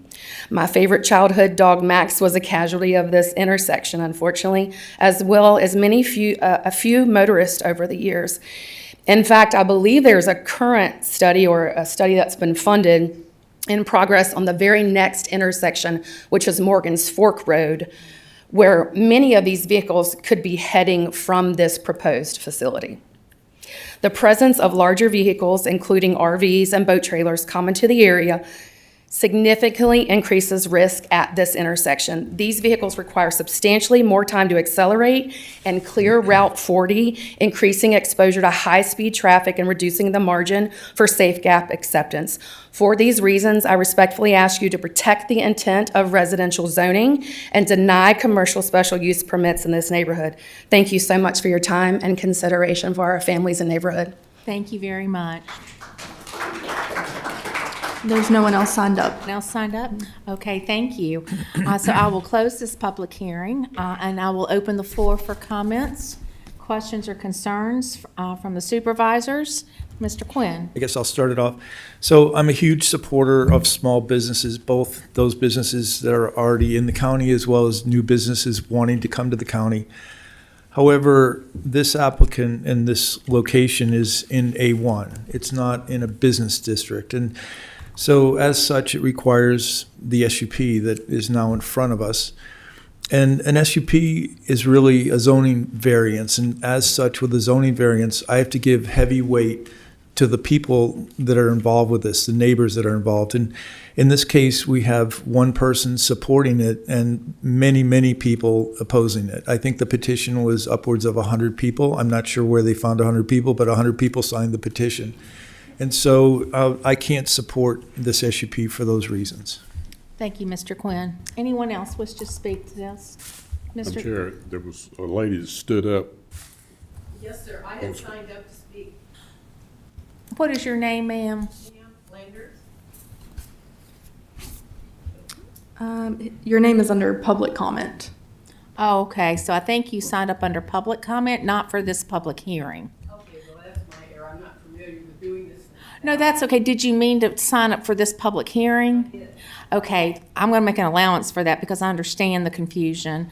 So if you'll remove her name, Madam Clerk, from the public comment section, and ma'am, please come forward. We would certainly welcome your comments on this public hearing.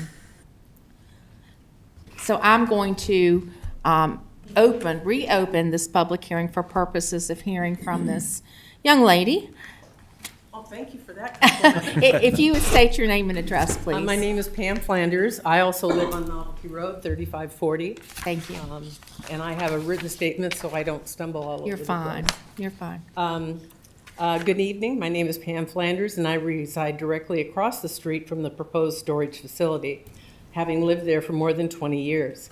I stand with my neighbors and the other more than 100 people who signed the petition, Keep Novelty Road Rural. Like them, I'm not opposed to growth, but growth according to the comprehensive plan for our village. A1 residential uses are sparse, single-unit dwellings, primarily located to serve farm owners and their families.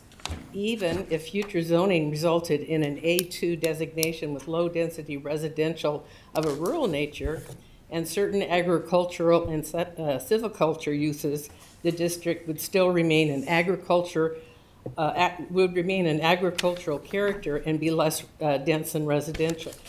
In the transmittal of Planning Commission action that was dated April 10th, 2026, it was noted that B2 general business properties were just down the road from the property being considered. I would like to clarify that this district is 0.4 or almost 1/2 mile down the road. Additionally, per the comprehensive plan of the county, Pinhook is designated as a village, but not one of the county's 3 designated growth areas. In closing, it is my hope that the Board of Supervisors, excuse me, would choose to honor the recommendation of the Planning Commission to deny the special use permit to construct a commercial storage facility at the proposed location, and the parcel number and the tract number, in the Union Hall election district. As they determine, the use will be a substantial detriment to adjacent properties, that the character of the zoning district will be changed thereby, and that such special use permit will not be in harmony with the purpose and intent of the county code. The use is permitted by right in the zoning district and with the public health, safety, and general welfare to the community. Last time with the Planning Commission, my husband spoke. He could not be here tonight to speak because he's a polling worker at one of the election sites. Otherwise, he would most definitely be here. And finally, I'd just like to say thank you to all of you who serve on this board and then also the Planning Commission. And I stand here for the sake of my grandchildren who live right there near us and all the other young families. I'm probably the senior person now since Grandma passed away. So I speak on behalf of these beautiful young families. Thank you. Well, you are very kind. Thank you so much. Okay, I'm going to close this public hearing, and I appreciate the indulgence of this board. I will reopen the floor for discussion from supervisors on this special use permit application. So we'll have discussion, questions, and/or a motion. So what is your desire? I'll make a motion if there are no further Thank you, comments. Mr. Quinn. I find that such use will be of substantial detriment to adjacent properties, that the character of the zoning district will be changed thereby, and that such use will not be in harmony with the purpose and intent of the uses permitted by right in the zoning district and with the public health, safety, and general welfare to the community. Therefore, I move to recommend denial of applicant's request for storage, boat, recreational vehicle, and recreational trailer. I'll second. Thank you, Mr. Meredith. On the second, is there any further discussion? I would just say, Madam Chair, remember where Supervisor Quinn is making a denial That's a good motion point, yes. to make sure, I know we've had this confusion in the past, Yeah. what your yes and your no means. If you If you vote vote yes. yes, you are agreeing with Supervisor Quinn's denial of this application. Point well taken. Thank you, Right. Mr. Mitchell. We've been hung up on that in the past. It can get a little confusing at times. Okay, so we have a motion and a second for denial of the application. All those in favor, and we'll do so with a roll call vote. Madam Clerk? Supervisor Mitchell? Yes. Supervisor Quinn? Yes. Supervisor Tatum? Yes. Supervisor Carter? Yes. Supervisor Meredith? Yes. Supervisor Jamison? Yes. And Chair Swift? Yes. So, per the vote, this application has been denied. Okay, we're going to move on to the next item on the agenda, which is Route 1105, Highland Lake Partial Abandonment. Ms. Cooper? Yes, ma'am. This is our last public hearing. It's a little different. We haven't had an abandonment in front of y'all probably since 2016. So it's a little different, but you have to have a public hearing because this unimproved service road is dedicated to the public. So to have it removed, it has to come through you all. It's approximately 2.48 acres to be abandoned, and I'll show you a map that'll help you better. But county staff has been working with Dell and Judith Weber to abandon this portion of this unimproved service area off of Highland Lake Road. It was determined that the entire unimproved service road could not be abandoned. We found an old plat that showed some drain fields. So the drain fields can be accessed from Highland Road, but we wanted to keep part of this service road still open just in case. Even though it's unimproved, it's wooded, you would have to make a path to get there. Staff didn't feel like that you could abandon all of it. So a portion of this undeveloped service road was abandoned in March of 2016 by you, the Board of Supervisors, by ordinance. The Webers are actually the owner of both of the properties, the portion that has been abandoned and the portion that we're requesting. Like I said, we're not requesting to abandon all of it. And they're only requesting the southern part of it, and I'll show you that on a map. The northern part of it would still have access to possible drain fields on Lot 9 of 2014 Highland Road. This is a map that was in your packet. So if you see, this is the part that was abandoned in 2016. And you can see the Webbers own this property now, and they also own this one. So what they're requesting is, this is a 50-foot right-of-way. So it would be 25 feet on the southern side would become part of their property. This service road connects to Highland Lake Road. So this portion would stay the same as a 50-foot right-of-way. And then this portion would also stay open as part of the service road to access the drain fields that possibly some of them could be on this property. This is just the map. I know it's hard for the audience to see, and it may be hard for you all to see, but this is what we found. We found Lot 9, and we found proposed drain fields of some of the lots in this subdivision. So we know that they could have access right here, but in case it was blocked, some type of path could be put in to get back to them. So staff respectively request the Board of Supervisors to abandon this 25 feet, approximately 0.24 acres, 2.248 acres on the southern portion of this undeveloped 50-foot right-of-way. And this would become part of the Webbers property that they own. I would be glad to answer any questions. I know it's something different. Like I said, we don't usually have a lot of this in front of you, but I'd be glad to answer any questions. I did receive some support from some of the neighbors. In fact, I didn't have time to make you copies because right before the meeting, I received another letter of support from this property owner right here. And these individuals sent letters of support when we first started working on this abandonment. Okay, do any of the supervisors have questions? Mr. Quinn? Start it off. So Lisa, just to confirm, the abandoned property then becomes part of the Weber property and it becomes part of, it's on their tax rolls or it's on our tax rolls, right?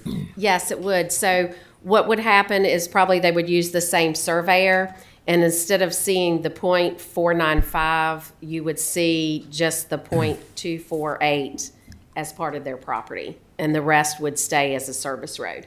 So, and then Jim, Gwen, this is really a question for you. So it appears that there are drain fields in this vicinity, and it makes me wonder if we should grandfather those drain fields if they should find some were under the service road for some unknown reason. Would that be a wise thing to do at this point? It doesn't appear to be the case, but you don't really know where these drain fields are, right? You suspect they're on this one lot, but it's so close to this service road, you could almost end up with drain fields under the service road. Or let me put it another way: is there something the county should do to protect itself? Say we abandon this property and there's a drain field under the road. What happens then?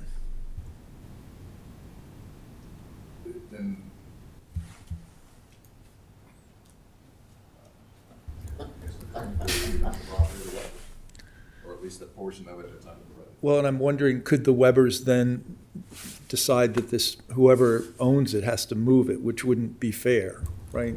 I'm just wondering if there's a way to grandfather any existing drain fields that are under that road so that somebody in the future is not required to move it. You could grant an easement to the drain field before you do the deed to the Webbers. Yeah. Hmm. I was thinking it's going to be caught up within the deed exercise itself. Put the easement in the deed, or you can have Yeah. two separate, you can have one easement. The problem is who's going to give you, well, you can get, we'll give Exactly. you, so, yeah, we can give Okay. you the link and you can do the deed.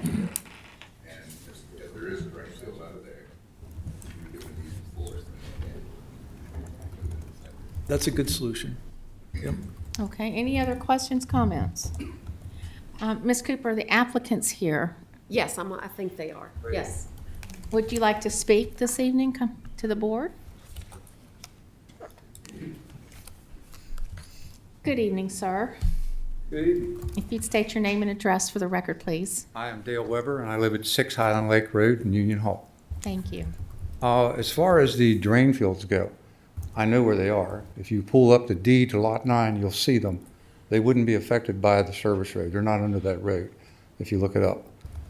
The reason I was after that piece of property is, after we bought our house, we found out that the person that sold it to me wasn't quite truthful about where the boundaries were. And it's kind of a strange chop off on the back part of the property. So that's 3 years ago I started this about assuming that other piece of property and just adding it to ours, and you'd get some tax value out of it, because right now you get nothing. I would have absolutely taken the entire 50 feet if you wanted to give it up. And if you wanted to put an easement there in that piece, I have no problem with that. Or if you just want to do the 25 feet, that's fine. Whichever way you want to do it. And like I say, we talked to all the other neighbors about it, and they were all like, we don't want it, do what you want to do with it. It doesn't really affect us. So if we went with the 50 feet, it would actually connect to lot number 11, which I also own. So that's why if you want to give up the 50 feet, I'd be willing to do that. And if you want to put an easement in there, in case someone would ever have to come in through there and go to lot 9, I have no problem with that.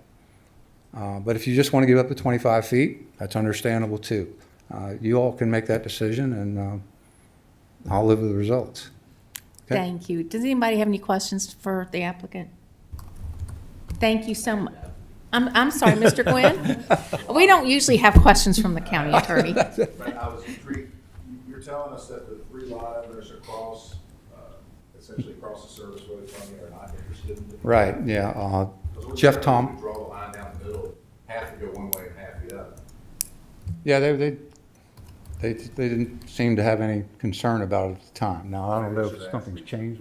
No, I have letters from those property owners if you'd like to see them. I'm just curious. That say the same thing. Way to do it. Oh, and nice to meet you. I've talked to her. I've texted her, first time I've ever seen her. Any other questions for me? I think we're okay, but thank you so much. Thank you very We much. appreciate you being here, sir. Okay, I will open the public hearing. Are we having a public hearing on this? Yes, and Yes, I there's- believe we are. There's nobody signed up. There's nobody, okay, very good. So, there will be no need to open the public hearing nor close it. So, at this juncture, I will Mr. Gwynn, are you giving me? Open it and then you close it. That's You want me to go ahead and open it and close it? yes. Okay, the public hearing is open. No one has signed up, Madam Clerk, correct? Correct. I did sign up. What is your name? Dwayne Durst. Durst. You signed up under public comment, but would you all allow him to speak? Did you mean to comment on this particular? Yes. Yes, sir, and we'll remove you if that's what you wish under public comment? Yes. Do you want to be removed from public comment? Please. Okay, and so what I will do at this juncture, I've opened the public hearing, haven't closed it yet. Okay, we would like for you to state your name and address for the record, sir. Dr. Dwayne Durst, 30 Highland Lake Road. Thank you very much. I'm Dale Weber's neighbor. Okay, Both of the previous owners divided the service road, less that back portion. And I am very strongly in support of Dale being granted access not just to the 25, but to the 50 feet, as it would be able to make his total property contiguous. And I'd love to have my neighbor pay higher property taxes too. So, thank you so very much. that's a gotcha moment. Okay, all right.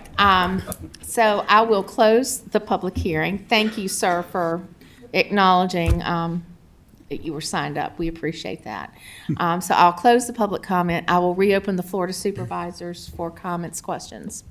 Mr. Go ahead. Mr. Quinn? No, I was just hearing this here, I mean, I guess the question is, would there be a possibility of, we just abandon all that from our side and do this? I'm gonna open that up. Is that a possibility? You're talking about the whole 50 feet? Yeah. Lisa? Yes, sir, that is a possibility. I do like the idea if just, in some case, if there could be an easement in case there would need to be access, that it could be put in the deed to go along with the plat. And I think the owner was agreeable to that. He did say he was Now, agreeable. the question I have, Mr. Gwynn, is we did not advertise this public hearing as such. So would we have to re-advertise for 50 feet? It's okay though. Okay. If you're gonna give an easement, you're gonna have to have a public hearing about that anyway. Okay, Give an interest in property. okay, So, under those circumstances, if you're gonna have that public hearing, then you'll advertise this one again. okay. And we'll just have to get to some consensus by motion on Mr. Meredith on that. Okay. Okay, any other questions, comments? Is that saying that we would table this for a later meeting to consider the 50 feet and not take action on the 25 feet tonight? That's what I would do. That's what I recommend.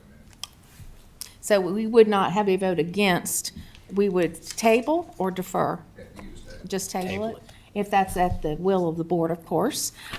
So I will entertain a motion as to what your desires are. I'll make a motion. I'm I have sorry. one more question, Dan, please. So I'm assuming that's okay with the property owner. And Lisa, will this just automatically roll over and you redo this for next month's meeting for the 50-foot, or Yes, if we table it this time? yes. Okay, I'm good. Okay, very good. Mr. Quinn, you were going to make a motion? I make a motion to table the abandonment of 25, approximately .248 acres of the southern portion of the unimproved 50-foot right-of-way. Is there a second? Second. Thank you, Mr. Meredith. All those in favor, Madam Clerk, if you would do a roll call? Supervisor Quinn? Yes. Supervisor Tatum? Yes. Supervisor Carter? Yes. Supervisor Jamison? Yes. Supervisor Mitchell? Yes. Supervisor Meredith? Yes. And Chair Smith? Yes. Just point of clarification, ma'am. So we will advertise a public hearing for next month for the full 50-foot easement or 50-foot abandonment with a dedicated easement in place. Now, of course, if that's at the satisfaction of the applicant. Is that fine with you, sir? Okay. And Ms. Cooper, you'll continue to work with the applicant, I guess, to fine tune this as we move forward? Yes. Okay, perfect. Okay. That'll work great. All right, so that is the completion of our public hearings this evening. We had an amended agenda at the top of our 3 o'clock hour. We've got 2 items that we amended for, plus we did not get to Mr. Carter's financial report. Excuse me. Mr. Carter, if you're ready, I'd like to call you up to give our monthly finance report to begin.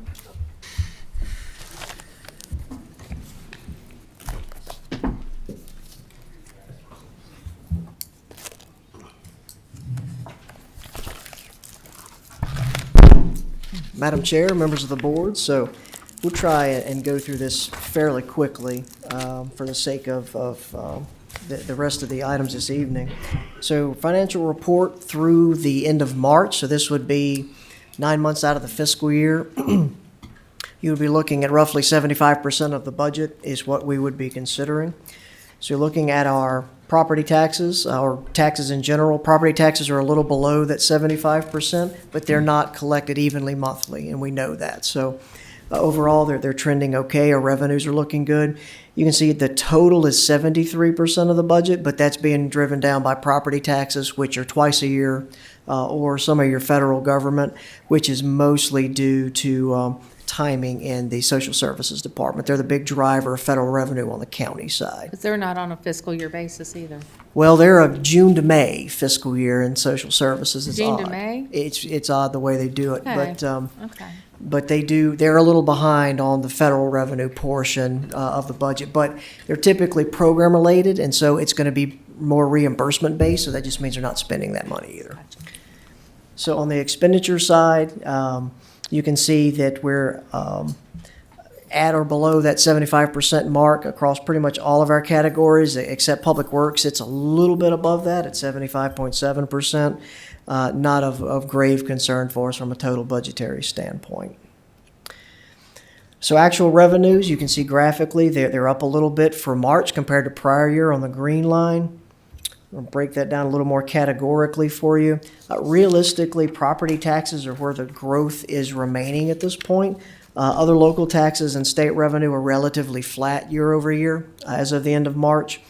Your property taxes are up approximately $2.8 million year over year.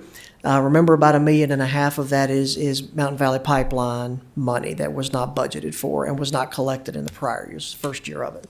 So roughly, we have about a $1.3 million growth factor in property taxes so far through the end of March, year over year. So real estate is actually down a little bit year over year. It's almost 667,000, about almost 3%. We're still okay from a budgetary standpoint. Now, what we are seeing is, this is the current real estate, we are seeing delinquent collections higher. And so when you net them out, we're about where we would anticipate to be on real estate at this point in time. So, and of course, that bills will now be issued, and so we'll start to see, probably not so much in May, but realistically, in April, but realistically in May, you'll see those collections for the first half of real estate come in for the calendar year.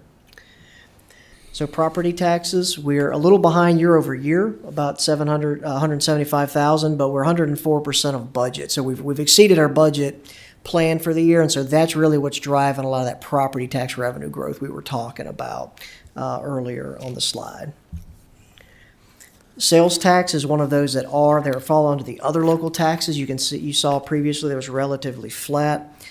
We had a relatively even month year over year. That light blue line, you can see it's about where it was prior year. So it's still about a 3.1% growth, just under $200,000. We're trending okay. We had a little bit of a discussion on sales tax in the school portion, talking about how it wasn't evenly collected throughout the year, and you see the same thing on the county side. It usually cycles, it's 2 months behind, so it cycles in February for December, Christmas season, sales collections, and then you see the summer months, the warmer months, you typically see a spike in sales tax collections. You'll see the same on meals tax. We actually had a down month for meals tax. It was still about 3.5% year over year growth, but you can see the kind of the light blue or the teal line that is below where we have been in the past 2 years for meals tax collections. About 40,000 still above. Now, occupancy tax is seeing the reverse effect. We actually had a higher month of collections compared to the prior 2 years on transient occupancy. Much smaller part of the budget, 7.9% growth, about $25,000. So all in all, I mean, relatively solid, consistent, just not a lot of excessive growth in those monthly taxes that you would anticipate. That's usually more considered discretionary revenue. All right, so general fund, the actual expenditures were pretty much on par with where they were in March last year. You saw they were up a little bit in February, but March evened out. Categorically, we're not seeing a lot of fluctuation. We would expect some increases just based on general inflation that we wouldn't see in the overall economy. No real drivers there as to why certain expenditures are up. We anticipated that.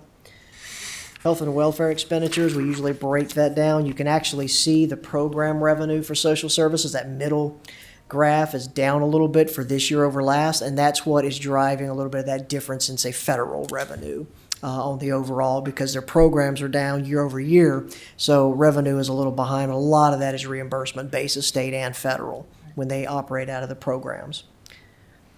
So CSA's up a little bit, but still within regular percentage that we would anticipate for budget at this point in time of the year. So we break down our fund balance and reserves. And so this is unaudited, but this is pulled from our system as of the end of March. And so you can see we've backed out, of course, our restricted funds and carryover funds that was previously approved by the board. You can see that we're down to about just under $7 million above our policy limit after you back out restricted funds and unassigned fund balance. And so anticipated that it would continue to decline until we get to that next window of property tax collection. So you'll likely see this go up as we collect our first half of real estate taxes. And then you'll see a similar trend where it will decline again until we get to around November, December for the sake of our cyclical property taxes. But just keep in mind, I think that wanted to give you an idea of what we don't necessarily have a lot of just discretionary cash to spend for reserves and unplanned spending. Right now, we're only about $7 million above our policy minimum at this point. Back to the discussion of rating agencies and what they look for and how we maintain those balances. So quick economic update. March CPI was increased 3.3%. A lot of that is dealing with energy prices. If you notice, core inflation, which is less food and energy, was 2.6%. So the global events and the increase in fuel prices and gas is driving a lot of inflation. For March, you can see that why you see the difference in core inflation at 2.6%. Unemployment nationwide actually dropped to 4.3%, 0.1 percentage point for March. Because of the uncertainty in the market, Federal Reserve left the rates unchanged. They're still 3.5 to 3.75% is their benchmark rate. That's, of course, what our investment earnings are based off of. And so the next Federal Open Market Committee meeting of the Federal Reserve is scheduled for the end of the month. Unless something drastically changes, don't expect an increase or an adjustment in the interest rate, their benchmark rate on that as well. Probably going to be steady for another month or two at least. There is anticipated to be a new Federal Reserve chair in May, assuming that appointment is recommended by the President and confirmed by Congress. So I don't know if that escalates policy or changes anything, but right now we consider that rate to be consistent. General Assembly, they are to convene this week to consider the governor's amendments or to override and adopt their own proposed legislation. So we're still in that state budget process. We'll see what comes out of that process. I do want to go back to a lot of these are the same pressures you saw last month. We know about the LCI adjustment for schools, less state funding. It is a pressure. Private day costs did pass. Do not know that it has been officially signed yet, but it did cap the state reimbursement at 2.5%. So everything above that would be 100% local cost. So that's a burden that the county would have to cover. Right now, the state is still proposing to cover the cost share and SNAP administrative costs passed down by the federal government. That could be a fairly significant portion if state pulls back on that commitment. There's still about $1 billion budget gap between the General Assembly and the House and the Senate. And so any number of things can change as they solve that. One thing that is going to impact our budget in the future, not necessarily this fiscal year or this upcoming fiscal year as well, paid family leave was signed by the governor. And so that is now allowing for 12 weeks of paid leave for citizens. However, in order to pay for that, it is going to be a new payroll tax. And so the employee and employer will take, similar to the way FICA for Social Security, Medicare is taken out of our paychecks and there's employer match. What we understand from that is now that's a new tax that the county will have to levy on its employees, and really every citizen in the state that receives a paycheck is going to incur that tax once that program becomes effective. Minimum wage was also approved by the governor to increase, and so it will increase January 1st to $13.75. It will increase January 1st, 2028 to $15 an hour. We do not think that will impact our 2027 budget. That's only about 6 months of the fiscal year of the budget. But as mentioned previously, that's going to be a huge budget pressure as we then load in the $15 an hour in the 2028 fiscal year budget and also try and fix the compression that's going to create with all of our existing staff. Collective bargaining was amended by the governor and returned to the General Assembly. We're still waiting to see how that process works out. One estimate that has been provided, and it's really been all over the place, but I think a reasonable estimate is that we've seen from localities responding to this is that it can increase personnel costs by 20% as your employees can now unionize and collectively bargain. And so, personnel is a huge piece of the budget. So if that goes up 20%, that's going to be a significant budget pressure for us. The governor's amendments were to push the implementation of that to 2030 instead of 2027 or 28. So we'll see if the General Assembly accepts that or overrides it. At this point, it'll create a whole new board that'll set the rules and regulations on this. So it's really new territory for us in Virginia. We will of course, keep updated as we move towards that. There is still state-funded bonus payments for state employees, state-supported local employees. So this will impact your constitutional offices, possibly also your school system, SOQ employees, and probably social services employees, although I'm not clear on the language on what that looks like. And so we'll continue to monitor that. If we can get a final on a state budget, see what those numbers are, that may be an action item we bring to you at your May meeting if we want to proceed with the bonuses that at least a portion for the state, we can decide on the local portion. So I really won't rehash the school update. We talked about that quite a bit. I just will point out about the middle of the slide that their local transfer of operating is at 88.4% as of the end of March, and it was 64.8% in March of last year. So I think that's why we're concerned about the timing of these revenues as they come in. So that's what we'll continue to monitor. And so with that, be happy to answer any questions. Thank you, Brian. Yes, ma'am. Supervisors have any questions, comments for Brian? Thank you, Brian. We really appreciate that update. Thank you. Okay, the next item on our agenda, we're going to move to the county administrator's report. Mr. Sandy? Yeah, thank you, Madam Chair, and since Brian gives all the bad news, I'll give some good news. It's that time of year when you're seeing more events happening in the county, and so I'm not going to mention all of them, but coming up this weekend, got the Blue Ridge Institute Moonsign Heritage Car Show and Barbecue Cook-Off. We've got the Boone's Mill Fishing Rodeo. We've got the Striped Bass Challenge Championship at Smith Mountain Lake. So just this weekend, there's those three events, and so several more that are coming, later this April and into May. And again, I'm not going to list all those, but one I did want to point out was on May 9th that the Virginia 250 Mobile Museum will be at Ben Franklin Middle School.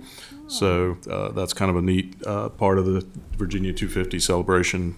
So that'll be available to the public on May 9th. Also Mother's Day on May 10th, so don't forget about that. I did want to just speak about an event that we had. It was posted on our social media page. Supervisor Mitchell was able to be there, but we had a neat event at Wade Park last week.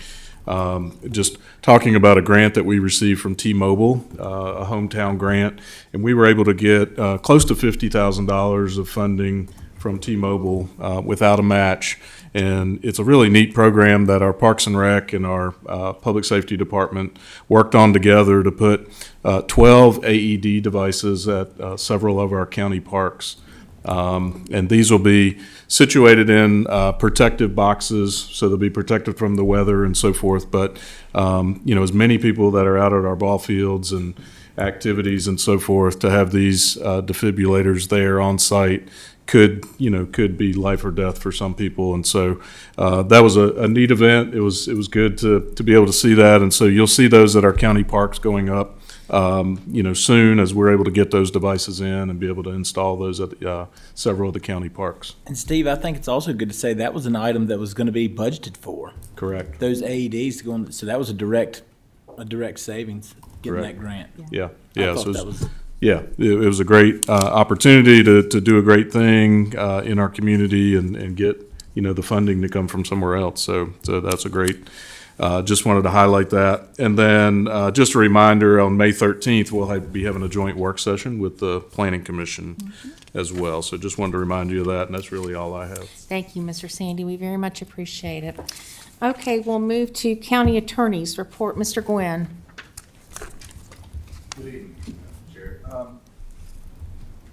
Ordinarily I don't have a report necessarily, but I've had a couple of requests from board members just to report on the topic of supervisor discipline, where it comes from and the like. And I did put together something if you want to hear it. Yes, please. Sorry. So we exist as a governing body by statute, 15.2-1400, and the Virginia Code sets governing bodies. And as you know, we're a building rule state, so we can't do anything that we don't have statutory basis for. Under paragraph D of 15.2-1400, the governing body may punish or fine a member of the governing body for disorderly behavior. It doesn't tell us what disorderly behavior is. I think that's left to the various boards under the circumstances to determine. There isn't really case law out there one way or the other. One thing that is clear, though, is that any time that supervisor discipline is going to be considered, it has to be looked at as a personnel issue. There have been across the state 5 or 6 censures over the last year, and all of them have looked at it as a personnel issue. And under the Freedom of Information Act, 2.23711A, discussion of disciplining of specific public officers of any public body may hold closed meetings to do that. Because this board only employs two folks, me and Steve, you usually don't have that situation. Employee discipline is handled in the by directors and the like. But one thing that we do is make sure that we never publicize. We do our best to try and keep any discipline of a public employee private and confidential. And one of the reasons for that, it's just that because so much of our employees' lives are discoverable under FOIA, how much they make, what the positions are, this, that, and the other. One of the things that we don't do is disclose personnel decisions, disclose discipline of those employees or whatever. The other thing that the statute, though, doesn't do is tell us what punish or fine a member means. I think fine a member means something that we can all figure out. But for example, in one county, the punishment included stripping of committee memberships. So there are a number of different ways. All of them involve a censure, which I think is the sort of threshold discipline that gets applied in those situations. The case came out of Chesapeake, City Council of Chesapeake, and was a circuit court decision. And that was the case that talked in terms of due process, which is an interesting concept in this type of situation. Typically, under the 14th Amendment, due process is owed anytime you're depriving someone of a property right. And one of the interesting things about the Chesapeake decision was trying to figure out what the property right was if there's not a fine or something like that. You're not really taking somebody's depriving them of property or whatever. But because the court had mentioned it, to me, it seems like it's inappropriate anytime that you're going to be involved in a disciplinary matter like that, whether it's of an employee or whether it's of a supervisor, you're going to want to involve due process. The United States Supreme Court talked about that first in a case called Cleveland Board of Education versus Lowry. And what the court said, and what is sort of filtered down through the circuit courts is, due process itself is not the same for every instance. It ebbs and flows and depends upon the right that's at stake, the nature of it, and the like. For example, courts have approved when we are, if there's going to be a discipline of an employee, the employee has the right to know ahead of time, be told what it is that they've done, what it is that they violated, and they have a right to be heard. They don't have a right for a hearing necessarily. They don't have a right to have attorneys involved or anything like that ahead of time. All they get is notice and an opportunity to be heard.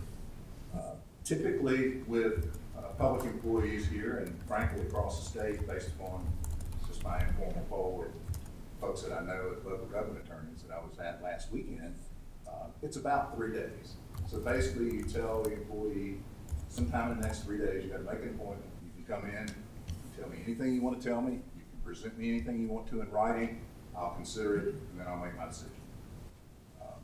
It doesn't include, although based on what Brian said, it may change soon, but it doesn't include having representation or anything like that. That may change, depending on how this whole collective bargaining thing is. The bottom line is that from a due process standpoint, it's very informal. It's simply a matter of receiving notice of the allegations and having an opportunity to be heard before that happens. So from that standpoint, that's the process that gets followed, and it's the process that this board followed.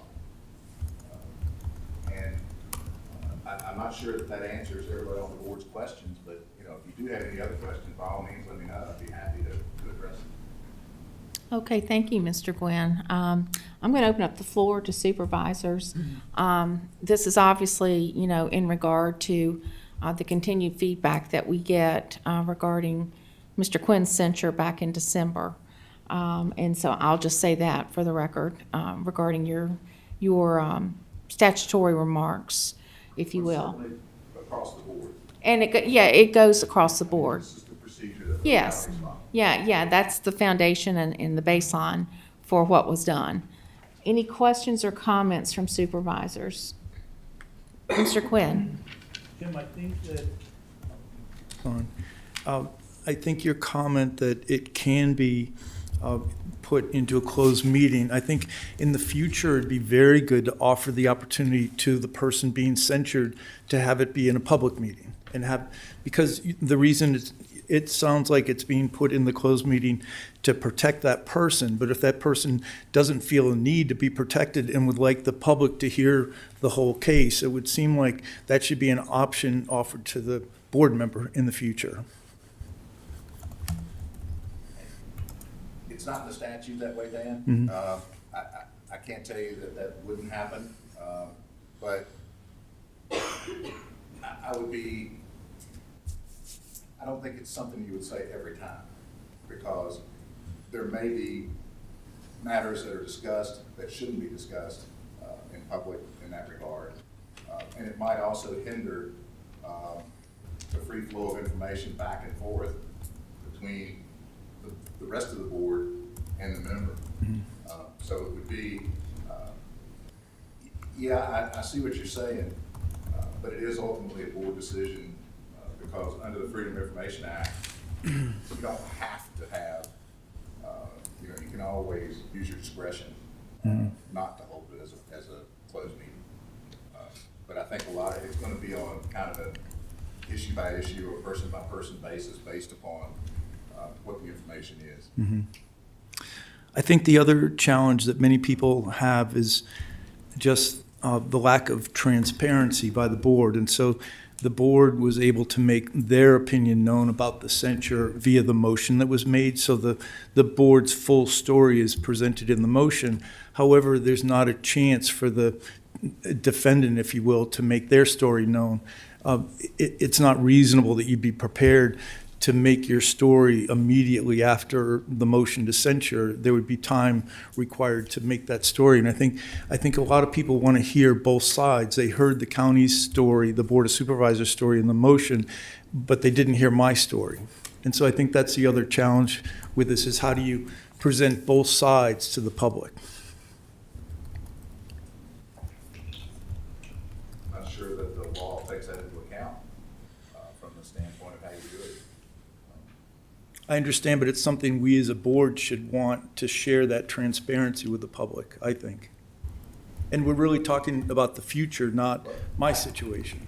I guess I would put it this way, and I would ask Steve what he thinks, but if, with all due respect to the board, if y'all get mad at me and decide to fire me, please don't tell everybody why. Okay? I mean,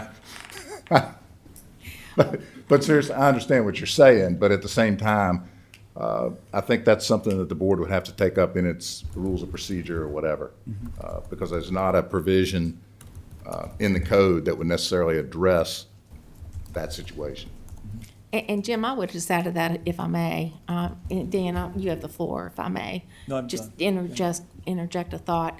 This board, during my tenure, we've always treated personnel matters, which statutorily, unless it's a supervisor, fall under the auspices of the county administrator.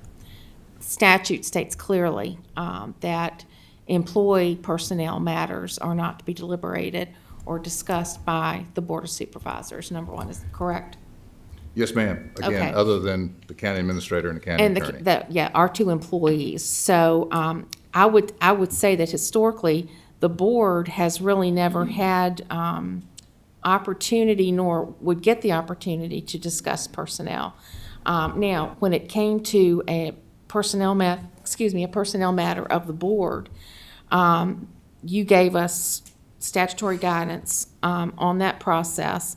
And Mr. Quinn, with regard to your side not being heard, and you and I had this discussion, I think, a couple times. That evening when the censure was done, there was ample opportunity for you to request time at the dais to provide, your rebuttal to that, and you didn't take it. And I know you wanted an extension on the whole matter, but the board, again, was relying on the guidance of the county county attorney to make that happen. So, as I don't feel like you were aggrieved of not being able to give your side of the story, and we've talked about that. And I think, from Mr. Gwynn, what you're saying is that the statute does not articulate that with specificity. Correct. Am I getting that right? Yes. Okay. So, Mr. Quinn, I would just add that normally you would share your point of view before the motion's made, right? And we came out and the motion was made. You wouldn't normally share your point of view after a motion was made. That's point one. And the second, it would take a long time to completely put together your story. It took me 6 weeks to put together the story. So certainly after a motion's made, 1 minute later, I wouldn't be prepared to have a good story about what happened. And so I didn't make a comment, I agree, but it wasn't appropriate at that time. would you agree that the board spent significant time with you in November and December in closed session on this matter? Well, not in December. I know you've stated that the board spent time with me in December, but the censure was made in November. There was no further discussion about it in December. So the end of the censure was in November. Okay, I'd have to go back and check the record on that. Dan, I do recall, though, I sent you the letter 3 days before. Yes. And then they didn't make a decision in that first meeting, and there was another meeting a couple of weeks later, wasn't there? No, there was a meeting 2 days later. It was on that Thursday. And also, just for the record, the agenda didn't note that there'd be a disciplinary discussion on that Thursday. However, the disciplinary discussion occurred, but so it was 2 days later. Mm-hmm. Okay. I just recalled that there was time afterward because you had requested. Mm-hmm. Any other comments? Thoughts? Okay. Mr. Gwynn, I appreciate your clarification on process and some opportunity for some clarification. As I said, we keep being told as a board that we did not, that we were not transparent on a personnel matter.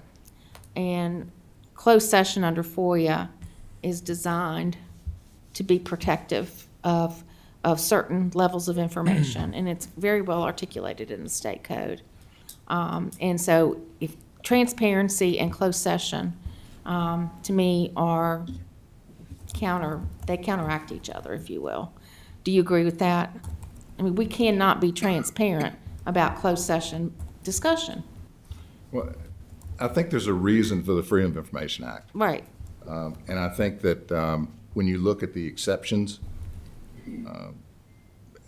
most of the reasons behind those exceptions, that is, things that you can talk about in a closed meeting, are pretty obvious when you start reading it. And, I think one of them is if the jail authority is going to discuss the architecture of the jail, well, they don't want prisoners to know where the vents are or whatever to be able to get out or that sort of thing. So there are a number of different things that can be exempted and closed meetings can be held. And again, personnel is one of them. Conference with your attorney from a attorney-client privilege standpoint, just a number of things that when you read each one of them, they really do kind of make sense. Yeah, so, okay, so we'll conclude. Mr. Meredith. If I may, if it's okay with the board, I'd like to do a little research just in that situation, just for future use. If the person does say, I want to discuss it here, is that, because I know you said it really didn't say in the statute, if that person involved says that, just so we have facts moving in the future. Sure. I think, is that an opportunity if the person were in that personnel issue? I think, Mr. Meredith, what would happen in that situation is make the request, and then it's the board's decision whether or not to have the closed meeting. And they can waive that and in their prerogative or discretion, discuss something in public that they could have discussed in a closed meeting. So I think it would be a board decision at that point.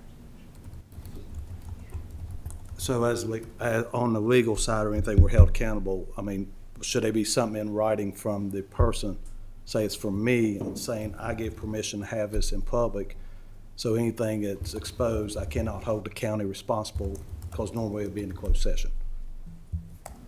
If I'm making sense, it's covering the county side. You could, and then it would be up to the board members to determine whether or not they were comfortable with that.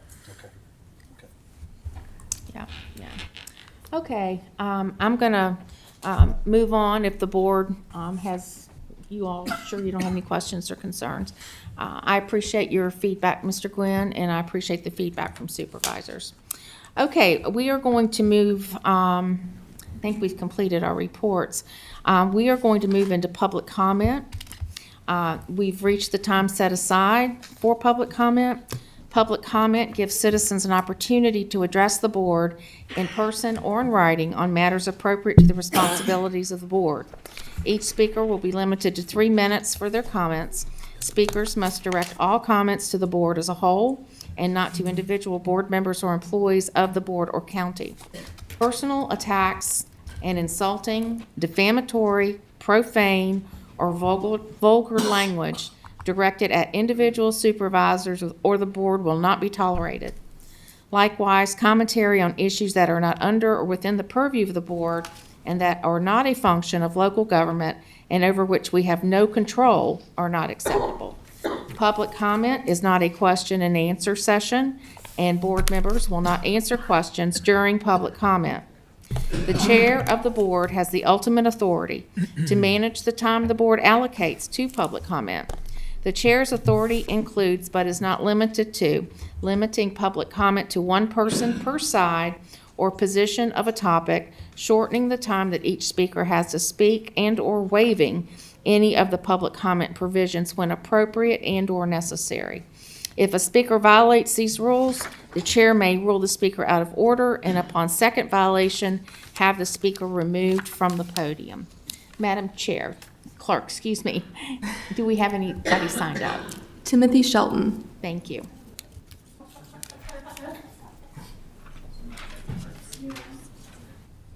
Good evening, Mr. Shelton. If you'd state your name and address, please. My name's Tim Shelton. I live at 253 Dudley Creek. Thank you. Thank you. Yeah, if you would speak into the microphone, that would. Okay. Can y'all That hear better? now?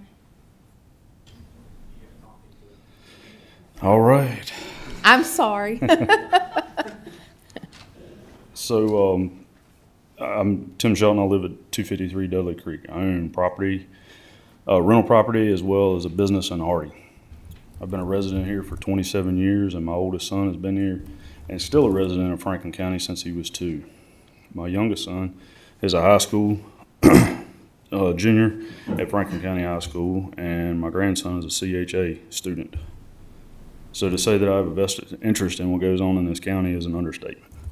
That being said, I politely request that everyone on this board take the document of some 400 pages of rules and regulations and throw it in the trash.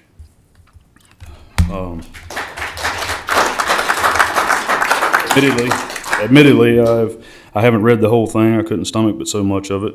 However, I think I speak for the majority that we would, as taxpayers, we would take it on the chin for the several hundred or the $100 and some thousand that was paid to Berkeley Group to ultimately make our lives more difficult and more expensive. After voting this down, I would suggest that each one of you board members go to your areas and ask for volunteers, make focus groups, have meetings and more meetings with the people that live here, the people that that have everyday life in this county or have jobs, have careers. I've gotten off task here. That thrive here, that struggle here to make the decisions as to what we will do with our land. Not y'all, not Berkeley Group, not some outside source. I would also recommend that you pick students, future landowners in our county, business owners, farmers, realtors, bankers, stay-at-home moms, truckers, people that work here and live here, or people that live here and work elsewhere. People that live here, and to the people of the county that may watch us online, and to this board, the residents of this county want you to make it easier to live here, not harder, not more red tape, not more rules, not more money. And the money, y'all just voted to raise our taxes. Who's going to enforce these new rules? You're going to have employees to enforce the rules that you're trying to impose on us. And I'm almost out of time, so that's good. I think you get the point. Thank you, sir. Patrick Cosamato. Patrick Cosamato. Bob Santmeyer, and he has requested 5 minutes. Sir, do you have a group with you? If they could stand, please. Okay. Thank you. Good evening, sir. Good evening. If you'd state your name and address for the record, please. Robert Santmeyer, 302 Winding Way, Union Hall, Virginia. Thank you. Good evening. This is my first time speaking before this Board of Supervisors. My wife and I moved to Franklin County in 2015 after 30 years in Northern Virginia, where we saw firsthand what happens when growth is mismanaged. We chose this rural agricultural county deliberately. Today's Board of Supervisors meeting agenda included voting for the largely unpopular tax rate increases for all Franklin County residents. Unpopular due to lack of trust in this board. So the real issue is trust and why it's lacking. Consider these recent examples. One, a $1.4 million school budget accounting error. In a county that chronically underfunds its schools, that is not a rounding mistake, it is a credibility problem. Two, the Summit View Business Park, the county's own 2016 RI analysis projected $176.6 million in annual economic impact by 2026 and $100.5 million by 2021. Did 2025 come anywhere close to the 2021 projection, much less the 2026 projection? The public deserves to hear sober truth about bad outcomes, not delay while you hope for miracles. Three, a $4 million no-bid HVAC contract approved by this board without competitive bidding, without explanation, and an unexplained last-minute flip-flop vote, again, further erosion of your credibility. Four, and we just talked about the censure issue, but the censure of a fellow board member after he called for an independent investigation into a whistleblower concern. No independent investigation ever occurred, and no explanation of your decisions and behavior appears to be self-serving. Five, a 300-plus page zoning ordinance rewrite moving toward rapid approval with minimum public understanding or input. The draft was released just last month, combining routine technical changes with significant discretionary ones, with little time for the public to distinguish between them. Six, and now today, the tax rate increases you just voted on, with no clear explanation of the benefit to the residents. These are not isolated incidents. They form a pattern showing that you do not understand the public's tolerance for repeated mistakes followed by silence, and that pattern erodes trust. At the heart of representative government is trust, not abstract trust, but trust earned through competence and ethical, transparent behavior. People deserve to know how decisions are made, why they are made, and who they truly serve. Transparency is not about sharing information when it is convenient. It means being open, especially when it is difficult, because scrutiny is not a weakness of leadership, it is a hallmark of it. This connects directly to fiduciary duty. Public officials are obligated to act in the best interest of the people, not themselves, not a favored few. That requires integrity and discipline, and sometimes the courage to make hard decisions that are right even when they are not popular. That duty is the foundation of public trust, and public trust is fragile. It takes years to build and moments to lose. When it breaks, people disengage. They question motives. They lose confidence, not just in individuals, but in institutions themselves. That is where we are today. You are not rulers. You are stewards. You were chosen to represent the people of this county. That only works when your decisions are grounded in accountability and when the public generally understands and trusts what you are doing. Strong representative government requires open dialogue, meaningful transparency, and a sincere effort to involve the public, especially on decisions of consequential as consequential as zoning changes and tax increases. So I'll close with this. Ethics, transparency, fiduciary responsibility, and public trust are not separate ideas. They are the foundation of effective governance. If you want support for the tax increases, zoning ordinance changes, or any major initiative, you must first rebuild that trust. That starts with slowing down, explaining yourselves, and be prepared to clearly articulate your actions and how they will benefit the people of Franklin County. The question is not whether these principles matter. The question is whether the board is willing to live by them. Thank you. Thank you. Cameron Shelton.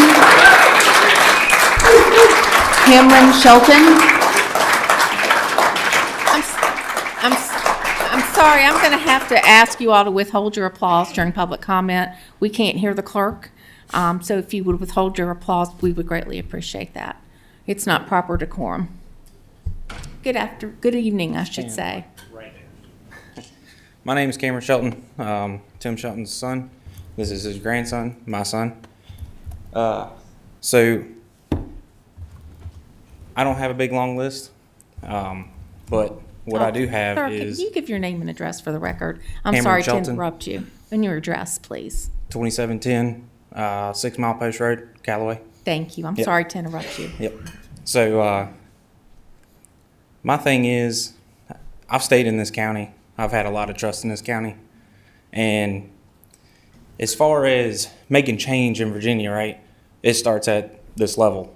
And you guys are in our way of doing that. I feel that wholeheartedly. I feel personally attacked. I feel like you guys are coming after us. Just feel oppressed.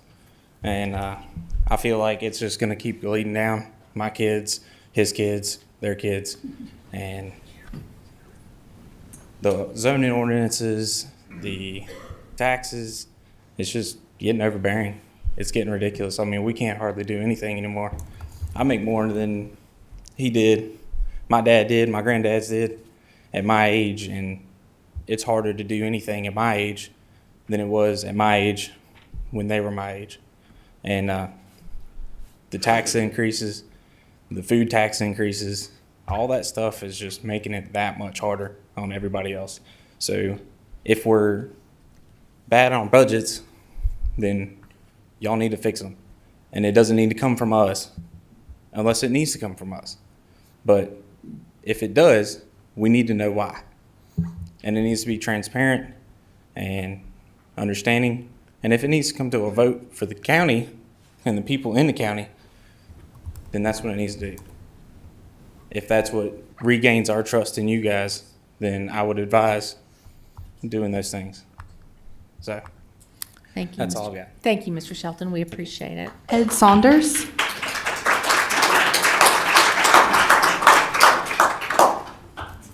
Good evening, Mr. Saunders.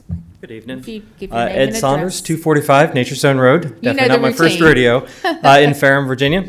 I'm here this evening. I want to talk to you guys specifically about one thing that I see that really troubles me. There's a push from Nova down here into this beautiful part of Virginia for data centers. I've seen various steps between like the zoning changes and the extra infrastructure at the park out there. I feel like you guys are wanting to bring these in, or there's a push from the outside to bring these in. I know the Roanoke Valley, some of the organizations that bring in businesses are really pushing these things to this entire half of Virginia. And I'm representing a lot of folks here that couldn't be here this evening or don't want to talk in front of this thing, which is understandable.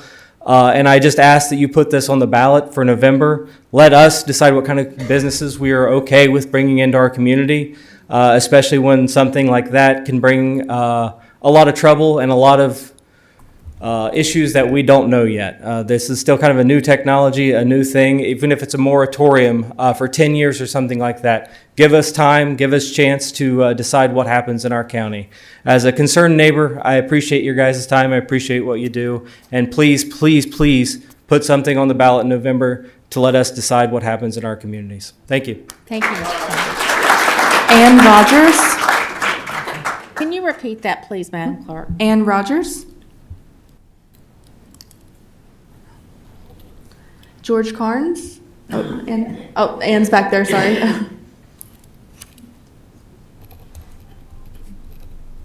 Good evening, ma'am. If you'd state your name and address for the record, please. I am Ann Rogers. I'm at 6347 Back Creek Road, Boone's Mill, but that's Roanoke County, not Franklin County. Even though it's Boone's Mill. You're not a Franklin County resident? That's correct.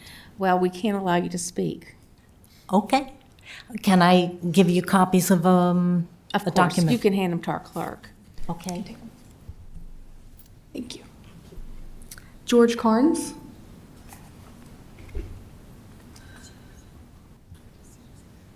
Good evening, Mr. Carnes. Hi, good to see you again. Yes, sir, if you restate your name. Smith, my name is George Carnes, and Your address? my residence is 680 Old Salem School Road. Thank you, thank you. The zoning project started as a simple update to bring us in line with new state laws. Instead, it turned into a 400-page rewrite, and the Board of Supervisors never voted to expand the scope of that rewrite. Our county administrator brought in the Berkeley Group to Franklin County. He has served for years on the executive committee of the Rural Planning Caucus with Darla Orr, who is the executive manager of the Berkeley Group. The county gave them this contract with no bidding and no competition. That's not right. There should have been a public RFP for something of this significance. This draft contains rules that will hurt small family farms. It puts strict limits on livestock and selling your own eggs, honey, or other farm products. They tell us that we are grandfathered, but if someone stops using their property for as little as 2 years, you permanently lose your grandfathered rights. One bad year, one injury, one time you can't work the land, and you lose the right to farm your own property forever if you're in one of these special grandfathered areas.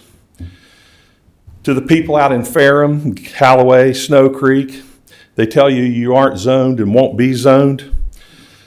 They did not write a 400-page, several $100,000 document to leave it sit on a shelf. They have built the combine, and they're not going to let it sit in the barn. I'm asking this board to hit pause, go back to the original narrow scope, and give the citizens of Franklin County a fair process. Thank you.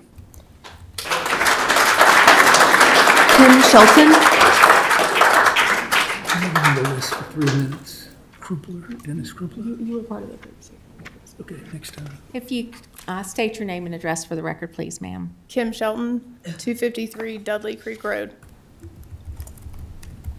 The very first section of zoning ordinance explains why these rules exist and what responsibilities the county has to its residents. It says zoning is meant to promote health, safety, and general welfare of the public, prevent overcrowding and congestion, protect agricultural and natural areas, and support a convenient, attractive, and harmonious community. These aren't just statements on paper. They are foundation for every decision the county makes. That's why so many residents are concerned about the proposed zoning structure changes. Franklin County is not just a place where people live. It is a place where families have built their lives for generations. Many residents come from families who have lived on the same land for decades, some for over a century. Their way of life is tied to the land, to agriculture, to open space, and to the freedom to use their property as they choose to and in the same ways their parents and grandparents did. Regardless of the acreage amount each resident owns, the value to each resident is the same and should be respected. These families have shaped the identity of this county through their work, their traditions, and their commitment to this community.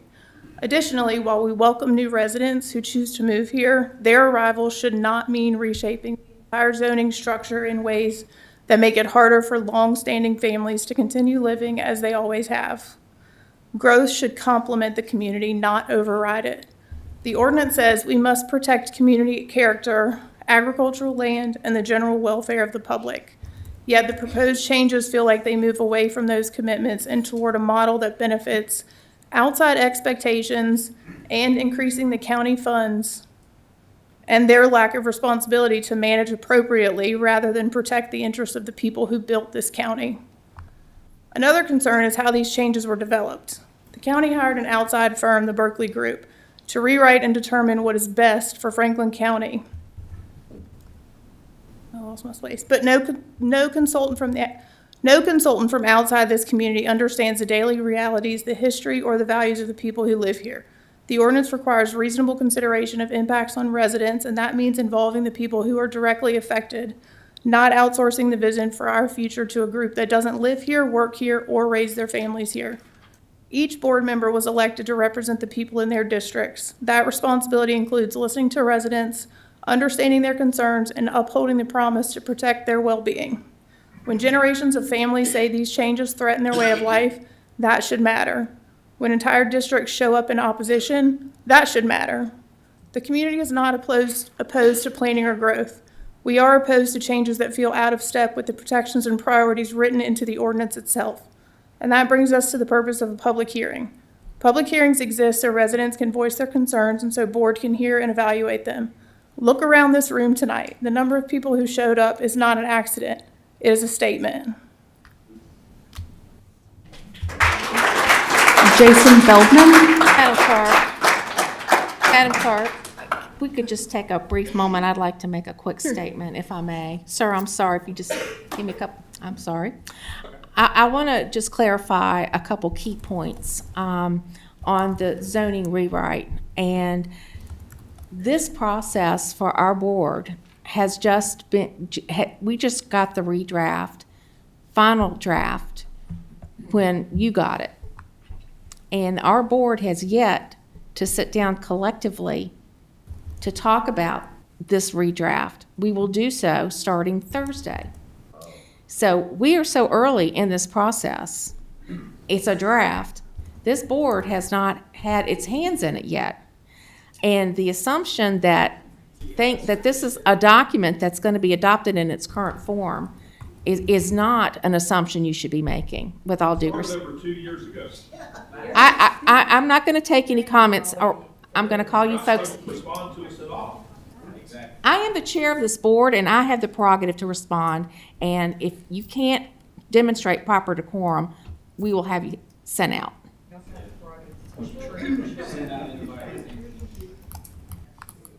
Ladies and gentlemen, please, please, please, I beg of you to have proper decorum and respect. We give that to you, and we ask that back of you in this meeting. I'm trying to tell you where we are in this process. And if you believe it or not is up to you. This board, for the first time, will have its opportunity to sit collectively as a board and discuss this document on Thursday. We will have additional work sessions, one of which will be one with the Planning Commission. This document has a draft timetable of sometime this summer, and only this summer for adoption if the board's ready. And if the board is not ready, we're not going to adopt it. And most of us up here are having community meetings with our constituents. And we have had the opportunity through 2 community meetings to hear from you all, and we value that. All we ask for is proper decorum and not screaming at us and being disrespectful, because we do work for you and we know that. And you have tasked us with trying to balance the needs of this county with how we represent you. And that's exactly what we get up every day and try to do. I think it's an important note of clarification. A lot of people have taken it to heart that this is a done deal, and it is simply not a done deal. And we are going to continue to try to learn and listen and hear from you all, because it's important. This document, I have said this needs to be a Franklin County document. A consulting firm, yes, was used to work with our planning commission and our planning staff, but it is the planning staff, the planning commission, those of us that live here and our citizens that are going to drive this document. This is not an outside document, and if it needs to be fixed in a way in some sections that talks to we the people of Franklin County, then it's going to look like that. That's why we're here. And I appreciate you being here. And I just want to give you some reassurances that this will be a Franklin County document. It has to be. And we represent you, and we take that very, very seriously. So I appreciate you letting me just give you a couple pieces of clarification, because I really want you walking with us, not against us. Give us a chance to work on it. It's not a done deal, gentlemen, ladies and gentlemen. So I'm going to stop there. Madam Clerk, if you call the next speaker. Jason Feldman. Hello, if you'd state your name and address, please. Jason Feldman, 22,000 Franklin Street. Thank you. I want to open by saying thank you to Supervisors Mike Meredith, Dan Quinn, Tim Tatum for stepping up and hosting public meetings. That kind of direct engagement with our constituents is exactly what this community has been asking for. I also want to recognize Chairperson Smith for her upcoming community meeting. Thursday, April 30th at 6 p.m., Scruggs Fire Department in Blue Water Drive. I hope to see a full house, and I'll say it plainly, I'm looking forward to seeing similar forums from the rest of you as well.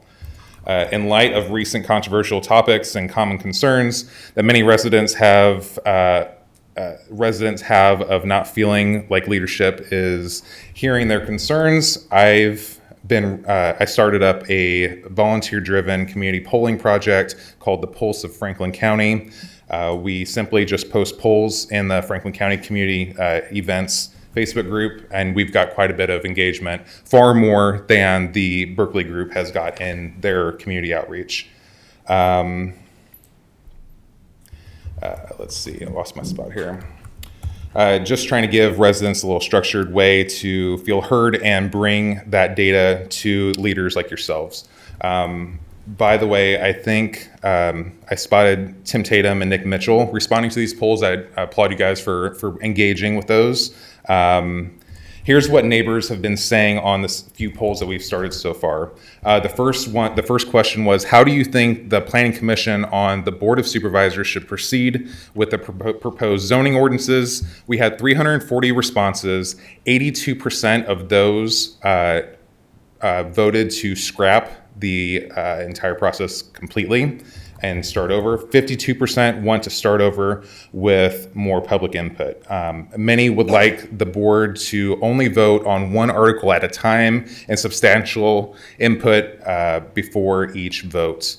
The next question was, what priorities and values do you want in your local officials? 237 responded. The top answer was a wide margin of less spending. The next question was, in a perfect world, how would you prefer your child to be educated? 279 respondents. 71% of those respondents would like to have some other form of education for their children other than public schools. Do you approve of the flock cameras by the sheriff's office being installed in the county? 479 responses. 84% of those people said no. Do you want to have data centers in Franklin County? 467 responses, 97.6% of those respondents said no. That's all I got. Thank you.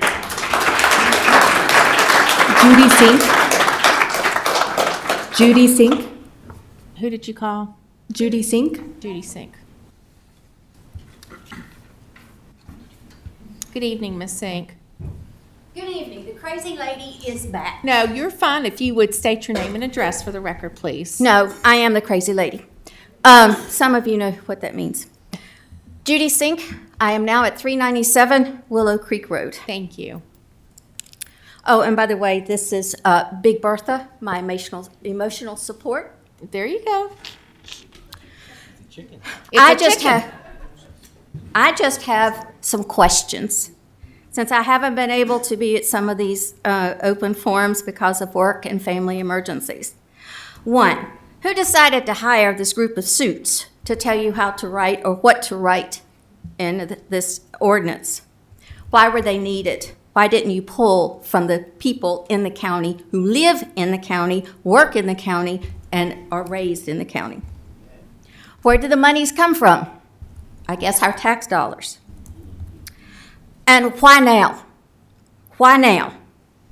Why was it a disgruntled constituent who's mad at their neighbor because the rooster crowed? or what caused all of this. I haven't heard anybody say. Do you think that it is okay for you to tell me, us, what we can do with the property that we have put our hard-working, bloodied hands, paid for, bought, paid taxes on? You can't tell me that I can't have my chickens. It's my house, my property. Have you forgotten that Franklin County is an agricultural community and county? Families rely on these farms and livelihood. Do you remember who put you in those chairs? And those very people can take you out. Also, please use the brain that God gave you and reject these decisions or zoning and take the time to listen, not just hear, but listen to what your constituents are telling you. Thank you. Thank you. Penny Hodges. Penny Hodges.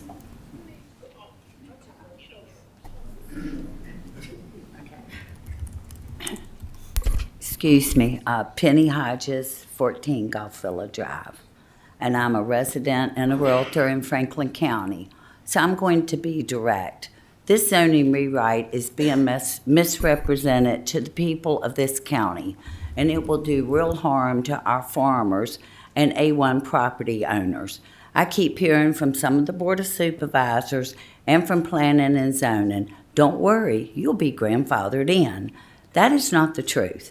You may be grandfathered for what you have today, but the moment you try to do anything with your land, you will be forced into these new restrictions. So let's stop sugarcoating this.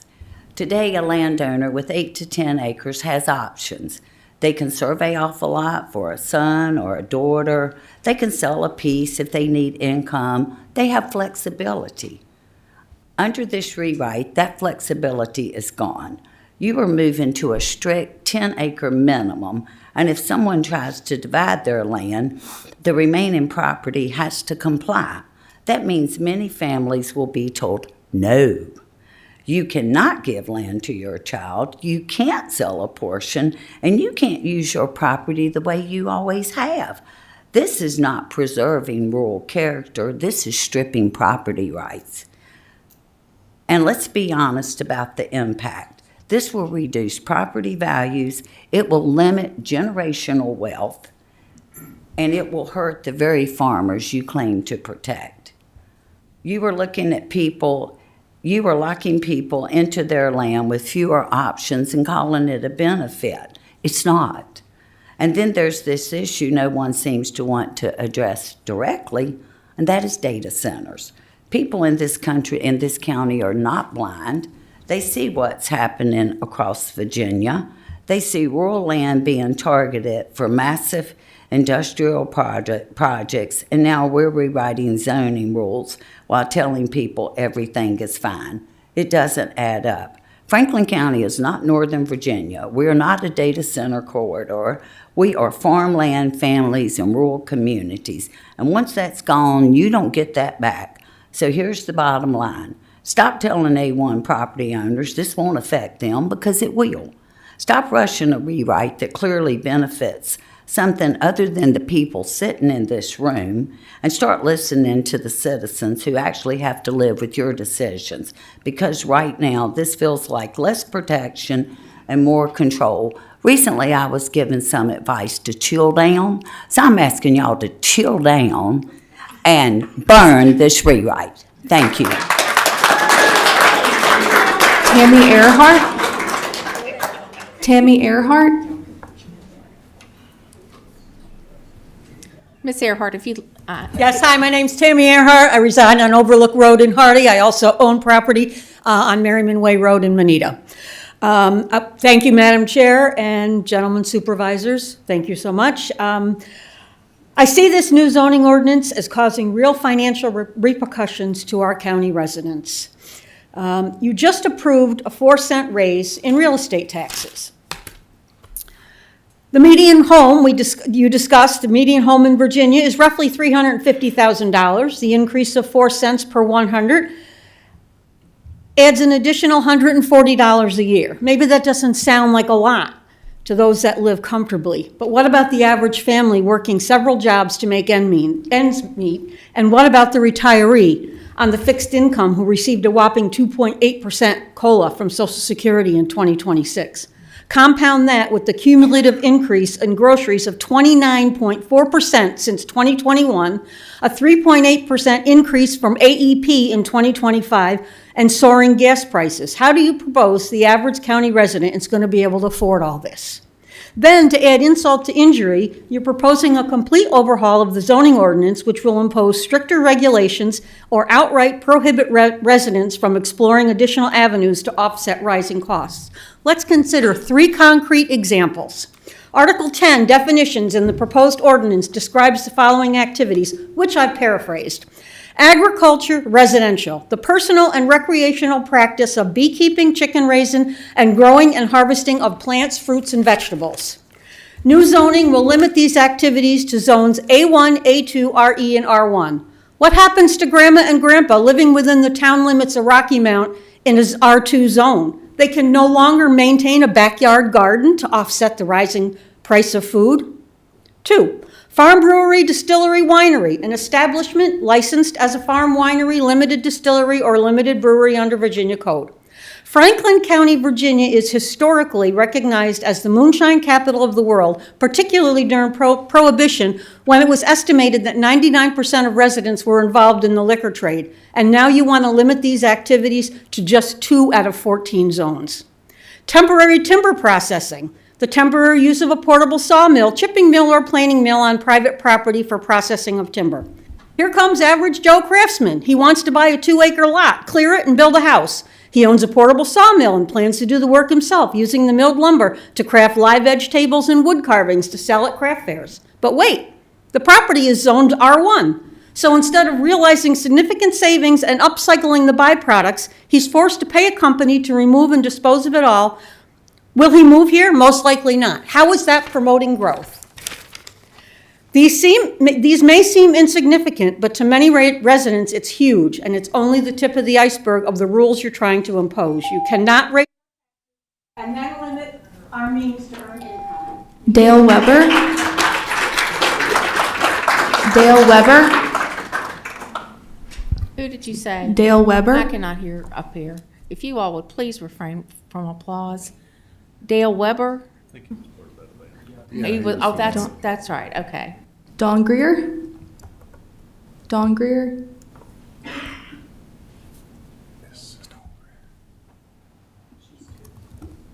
Good evening, Ms. Greer. If you'd state your name and address, please. John Greer, 1530 Buffalo Ridge Road. Madam Chair, I'd like to make a comment to you and to the county attorney. When the letter was sent, Ma'am, I've got to stop you right there.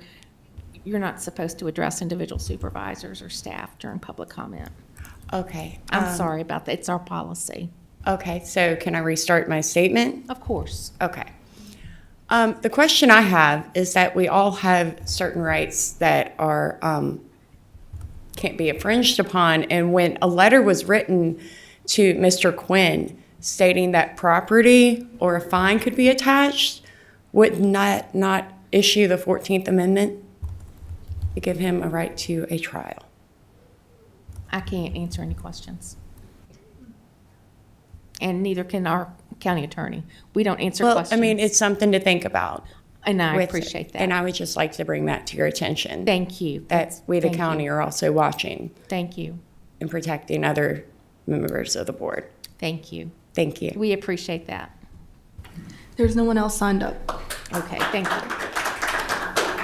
Okay, so we will move on from public comment. The board will need to convene into closed session. Mr. Mitchell, if you would read our motion, please. Franklin County Board of Supervisors moves to enter into a closed meeting in accordance with 2.2-3711, A1, personnel discussion of appointments to county boards, commissions, etc., discussion of the acquisition of real property or the disposition of real property, discussion concerning a prospective business or industry or the expansion of an existing business or industry. A8, consultation with legal counsel employed or retained by a public body regarding specific legal matters requiring the provision of legal advice by such counsel of the Code of Virginia as amended. Thank you. Is there a second? Second. Thank you, Mr. Meredith. May we have a roll call, Madam Clerk? Supervisor Jamison? Yes. Supervisor Mitchell? Yes. Supervisor Carter? Yes. Supervisor Meredith? Yes. Supervisor Quinn? Yes. Supervisor Tatum? Yes. And Chair Smith? Yes, thank you. And gentlemen, we'll convene in ACR.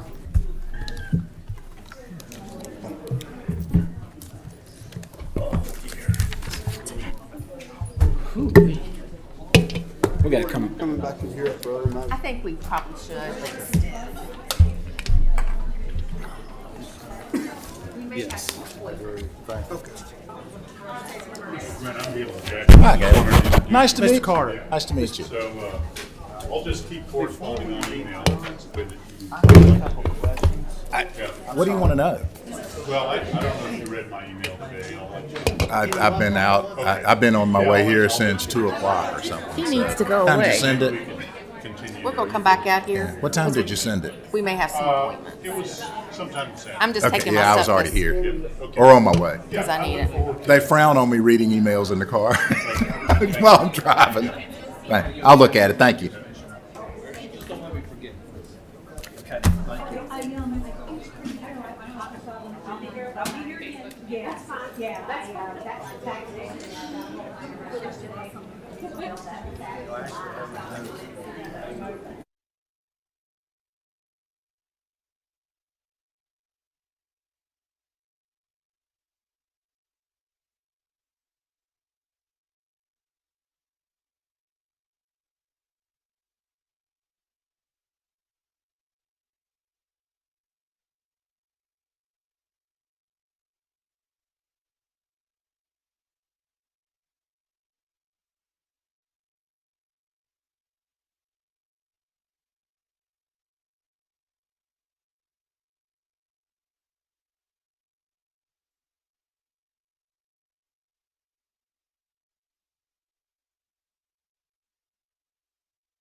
Make a motion to certify the closed meeting. I certify that only public business matters lawfully exempted from open meeting requirements under the Virginia Freedom of Information Act were heard, discussed, or considered in the closed session to which this certification applies, and only such business matters as were identified in the motion by which this closed session was convened were heard, discussed, or considered in the meeting to which this certification applies. Is there a second? Second. Thank you, Mr. Tatum. Roll call vote, please, Madam Clerk. Supervisor Mitchell? Yes. Supervisor Carter? Yes. Supervisor Meredith? Yes. Supervisor Quinn? Yes. Supervisor Tatum? Yes. Supervisor Jamison? Yes. And Chair Smith? Yes, thank you. Okay, gentlemen, we have left to deal with some appointments this evening, and I'm going to try to call these out accordingly. For the Roanoke Valley Juvenile Detention Center, we need to appoint Steve Sandy and reappoint Brian Carter. So I think we can do a joint motion, if somebody would make that. So move. Second. Thank you. Do we need a roll call on these, Sam? Yes. Okay, please, if you don't mind. Supervisor Carter? Yes. Supervisor Tatum? Yes. Supervisor Quinn? Yes. Supervisor Jamison? Yes. Supervisor Mitchell? Yes. Supervisor Meredith? Yes. And Chair Smith? Yes. Okay, thank you for that. The next thing is the Roanoke Valley Transportation Technical Committee. We had Stephanie Mathena in that role, and I need a motion to appoint Lisa Cooper. So move. Lisa, did you know that? Surprise. Surprise. Oh, boy. Is there a second? Second. Second by Mr. Jamison. If you would do a roll call, please. Supervisor Meredith? Yes. Boy, that's Supervisor terrible. Quinn? Yes. Supervisor Tatum? Yes. Supervisor Carter? Yes. Supervisor Jamison? Yes. Supervisor Mitchell? Yes. And Chair Smith? Yes. Okay, next item, I would ask if it's the board's will to reappoint me to the Roanoke Valley Transportation Planning Organization, the TPO. I make a motion. Second. Thank you. Roll call, please. Supervisor Quinn? Yes. Supervisor Tatum? Yes. Supervisor Meredith? Yes. Supervisor Jamison? Yes. Supervisor Mitchell? Yes. Supervisor Carter? Yes. And Chair Smith? Yes. Okay, next up, we've got two social services board appointments. Sharon Tudor to be reappointed, and William Gruckow, am I pronouncing that correctly? Gurchow. Gurkow. Gurchow. I think, I'm sorry, did I not get that right, Dan? Gurchow. Gurchow, okay. So I think we can do this in one motion if it would be the will of the board, and I would entertain a motion. So moved. Thank you, Mr. Mitchell. Second? Second. Thank you. And roll call, please. Supervisor Meredith? Yes. Supervisor Jamison? Yes. Supervisor Mitchell? Yes. Supervisor Carter? Yes. Supervisor Tatum? Yes. Supervisor Quinn? Yes. And Chair Smith? Yes. Next is appointment for Aging Services to reappoint William Gruckow. If I got that right. Gurchow. Whatever. I hope we're not live streaming. Is there a motion? I make a motion. Second. Okay, roll call, please. Supervisor Mitchell? Yes. Supervisor Meredith? Yes. Supervisor Carter? Yes. Supervisor Jamison? Yes. Supervisor Quinn? Yes. Supervisor Tatum? Yes. And Chair Smith? Yes. Then we need to appoint for CPMT, the Court Services Unit Rep, Brandy Orange, if there would be a motion to do so. So move. Is there a second? Second. Thank you. Roll call, please. Supervisor Carter? Yes. Supervisor Tatum? Yes. Supervisor Meredith? Yes. Supervisor Quinn? Yes. Supervisor Jamison? Yes. Supervisor Mitchell? Yes. And Chair Smith? Yes. And that concludes the appointments for this evening. There are some that still need to be dealt with, and hopefully we can put those to bed at the May meeting. If we could all work on those, that would be very helpful. Is there any other business to come before the board this evening? Madam Chair, Yes. as I mentioned earlier in the meeting, I think I would like to take a serious look at the feasibility of twice-a-year tax collection in regard to our personal property. Okay. You know, two smaller payments is easier to make than one large payment, and, you know, the county sees benefits from it as well. But, you know, with taxes going up, I think we need to be mindful that if we have an opportunity to make those taxes a little easier for our citizens to pay, we need to give them that opportunity. So, I would like, let's look into it, if staff will. I don't know if what Margaret will need as far as software or what's gonna be required there, but I do wanna delve into that and see if that's an option that we can look into. so Mr. Tatum, if it's okay with you, we'll leave that under the discretion of Mr. Sandy to work with Sounds good. Brian. And they would probably meet with Commissioner Revenue or whoever is the right person. And that will happen. Thank you. The one thing I would say to that, Is there consensus of the board to do that? Is there consensus of the board? Yes. it's fine. The only thing I would say to that is if you look at how it works on personal property, it's not prorated the same as real estate. So if I own a pickup truck on January 1 and I sell it on January 2nd, Nick Mitchell still has to pay that personal property tax for that year. So if you go to twice a year collections, that's gonna be a monkey wrench that I don't know that will be handled. That's a really good point. I don't think that will work. But I'm fine with looking into it, but I don't see it working. Let's look, see if it is feasible. I know some counties do proration when it comes to personal property, but, Nick may be right, and if that's the case, then at least we looked into it. Well, yeah, I mean, I definitely think you're interested in it, and we'll look into it, and we'll see what we find out. Is that okay? All right, anybody else have anything else you'd like to bring up this evening? I'll mention one thing where I've received a couple complaints that the Commissioner of Revenue is not going after property tax due. And I have no idea if this is true or not, but these people, new people that simply don't pay their bill because they know that she's not going to come after them. It's hard for me to believe because I've seen her I've in never action seen before. her back down from a However, fight. they mentioned that they used to publish a past due list and they don't publish that anymore. And so it's just, maybe she comes in and talks to what she's doing and that gives people some confidence in what she's doing. 'Cause Would you like to request a report from? I'm not sure what, Well, I think you may be referring to the Treasurer. Commissioner. Oh, yeah, the Talking about treasurer, collections. yeah. Would you like for her to give us a Sure. summary overview, Yeah. or do you want her to come and present to us? I don't know what, I'm open to either. Well, if she Help the comes, she could come at a work session. That way we can have a little more Q&A with her if needed. Yeah, maybe that would be And good. we could do it, in short In form. public it'd be nice in a public forum. We'll for do her to it that. during a work session, Yeah, maybe? mhm. I think that works. Can you facilitate That's that? if she agrees to do that. It's at her discretion. Yes. Are y'all in consensus to ask? Sure.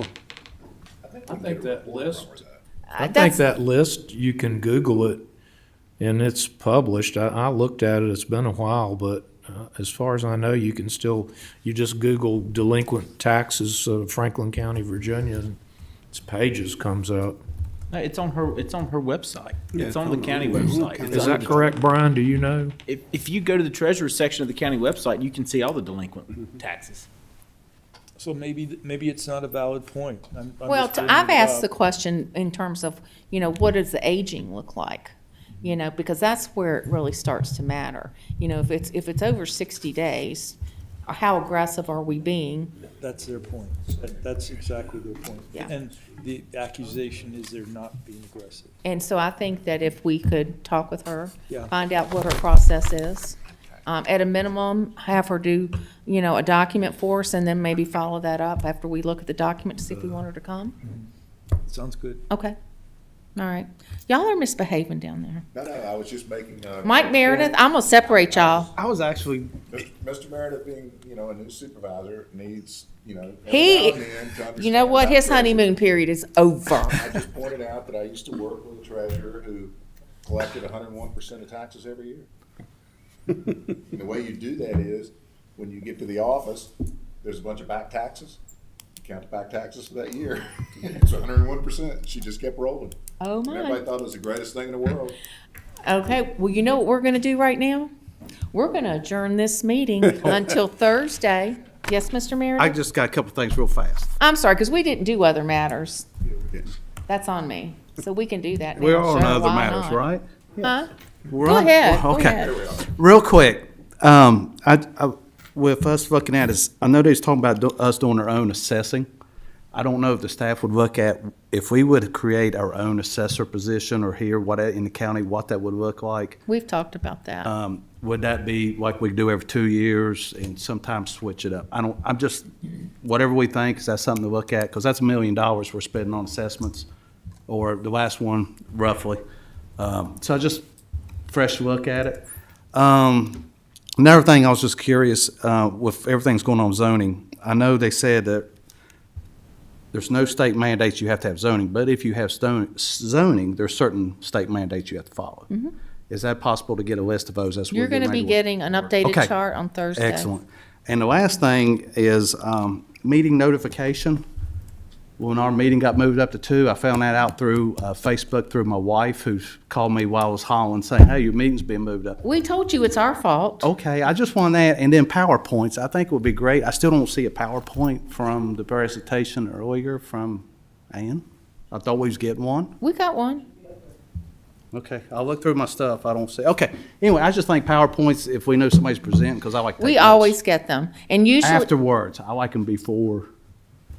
you are really being a problem. I don't like surprises. I've had enough already in 3 months. I'm sorry to stop. But your point's well taken. Thank you so Yes. much. That's all. Thank you. Yes. Okay, Mr. Quinn, did you have other matters? Mr. Carter? No, I would just like to thank our clerk who gave us all a new policy and procedure. Where is that? In It's our in the little cabinet. cabinet. Thank you. You're welcome. I was looking for this today on my desk at home. To your email the other sheet. Hey. Go ahead. Just if I can interject one matter, Mr. Gwynn, I noticed that the planning commission didn't get a second on denying that one special use permit, and they declared it a failed motion. Doesn't our policy say the opposite than that? That if you don't get a second, I mean, it's automatically approved? That's what Robert's rules say. I don't know that Robert says that, but I read it in Robert's rules. Now, I assume the point of the comment is that the planning commission is bound by our rules. no. I just want to say, we're just going, So, your point? it's another day. That's, they don't have the same rules. I understand. Do you have other matters? Mr. Carter? Just the book. Just the book. Thank you for that. Mr. Good. Okay. Mr. Jamison? I'm good. And again, thank everybody for your thoughts, your prayers, your cards. I'm surprised that you hung with us this long. God bless Wouldn't have you. missed it for the world. What he's saying is right, left to. Oh! Do you need a ride home? I'll If you do, I'll get you home. I'll phone. Oh, my. So we're going to adjourn our meeting until Thursday at 2 p.m., Mr. Meredith. And it's our apologies. We've already given you our apologies.